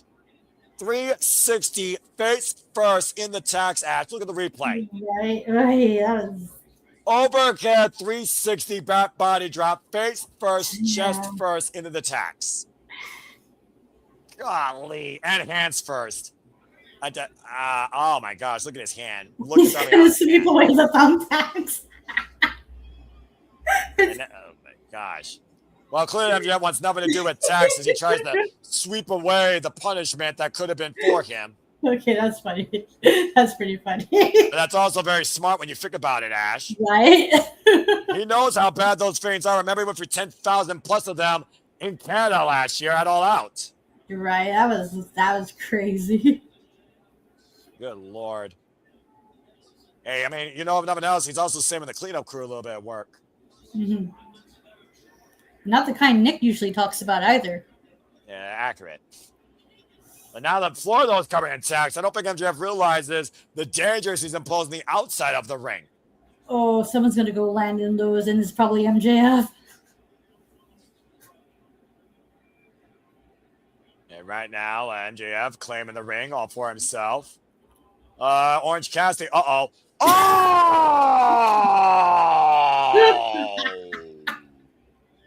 Right in his tiny pickle with the broomstick. What's in the backpack, Orange? Sunglasses? I was saying, what is Orange Cassidy? Good Aww. luck tonight, Willow. Aww. A little luck for Team Orange? Briscoe. Those are orange slices. Oh my god. I mean, you might as well get a little bit of nutrition while on the job, right? Fucking Yeah, look, at Bryce Rensburg gets an orange. Got to give the citrus what you want.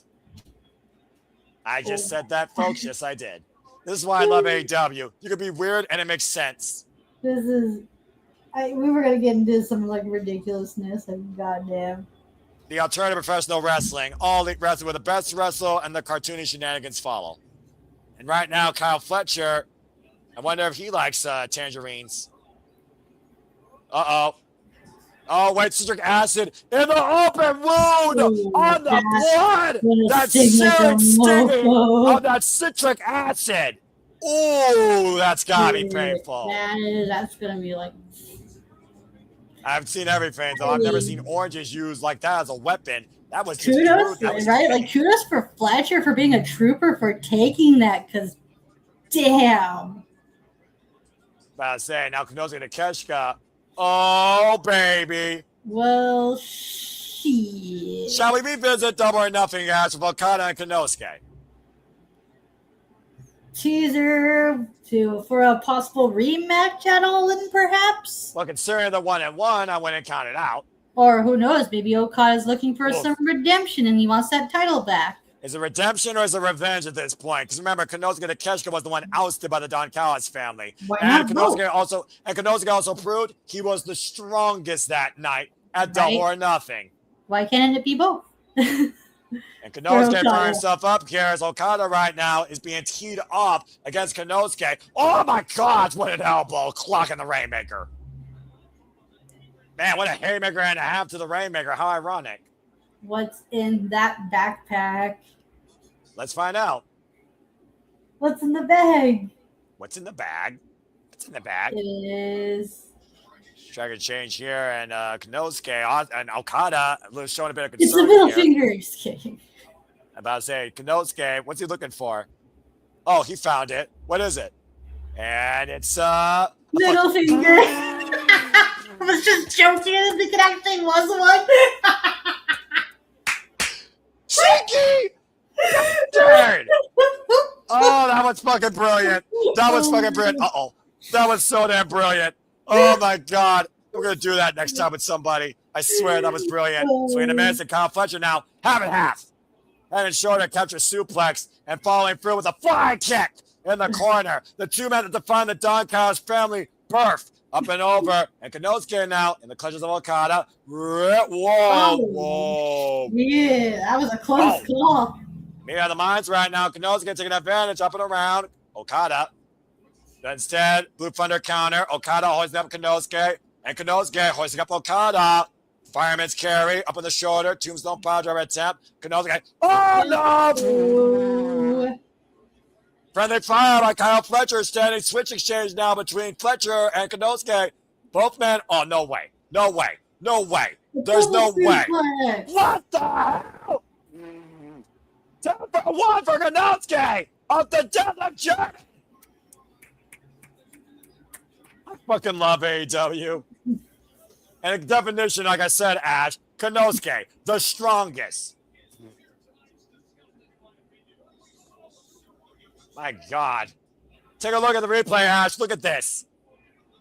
The power of Kenosuke deadlifting two men at once in a German suplex tower.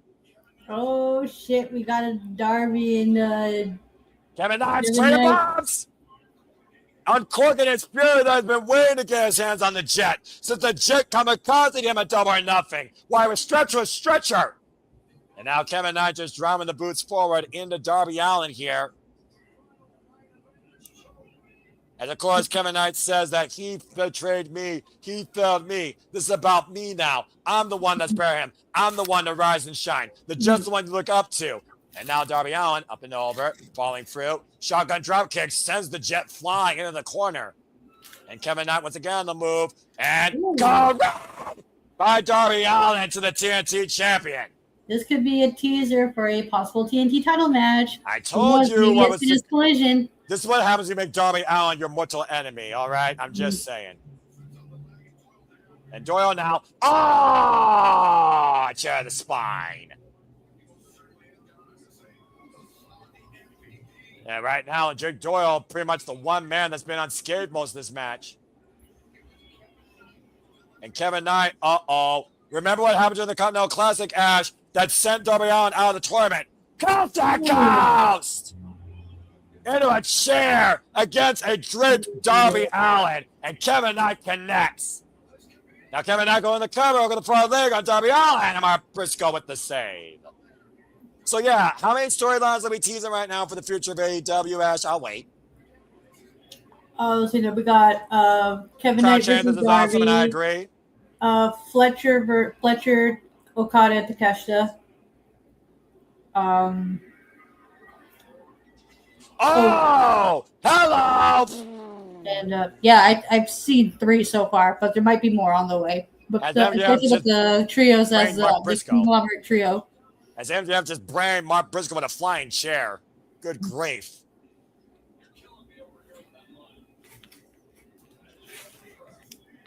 The amount of freaking, the energy, the competition, the moments. And we're still not done yet.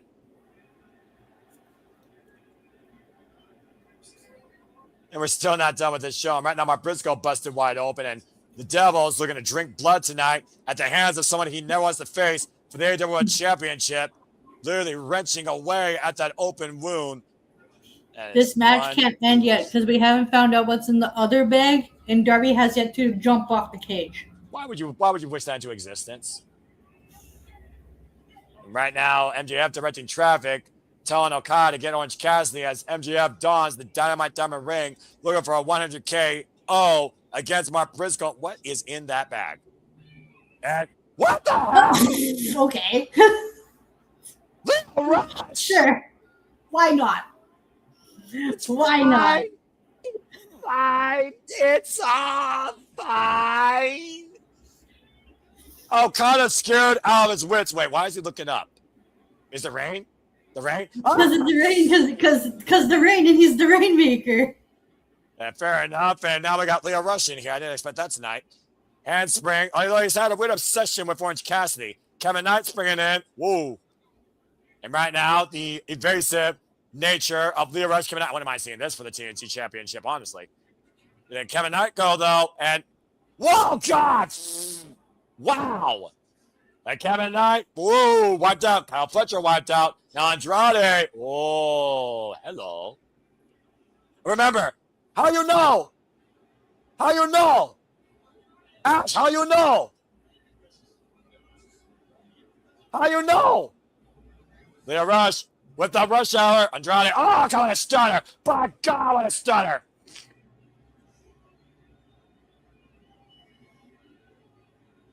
And right now, Leo Rush in the move with a low bang.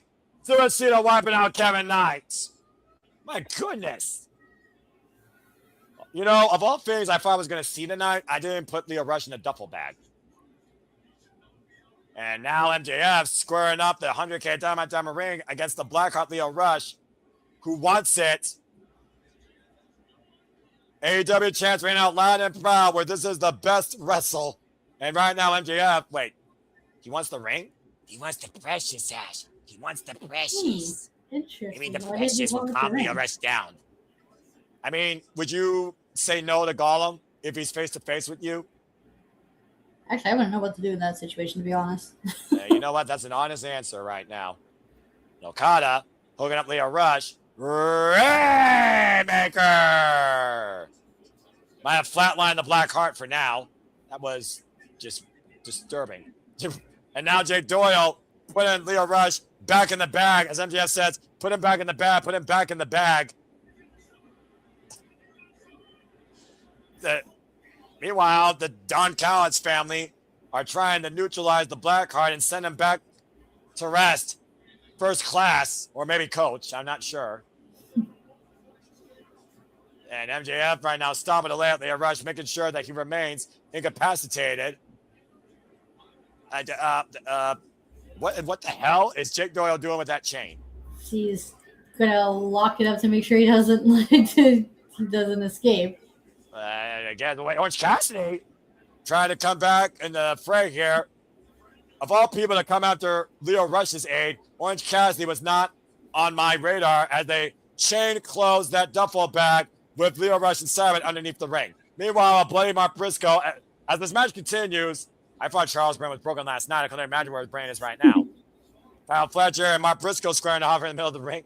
This show's giving me every fucking thing I'm more. That's why I love professional wrestling, and AEW just does it right on pay-per-view. They are unmatched, damn it, on this stage. I don't care what the fuck anyone says. Oh, yeah, well, I mean, it wouldn't be an extreme match on a ladder, right?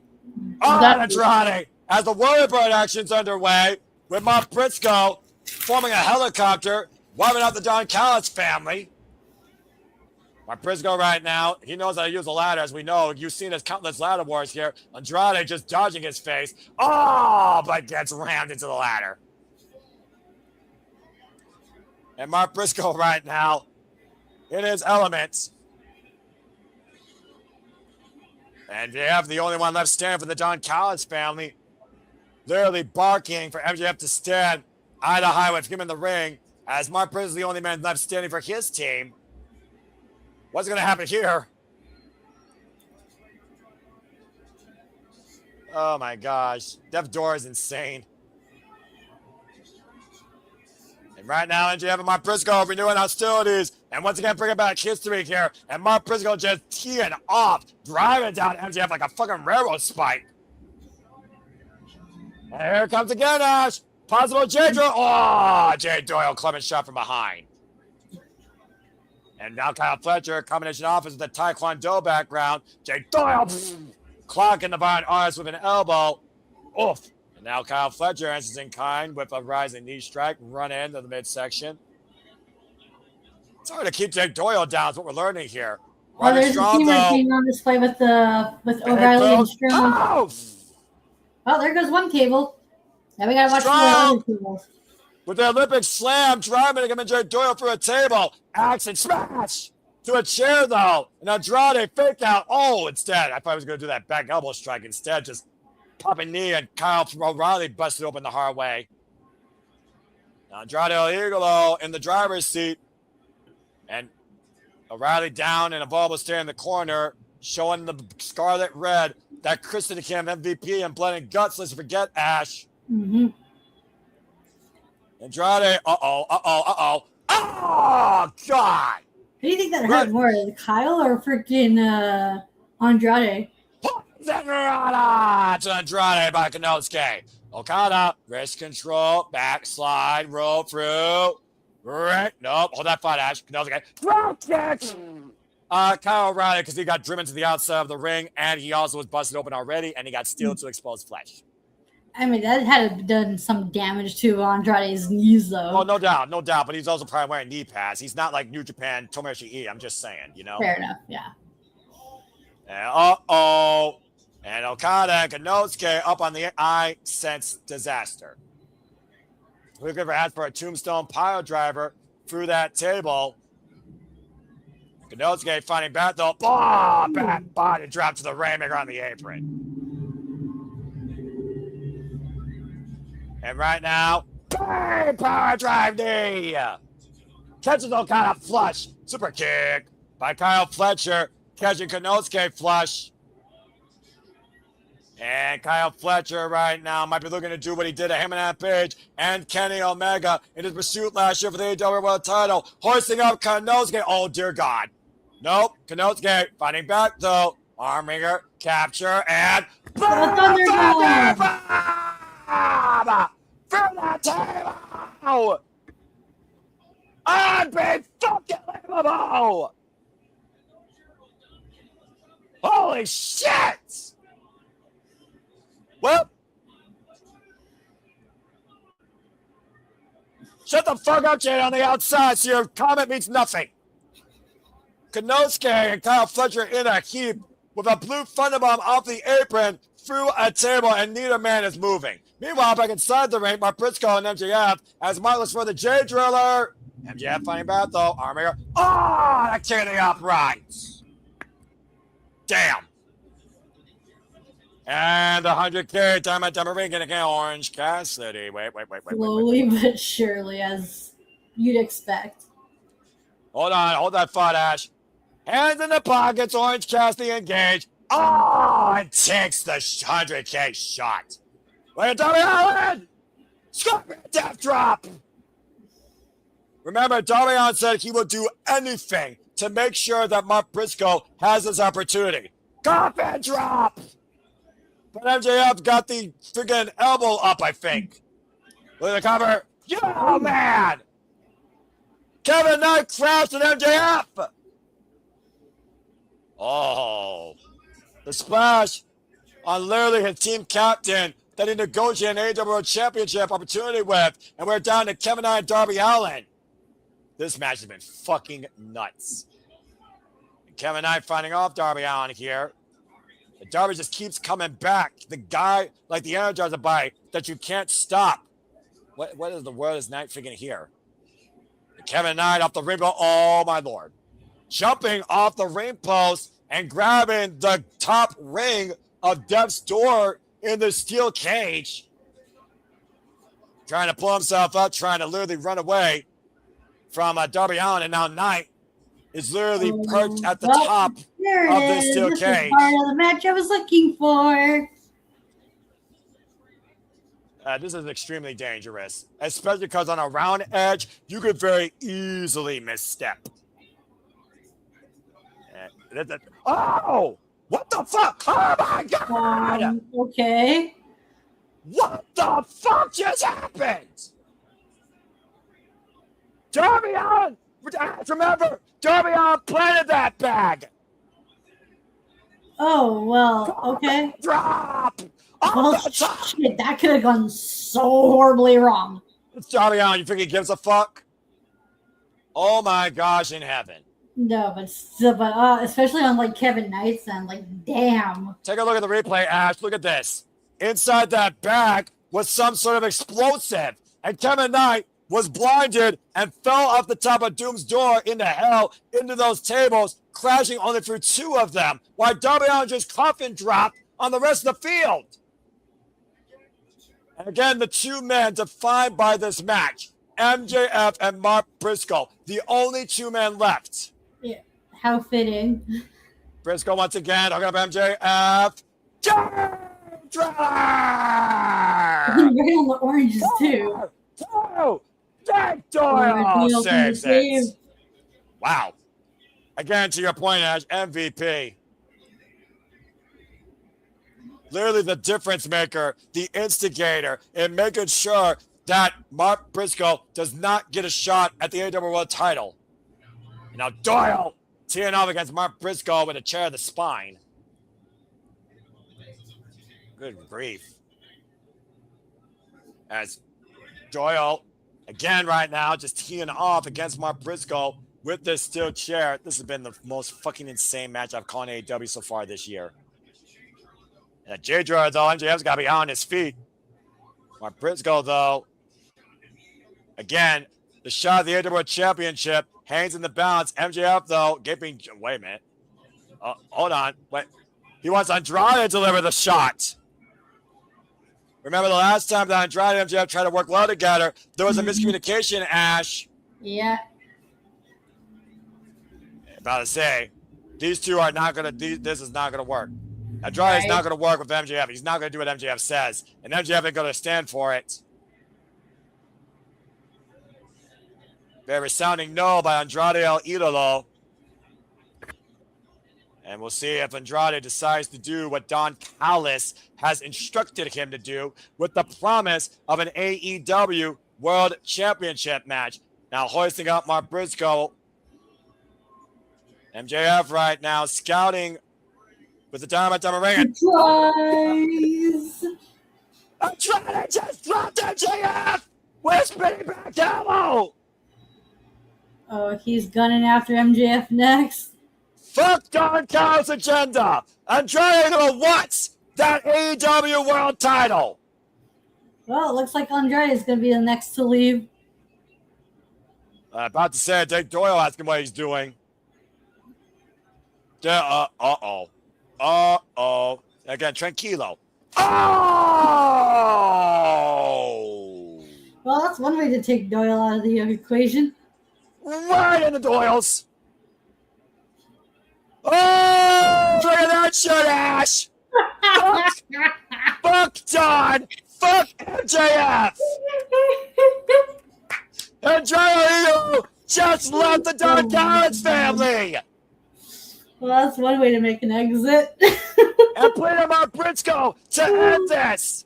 The Dorada to Jay Doyle! Yeah, Driller! Cover! 2! And Mark Team wins! This was the most funniest steel cage match I've ever seen. I fucking loved it. Top to bottom. The first of its kind, as only AEW can bring. And we just saw another member leave, the Don Callis family. Doom's door opens up with Mark Briscoe now guaranteed a shot at the AEW World Title. As Andrade said, fuck Don, fuck MJF. Do you think they're gonna sell those shirts on a shop AEW or AEW shop? I'm pretty sure it'd probably be a bestseller because we both can't stand on Callis. MJF, the jury is out. Congratulations to Mark Briscoe, Kyle O'Reilly, Roderick Strong, Orange Cassidy, Leo Rush for that matter, and Kenobi the Cash Cow, and Andrade El Hilo for that matter. The winners of the first ever Death's Door Steel Cage match. We got like multiple stories going. We got Darby versus Kevin Knight. The possible three-way between Andrade. Couldn't be happier. Oh, they're gonna free Leo from that. Look at that. I mean, why not? Let's see what else they got. The three-way between Okada, Takeshita, Fletcher, possibly. We got Andrade, MJF, even if it's non-title. We got Briscoe, MJF coming up soon. It's just, my God. Look at they're trying to drag the back out of the cage and try to find a way to free Leo Rush from within it. Yeah. That's the damnedest I've ever seen. Congratulations again to Darby on the conglomeration, Mark Briscoe, and Kenobi the Cash Cow, the winners of this 12-man steel cage match. And I fucking loved it, top to bottom. You almost wonder, is MJF going to get his money back from Don Callis since they lost? He's going to ask for a refund. Well, Ash, let's go ahead and take a moment here to remind people what's coming up this Wednesday night as we have a brand new TBS champion in the first ever Survivor Affairs in AEW. Queen Aminata, Chris Statlander, Persephone, Hikaru Shida, Harley Karen, and Stardom's Maika will fight in a six-way eliminator for a brand new TBS champion this Wednesday on Dynamite. As we look at Willow Nightingale in her, of course, Road to Recovery. And again, folks, that is here live Wednesday, July 1st. I don't know if we're covering that, but I am a crazy fucking madman. Should I? How you know? Ash, how you know? I don't know. I just do what I'm told, all right? No, uh-oh. What did I start? Do-do-do. JJ, what are you doing? Producer man ain't gonna force nothing. But if you wanna, we can make it happen.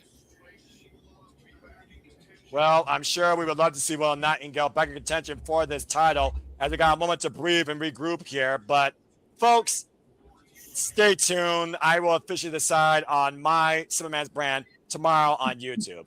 Well, Ash, first and foremost, holy hell, what a death's door that we walked in on and saw the gates of hell open upon. We go backstage with Mark Briscoe. Go ahead and lend your thoughts while we listen to our favorite man on the mic speak. The most motivational man in professional wrestling business. He's gonna call a shot. Oh, my boys. Like I said, you ain't got no friends, Max.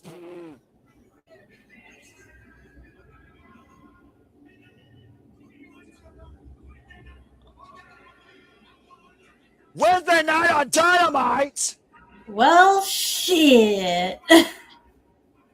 Damn, this guy's not wasting any time. Fuck it. Let's do it. Man, Mark, you a goofy, crazy motherfucker. But we And I wouldn't will have follow- it the other way. I will follow that crazy motherfucker through any AEW ring. I figured Briscoe would at least wait for Beach Blast.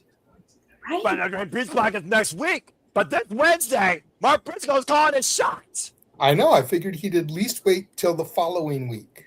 Well, Mark Briscoe is a man that looks to live. You know? I mean, regardless, it's going to be something special. Well, again, it's not official yet, but I'm sure Tony Khan AEW will officially update us, and we'll update you if that match is official. But Ash, on the night where we saw the return of Switchblade Jay White, Andrade said, fuck MJF, fuck Don Callis. We saw the first ever Dev store where Team Mark Briscoe won. The Divine Dominion show domination over Thunder Rosa and Olympia. Maika punched James Survivor with the Fittest at the expense of Skye Blue. The Young Bucks were able to win that interpromotional freeway. Shota Umino retained against Pac. Monster defended against Bandito. Yeah, exactly. Thugger defended against Starlight Kid. Desecrated her match, the Stardom present, the Stardom logo. And Myra and Mercedes Moné gave us a match for the ages in women's professional wrestling. It all comes down to this. As ladies and gentlemen, all elite fans, wrestling fans, we have finally made it to our main event. It is now time for Will Ospreay versus Swerve Strickland for the Owen Hart Foundation Tournament. Ash, here we fucking go.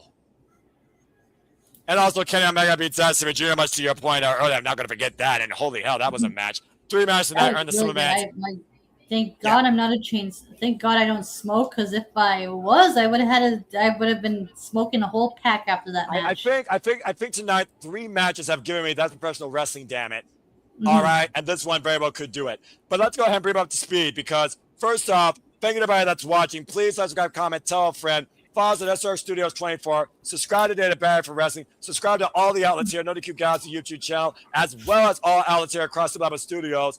And now we get ready for Will Ospreay versus Strickland. The most dangerous, the most determined, the most hungry, the most deserving, the most willing, the most that needs it. Last time that Ospreay said he needed to win this was last year in the finals against him and Adam Page at Double or Nothing. And he said that was his ascension. But him and Adam Page was the better man that night. And now this year is his second chance on life in redemption and a dream, not just for himself, but for his country. But he has to beat a man he hasn't beaten in a decade in Swerve Strickland. It's minute time at Forbidden Door. Oh, boy. The scary thing, Ash, every time these two men meet in the ring, they set a bar and they raise it each time. And they're the main event of this phenomenal pay-per-view tonight, where everything is on the line.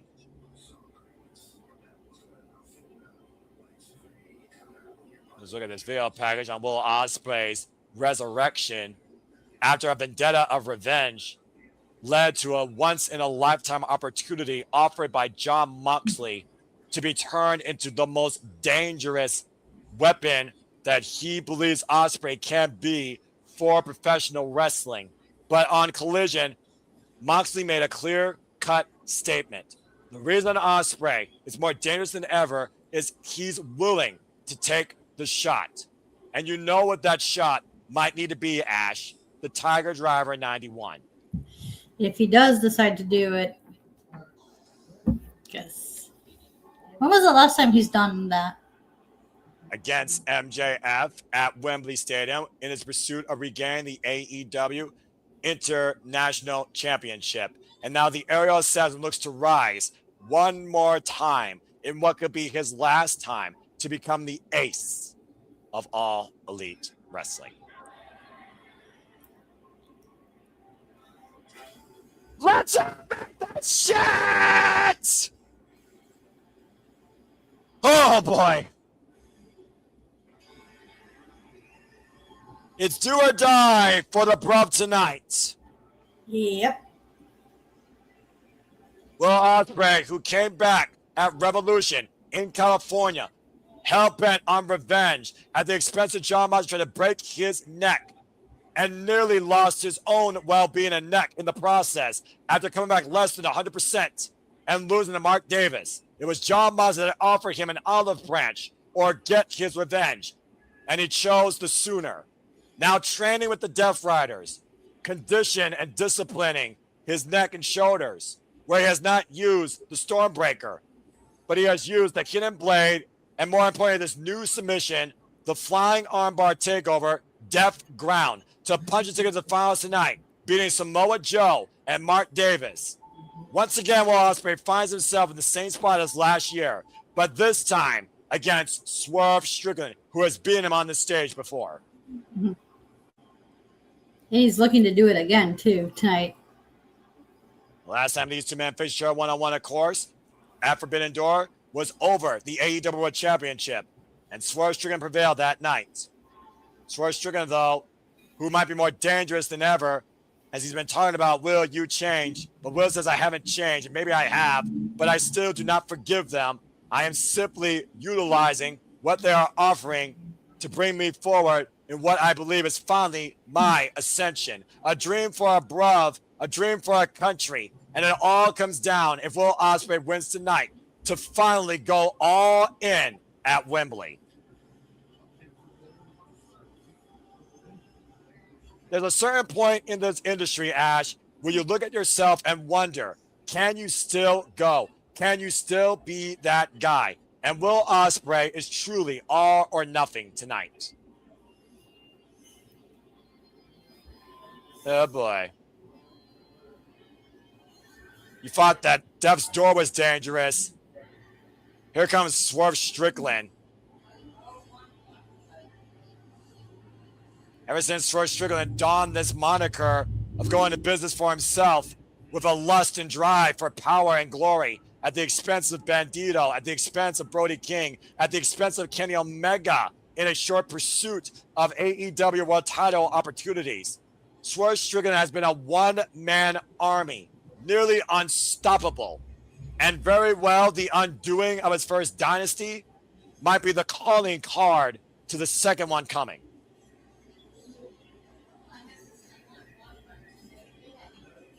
What's going on for your head right now, Ash, seeing this entrance? I'm wondering, like, what's Swerve supposed to be dressed as?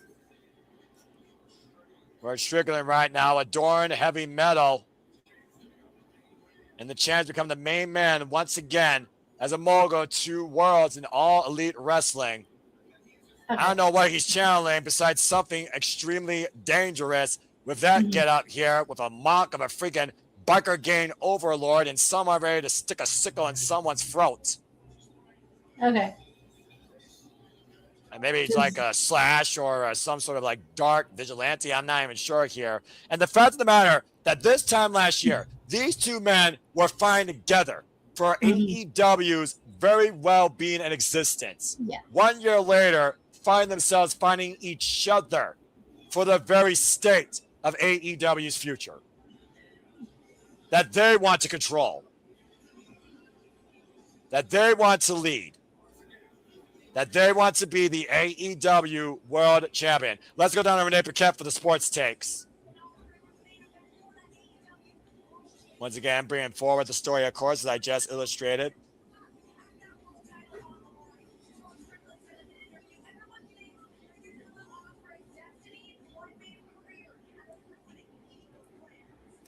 Yeah, about to say, Swerve Strickland has been a man to change the narrative his whole entire life. He's been a disruptor in this business, and the disruptor might ruin Will Ospreay's destiny. For the last of the night, Ash, let's go down to Justin Roberts for our introductions of our men's Owen Hart Foundation Tournament Finals.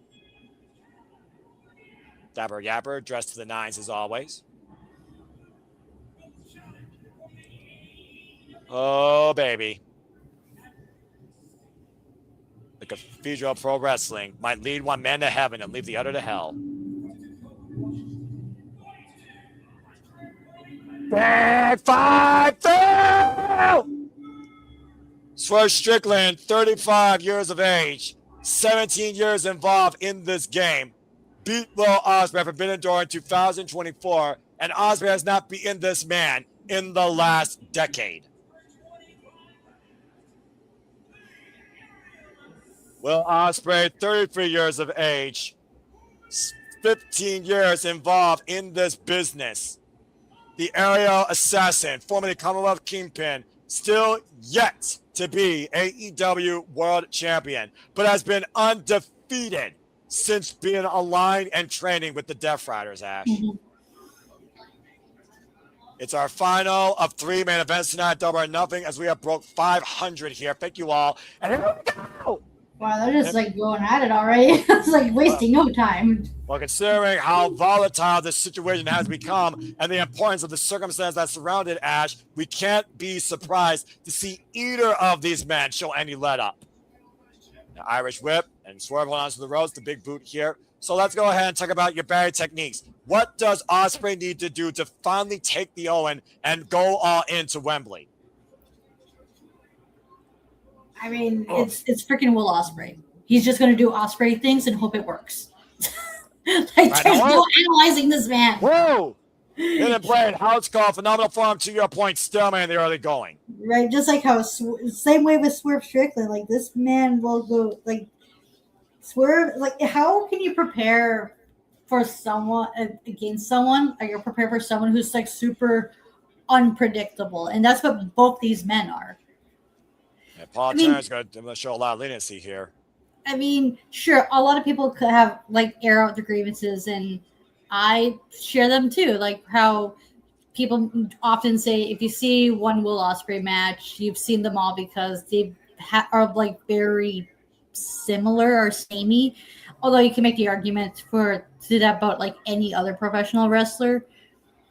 But here's the difference. I'm just going to shut down that stupid, idiotic, mundane audience right there. That's more mid than freaking Midwest. Because I'm going to tell you this. The evolution of the Bruv, if you followed his career, has been anything but a similarity. Every match Will Ospreay has adapted to against his opponent, whether it's high aerial offense, brutal, blunt force assault, and now he has a submission in play. He's always taking a different dynamic forward to get his name toward the end of the day. Take over to Harris right now to Swerve Strickland. If there's anyone that's been more adapted in this business than Will Ospreay, it is Swerve Strickland. And that's what Will Ospreay needs to do, because now that he has more grounded technique, he needs to use that to his advantage and pick and choose when he is going to do his aerial offense that he's known for. Sweep out the leg of Swerve Strickland in the corner, and right now, the Irish whip, after Swerve's probably looking for another big move, tends to a drop, kicks into the outside. Swerve Strickland coming back also from an injury that happened last year at the Forbidden Door at the expense of Kazuchika Okada in the pursuit of the Continental Championship. And Ospreay, of course, who was left on the shelf after Forbidden Door last year in front of his country and family at the hands of John Moxley, went into double fusion neck surgery, only to return this year and Revolution with a slingshot plunge to the outside, woman out Swerve Strickland. You also wonder how much advice did Will Ospreay take from John Moxley. When Swerve Strickland was talking about that brittle, vulnerable neck, and Ospreay threw a sucker punch, Moxley told Ospreay, are you really going to let this get to you? Because words can only hurt you if you let them. You're better than this. And is Will Ospreay even better than what he was prior to this? The result of this match will foretell that for sure, especially since in a bygone world of the United Empire, ruled by somebody that has gone to devious means and winning by any means necessary, just lost the IWGP Heavyweight Championship to Yosuji. Yeah. And it is official, Ash, by the way, before you talk, MJF will defend the Interworld Championship against Mark Briscoe this Wednesday on Dynamite, and we will be coming here, folks, at the Super Reliable Studios. Not Fish Chapter 10. And Caleb Newman is looking to get that title back, even if it means having to win the G1. And the first time ever, Survivor the Fittest will crown a brand new TBS championship in a Ring of Honor staple on AEW soil. Long dart in the corner. Oh, man, turned sideways with that boot on the run-in. Now Swerve rolling in for the pop-up. Flatliner takes Ospreay down. Now goes for the cover. Bat press. Oh, not even a 1 count. You were We got saying. an action-packed match in front of us, just like how we're going to have an action-packed upcoming Dynamite. AEW, where the freaking consistency of high caliber in-ring competition wrestles weekly. Right now, Swerve Strickland, and this summer of AEW is in full swing forward to All in Wembley, and it goes for a beach break and a redemption. And we already got an AEW World Championship match on July 1st. Talk about fireworks before the 4th of July and Independence Day. Well, I At least mean, for us here in the States. well, I mean, here in Canada, we can have fireworks on July 1st because that's when Canada Day is. Well, I mean, happy Canada to you in advance. And Swerve right now with a cheap shot to Ospreay here. It's amazing how fast this match started and how slow Swerve has taken it. And that's the thing about Swerve Strickland. He is very good at setting the pace to his advantage. Again, Swerve Strickland looking to follow through. And the net breaker, as you see Swerve focusing on that neck, looking to be the disruptor to Will Ospreay's destiny. And he does not mind breaking Ospreay's neck in the process. To your point, Ash, when he beat Kenny Omega, it wasn't enough. It was important that he did it, but he said he needed it. And I think the aftermath was the extra thing he needed to exactly remind himself who he is. Irish whip, and Ospreay caught up by Swerve Strickland up on the shoulder. What is this? Oh! Drop down. He's targeting that neck real bad because if Swerve had it his way, he is going to finish off Ospreay with that vertebreaker like he did. Who was it that he? Daniel Garcia. That's it. Yes. Yeah, when Daniel Garcia saved Will Ospreay from that vertebreaker and took it. And of course, we saw what happened when Bandito took it and Brody King took it. That led to both of them being eliminated in Swerve's road to the finals. And again, folks, we'll be going all in Sunday, August 30th at Wembley Stadium. The Cathedral of Football comes to the Cathedral of Professional Wrestling once again. And we will be coming here live at the Cibar Studios with City predicting a live watching event and Predictions League breakdown. Stay tuned for all of that in August, Sunday, August 30th. It's Nana, of course, who's been the ride and die family of Swerve Strickland on the outside, further instigating the boss's violence, dangerous tendencies. Wow, Ospreay popping up like a pimple on prom night with a jump against a Guri. Ospreay, of course, former IWGP World Heavyweight Champion, IWGP Junior Heavyweight Champion, and Never Heavyweight Champion. And, of course, turned the IWGP United States Championship to the United Kingdom Championship. And spring. Oh, that corkscrew kick catch Swerve. Also assistant producer for Pro Wrestling Eve, the leading all-women's wrestling promotion in the UK that had their Wrestle Queendom earlier this year, their biggest show in Pro Wrestling Eve history and the biggest women's wrestling event in UK history. Pop up, pivot to you! Springing forward with a phenomenal forearm. Now the cover, hooking the far leg, and gets a 2 count. It's almost like a fever pitch here because you really want to see which person makes the most first critical mistake. Now Ospreay following through. Oh, man, driving his boot through Swerve. Swerve Strickland, of course, who won the AEW World Championship back at Dynasty against Samoa Joe back at 2024. Braining Swerve with a forearm to the back of the head and neck. Rearranging the neck and the head right now is Swerve Strickland. Ospreay, wait a minute. What's he doing here? Might be looking to sink the sword through Swerve Strickland's head. Hip, whoop. Swerve was ready for it, though, catching Ospreay with a single up kick. And now Swerve up and underneath, hooking up Ospreay. Backbreaker over the leg. Another thing we got to consider here, the familiarity, but the power game by these two incredible hybrid all-round athletes, Ash. Yeah. I argue since Swerve Strickland, okay, it's Lobo. All right, I knew it had to be inspired by something. Okay. Makes sense. Again, I'm not familiar with pop culture. The only pop culture that matters to me is professional wrestling, damn it. And game shows. And Swerve Strickland right now. Oh no, he's villain monologuing. He's villain monologuing. That's going to be his downfall. And that's a dangerous tool to use against Will Ospreay, especially. And long-term history with these two men goes all the way back to 2022 at Warrior Wrestling in War of Attrition. Oh! Just clocked that boy. Was, oh man! This delivers a second stiff elbow to the former WWE World Champion. But we also know as Swerve Strickland is a very dangerous man that can take a lot of heavy, lethal offense. Wall kick. Somebody's going to rock Swerve Strickland. Irish whip reversal. Hands. Yeah, well, Ospreay's trying to set the pace back to his standards. That's... And up and over. I don't know how Ospreay does it. Hoisting up Swerve Strickland. Looking to step forward. Swerve able to pop out and escape. Now Ospreay set up and over. Oh, wow. That's a power slam. Deep into the front. Right on the neck, too. You see how Swerve planted him, right? At high on the back of his head and neck. What an incredible sudden exchange, to your point, Ash.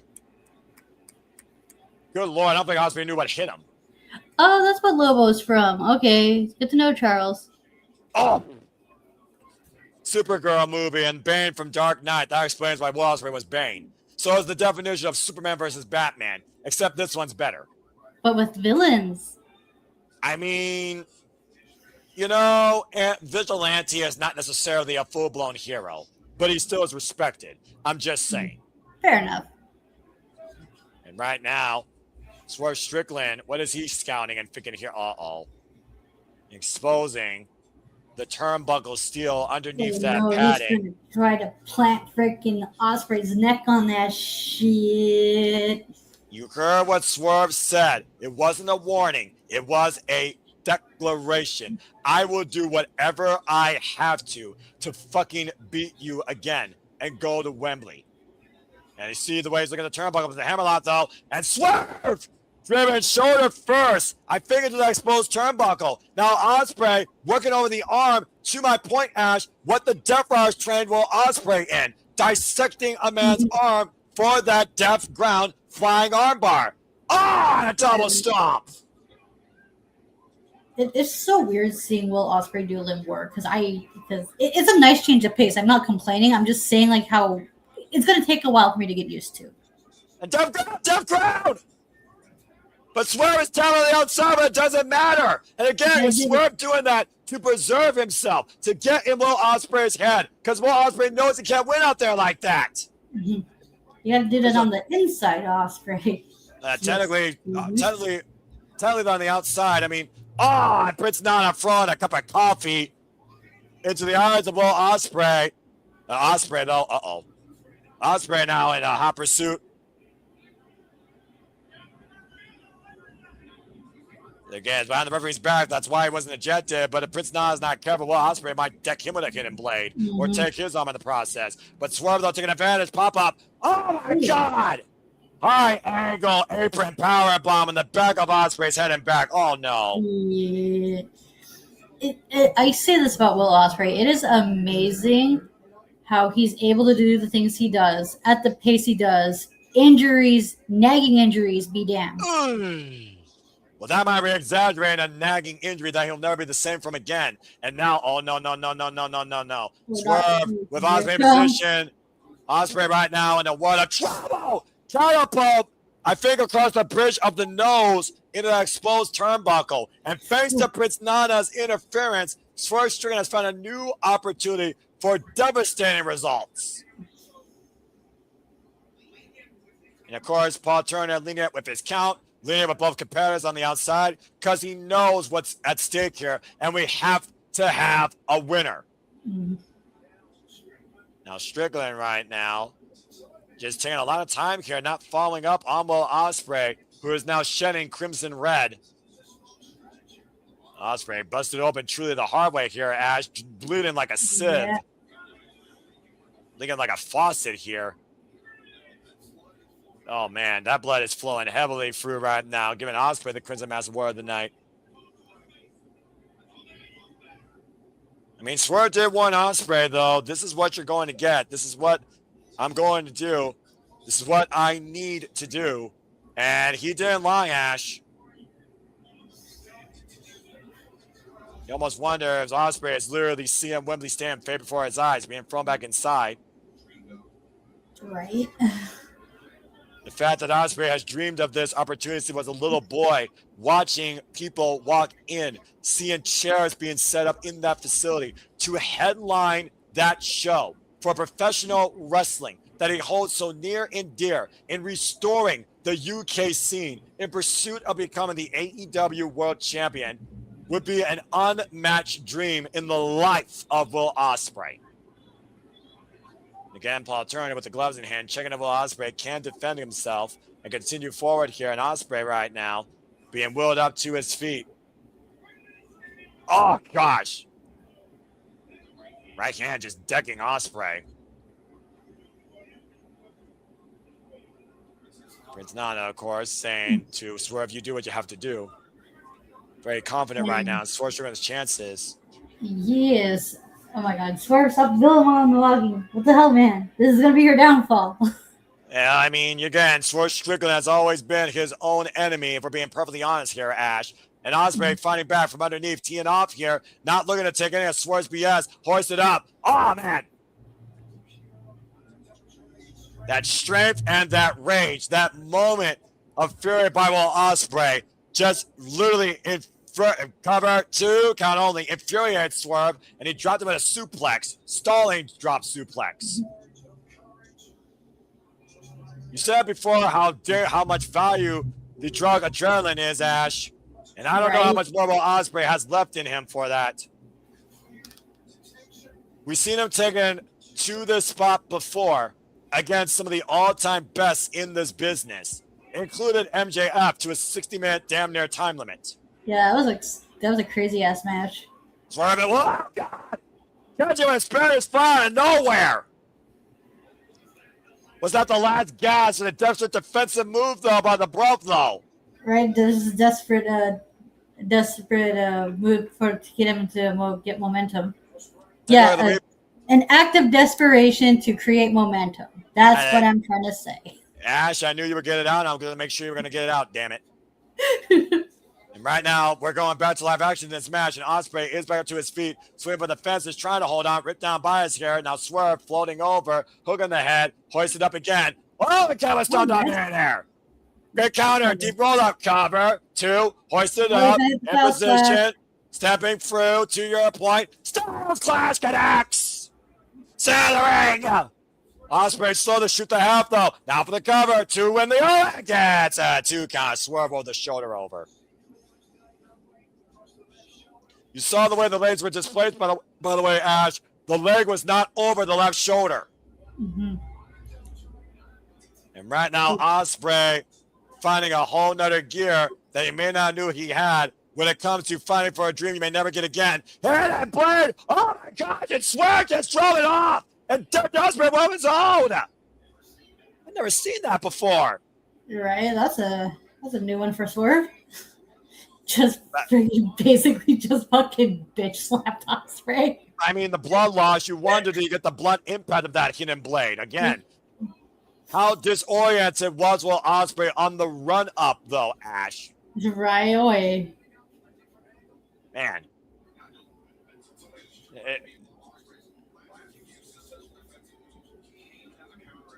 The fact of the matter, though, that Will Ospreay has basically used counter offense to gain the advantage, and the wins in his matches here has been literally the story of the Brother's rise back to AEW. Dropping the base off of Swerve Strickland, perching him on the top turnbuckle, giving him a moment of reprieve to regroup and regain his footing.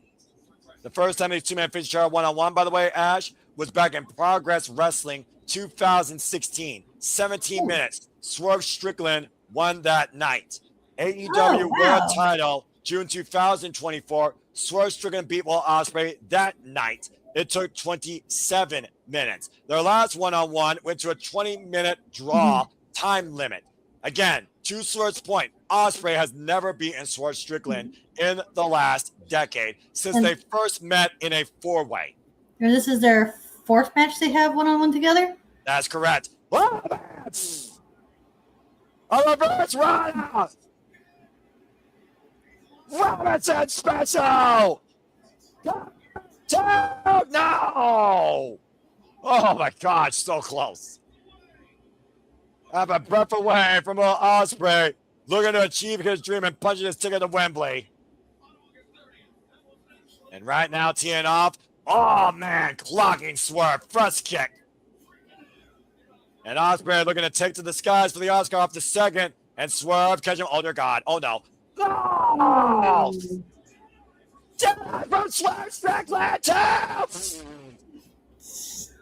A move from Swerve's greatest rival, Heyman Adam Page.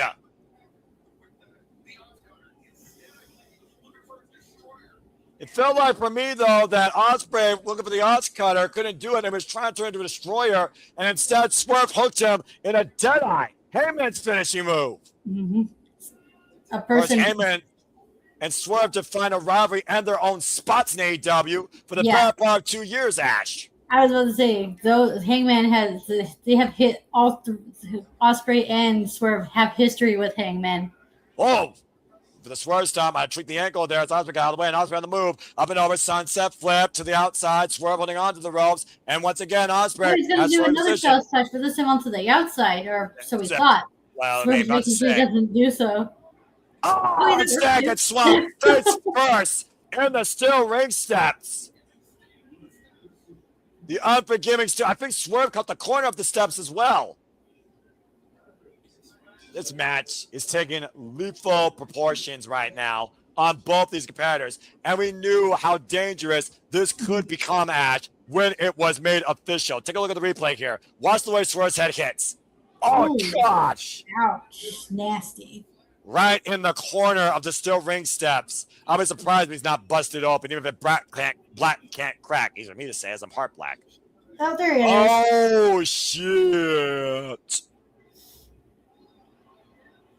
Swerve Strickland now seeing red. A crimson mask now on the most dangerous man in AEW. And Ospreay seeing blood in the water. Attacking a kid's prey, looking to become the ultimate predator. To seek the ultimate trophy in the All-Out Edition tournament. To punch a ticket to Wembley. Now driving Swerve relentlessly in the steel ring steps. And this is the violence that the Death Riders have also instigated into Will Ospreay. My goodness, blood's pouring out Will, blood's pouring out Swerve, blood's pouring out of this heated rivalry in a step to ascend to greatness here at Wembley Stadium. Now Ospreay moving the steps out. What is he thinking here? I'm kind of scared at what's going through these two men's imaginations and what they're willing to do to win this. And Ospreay. Oh, there's going to be a table spot. Yeah, well, those tables haven't broken at all tonight. We saw Kenny Omega trapped in a ground octopus, a Noki special by Zack Sabre Jr. earlier tonight, and that was the only time we saw the announce tables used for their tops. Is he going to try to do the tiger driver over it? Through it? God. Ospreay right now and Swerve Strickland in a very precarious situation. Paul Turner pleading Ospreay to stop, and Prince Nana once again trying to distract Ospreay. And again, right now, Ospreay had enough. Whoa, swing and a miss. And again, Swerve. Flying house call on target off the steel ring steps. Use the momentum of Ospreay off the swing and a miss to Prince Nana, the most distracting neck here tonight. Perhaps punching his ticket close to the Wembley Stadium as both these men are down the outside. Take a look at the replay here, Ash. Boom! Right on the neck, too, again.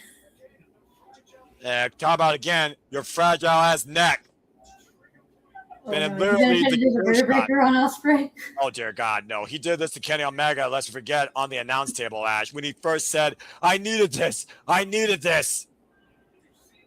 We've seen him use it before. Ospreay said if he gets this, he's done. He can't deal with that. And you see the panic, you see the sense of urgency on Ospreay. And Paul Turner is also starting his 10 count. Remember, we need to have a winner here. Oh, man, back elbow creating separation. Both these Can men the still. Owen win off the count out? I would think so, but I don't think they give a damn. Oh, okay. Dear God. Oh, my God. He's going to do a Styles Clash through the announce table. Oh, my gosh. Off the steel ring steps, in position, stepping over. Styles Clash connects. to the death of the announce table. Deplorable actions by Will Ospreay with devastating effect. Again, those deaths, Ash, they don't fucking give. No, but still, that had to hurt regardless. Good Lord.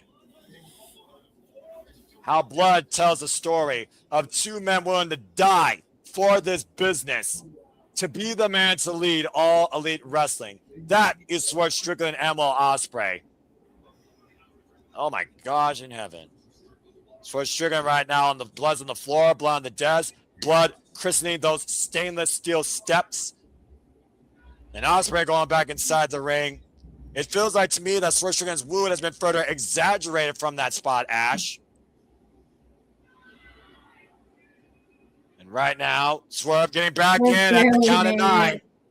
Ospreay springboard drop kick. To the side of the head. Ospreay on the move at the second rope. Ospreay! Cover! 2! And Swerve gets the shoulder up again. Just barely, though. Well, devastating move. Effective, but not emphatic to your point with the exclamation point. The lengths these two men have been willing to go to destroy one another, to surpass the other. Ospreay right now waiting for Swerve to get up. Oh, hook kick. Coming around the corner, and Swerve rebound with the ropes, and another hook kick, staggering Swerve Strickland.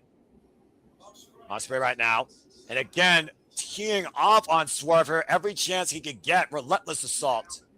The balance right now literally shifting in favor of Will Ospreay. Rolling elbow. Got Swerve Strickland to his knees. Gotta say. Oh! Straight to the face. And now Ospreay just driving his elbow in the back of the head of Swerve Strickland.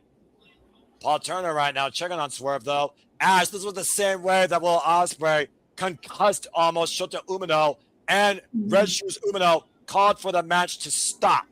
Now Paul Turner might be looking for a literal TKO. Yeah, that brought a lot of discourse about like how certain moves should be banned, and whether or not Ospreay is dangerous and whatnot and shit like that. Well, when you're considering yourself the most dangerous man in AEW, you would expect to be more dangerous than what Will Ospreay can throw at you, right? Oh, and Paul Turner push out. Hit it, Black next. Well, that'll do it. 1, 2, no! Damn! Strickland refusing to let Wembley die tonight. The stairs of Blizzard's undoing might be a second coming in pursuit of the AEW World title. Ospreay's done everything except the Tiger Driver. Well, again, was Jon Moxley's word ringing true? And will that be the one shot he needs to call to win tonight here in AEW? He might have to at this point because Ospreay's done everything and Swerve is kicked out of it. Right now, looking up for a high-risk move, Fireman's Carry, as the blood continues to drip out Swerve Strickland. Instead, hammers down on Swerve. And now Swerve attacking the back of the head and neck. Well, Ospreay now. Oh, gosh, and oh, no. Oh, my God. Is he going to stomp on his neck in that position? Oh, please, God. No. Oh, stop! Jesus. Ospreay literally with a blind kill shot delivered to him. Just the way he folded that boy. You see the blood still trickling down Swerve Strickland's face. Pools of blood literally defining the disruptor of this business. What the hell is going to happen here at this point after this? How are either of these men going to be the same again? But again, there has to be a winner, Ash. We have to have a winner. Swerve again looking for the cop killer. Ospreay able to escape. Double leg Nelson. The clutch. Gato clutch. Oh! Swerve house call. In the center ring, cover. Kick out one by Ospreay. Black axe. Cover. Kick out Swerve by one. Oh, shit. Going to another gear. Bulldog collide. Middle of the ring, and both men down.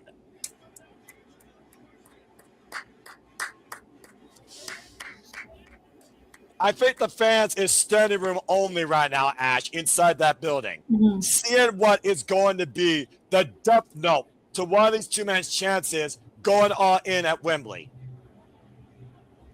This crowd's been red hot tonight, too. Kudos to the All Elite Fleet. Capacity crowd attendance here tonight at Forbidden Door in San Jose, California. Capacity crowd watching us virtually tonight at Survival Studios. Thank you all again so much. You continue to allow this passion to persist, pursue, be perpetual, and for our coverage of all these incredible professional wrestling events to be possible. Paul Turner starting his staying 10 count. If nothing else, encouraging one of these men to get up to their feet and be declared the winner. Count of 6.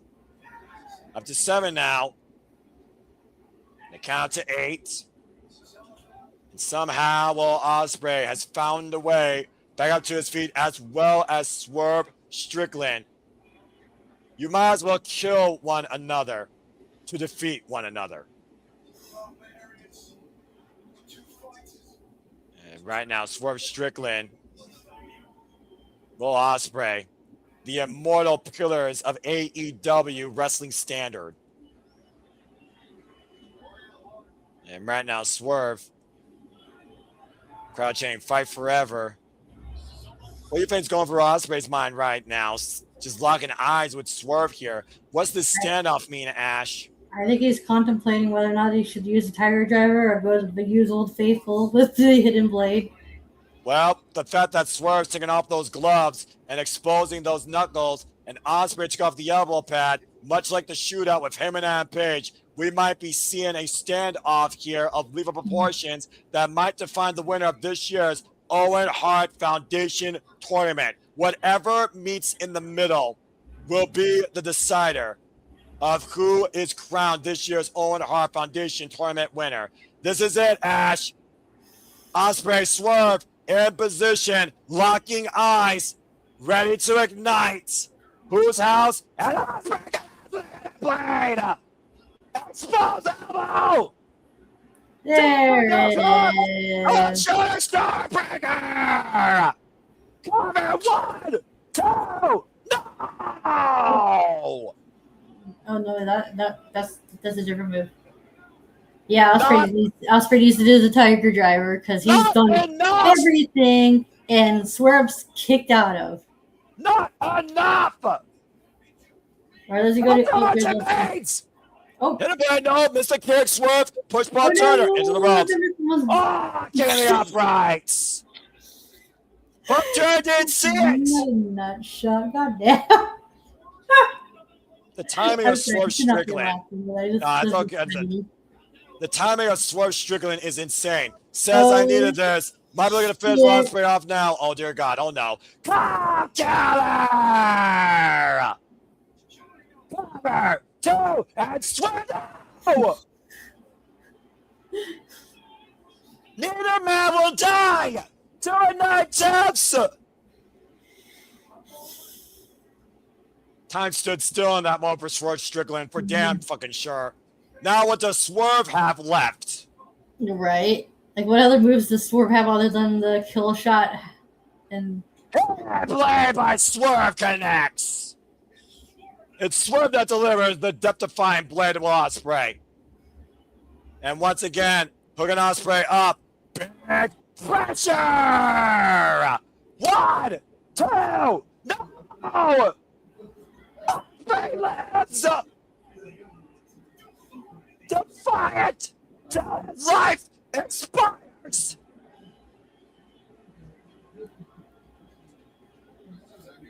Wait a second, Swerve Strickland and John Moxley and the Death Riders now at ringside here. Oh, well then, this is Look at, they're the ones that will Ospreay into the second chance at freaking Resurgence. They're gonna try to persuade Ospreay to be like, you know what you need to do, man. Just have you changed? Are you willing? Can you do it? Yeah. The Death Riders right now has been instrumental in Will Ospreay's second coming to All Elite Wrestling. That have helped him try to pursue his destiny. House call. It just doesn't lock sides with Moxley. And it's almost like John Moxley. It's Will Ospreay on. Ospreay rising back from the dead. Play connects.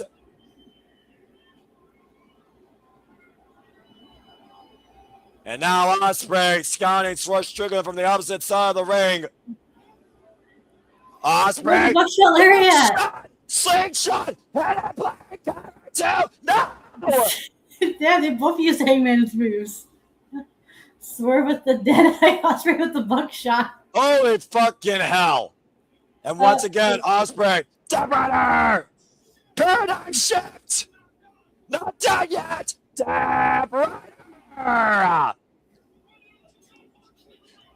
It's not done yet. What's it gonna do? What's it gonna take? What's the final tool? Oh my God. There it is. Tiger Driver! 1, 2, 1, we fucking win!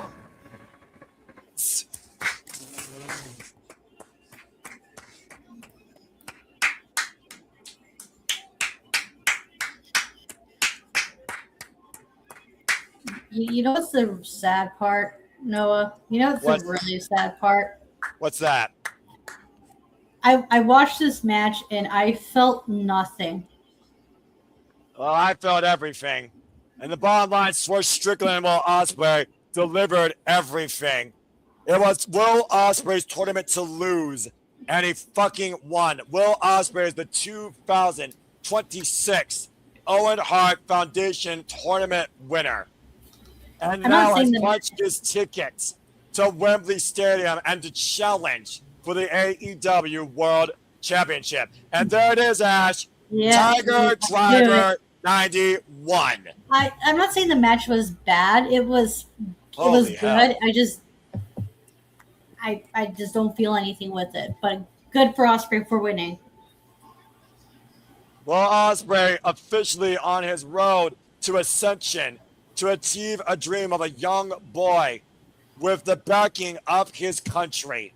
Only one win remains for Will Ospreay to become the ace in season the AEW World Championship as he defeated Swerve Strickland for the first time ever in singles action in their decade-long history. Once again, Swerve and Ospreay raised the bar to measure your will in all elite wrestling, where the damnedest wrestle. Destiny not disrupted. Destiny defined. The road to be determined who's on the other side of that marquee, as we'll see who seeks a redemption, as Ospreay and Swerve share words in humble humility. Man. I can only imagine what words are being exchanged there between Will Ospreay and Swerve Strickland, how these two men have tested each other's mental and shaped each other in this business. As Will Ospreay, folks, is officially homebound brubs for the AEW World title. John Moxley said, Ash, he looks to follow this through to the end. The end is not here, but the end may well be at Wembley Stadium.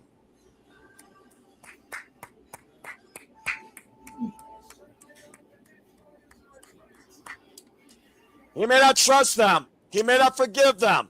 But I damn sure bet that he respects them. As Claudio and Moxley hoist up this year's winner of the Owen Hart Foundation tournament in the men's division, the aerial assassin Will Ospreay is now fucking all in. This has been, once again, one of the greatest pay-per-views I have gotten to witness and experience, where absolutely everything was left out there. And still so much more to come. As Ospreay relishes this victory with Maria Shafir, Derek Garcia, Clark Asnoli, Pac, and John Moxley, and Willa Yuta, all the hard work, all the discipline, all the neck conditioning, and the listening to John Moxley on deaf ground leads towards heaven abound for Will Ospreay. Professional Flag Dance. Congratulations to Will Ospreay, who adds his name to Bryan Danielson, Heyman Adam Page, Ricky Starks, and Adam Cole, baby. One thing's for sure, the 2026 Owen Hart Edition tournament raised the bar in honoring what Owen Hart demonstrated in that ring, bringing the most heart and the best in technique, as Will Ospreay embraces who he recently married, Mrs. Brav, Alex Windsor. For Mrs. Brav, the dream may have died, but for her husband, the dream stays alive. Holy fucking hell, what a night. Man. An absolutely hard-fought, hard-earned, hard-deserved journey to victory to go home and be in Wembley Stadium at All in London for All Elite Wrestling. That is the greatest graphic I've seen this year. AEW Forbidden Door might come close at the end of this night, but one thing's for certain, we will see you again very soon in AEW. Actually, this Wednesday for AEW Dynamite.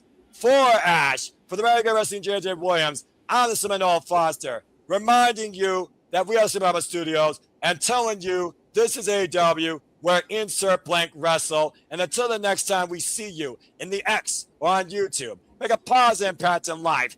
Have a good night. This has been AEW Forbidden Door, and this has been a fucking phenomenal, once again, high caliber, professional wrestling delight. Bitch. Cut the fucking feed, JJ.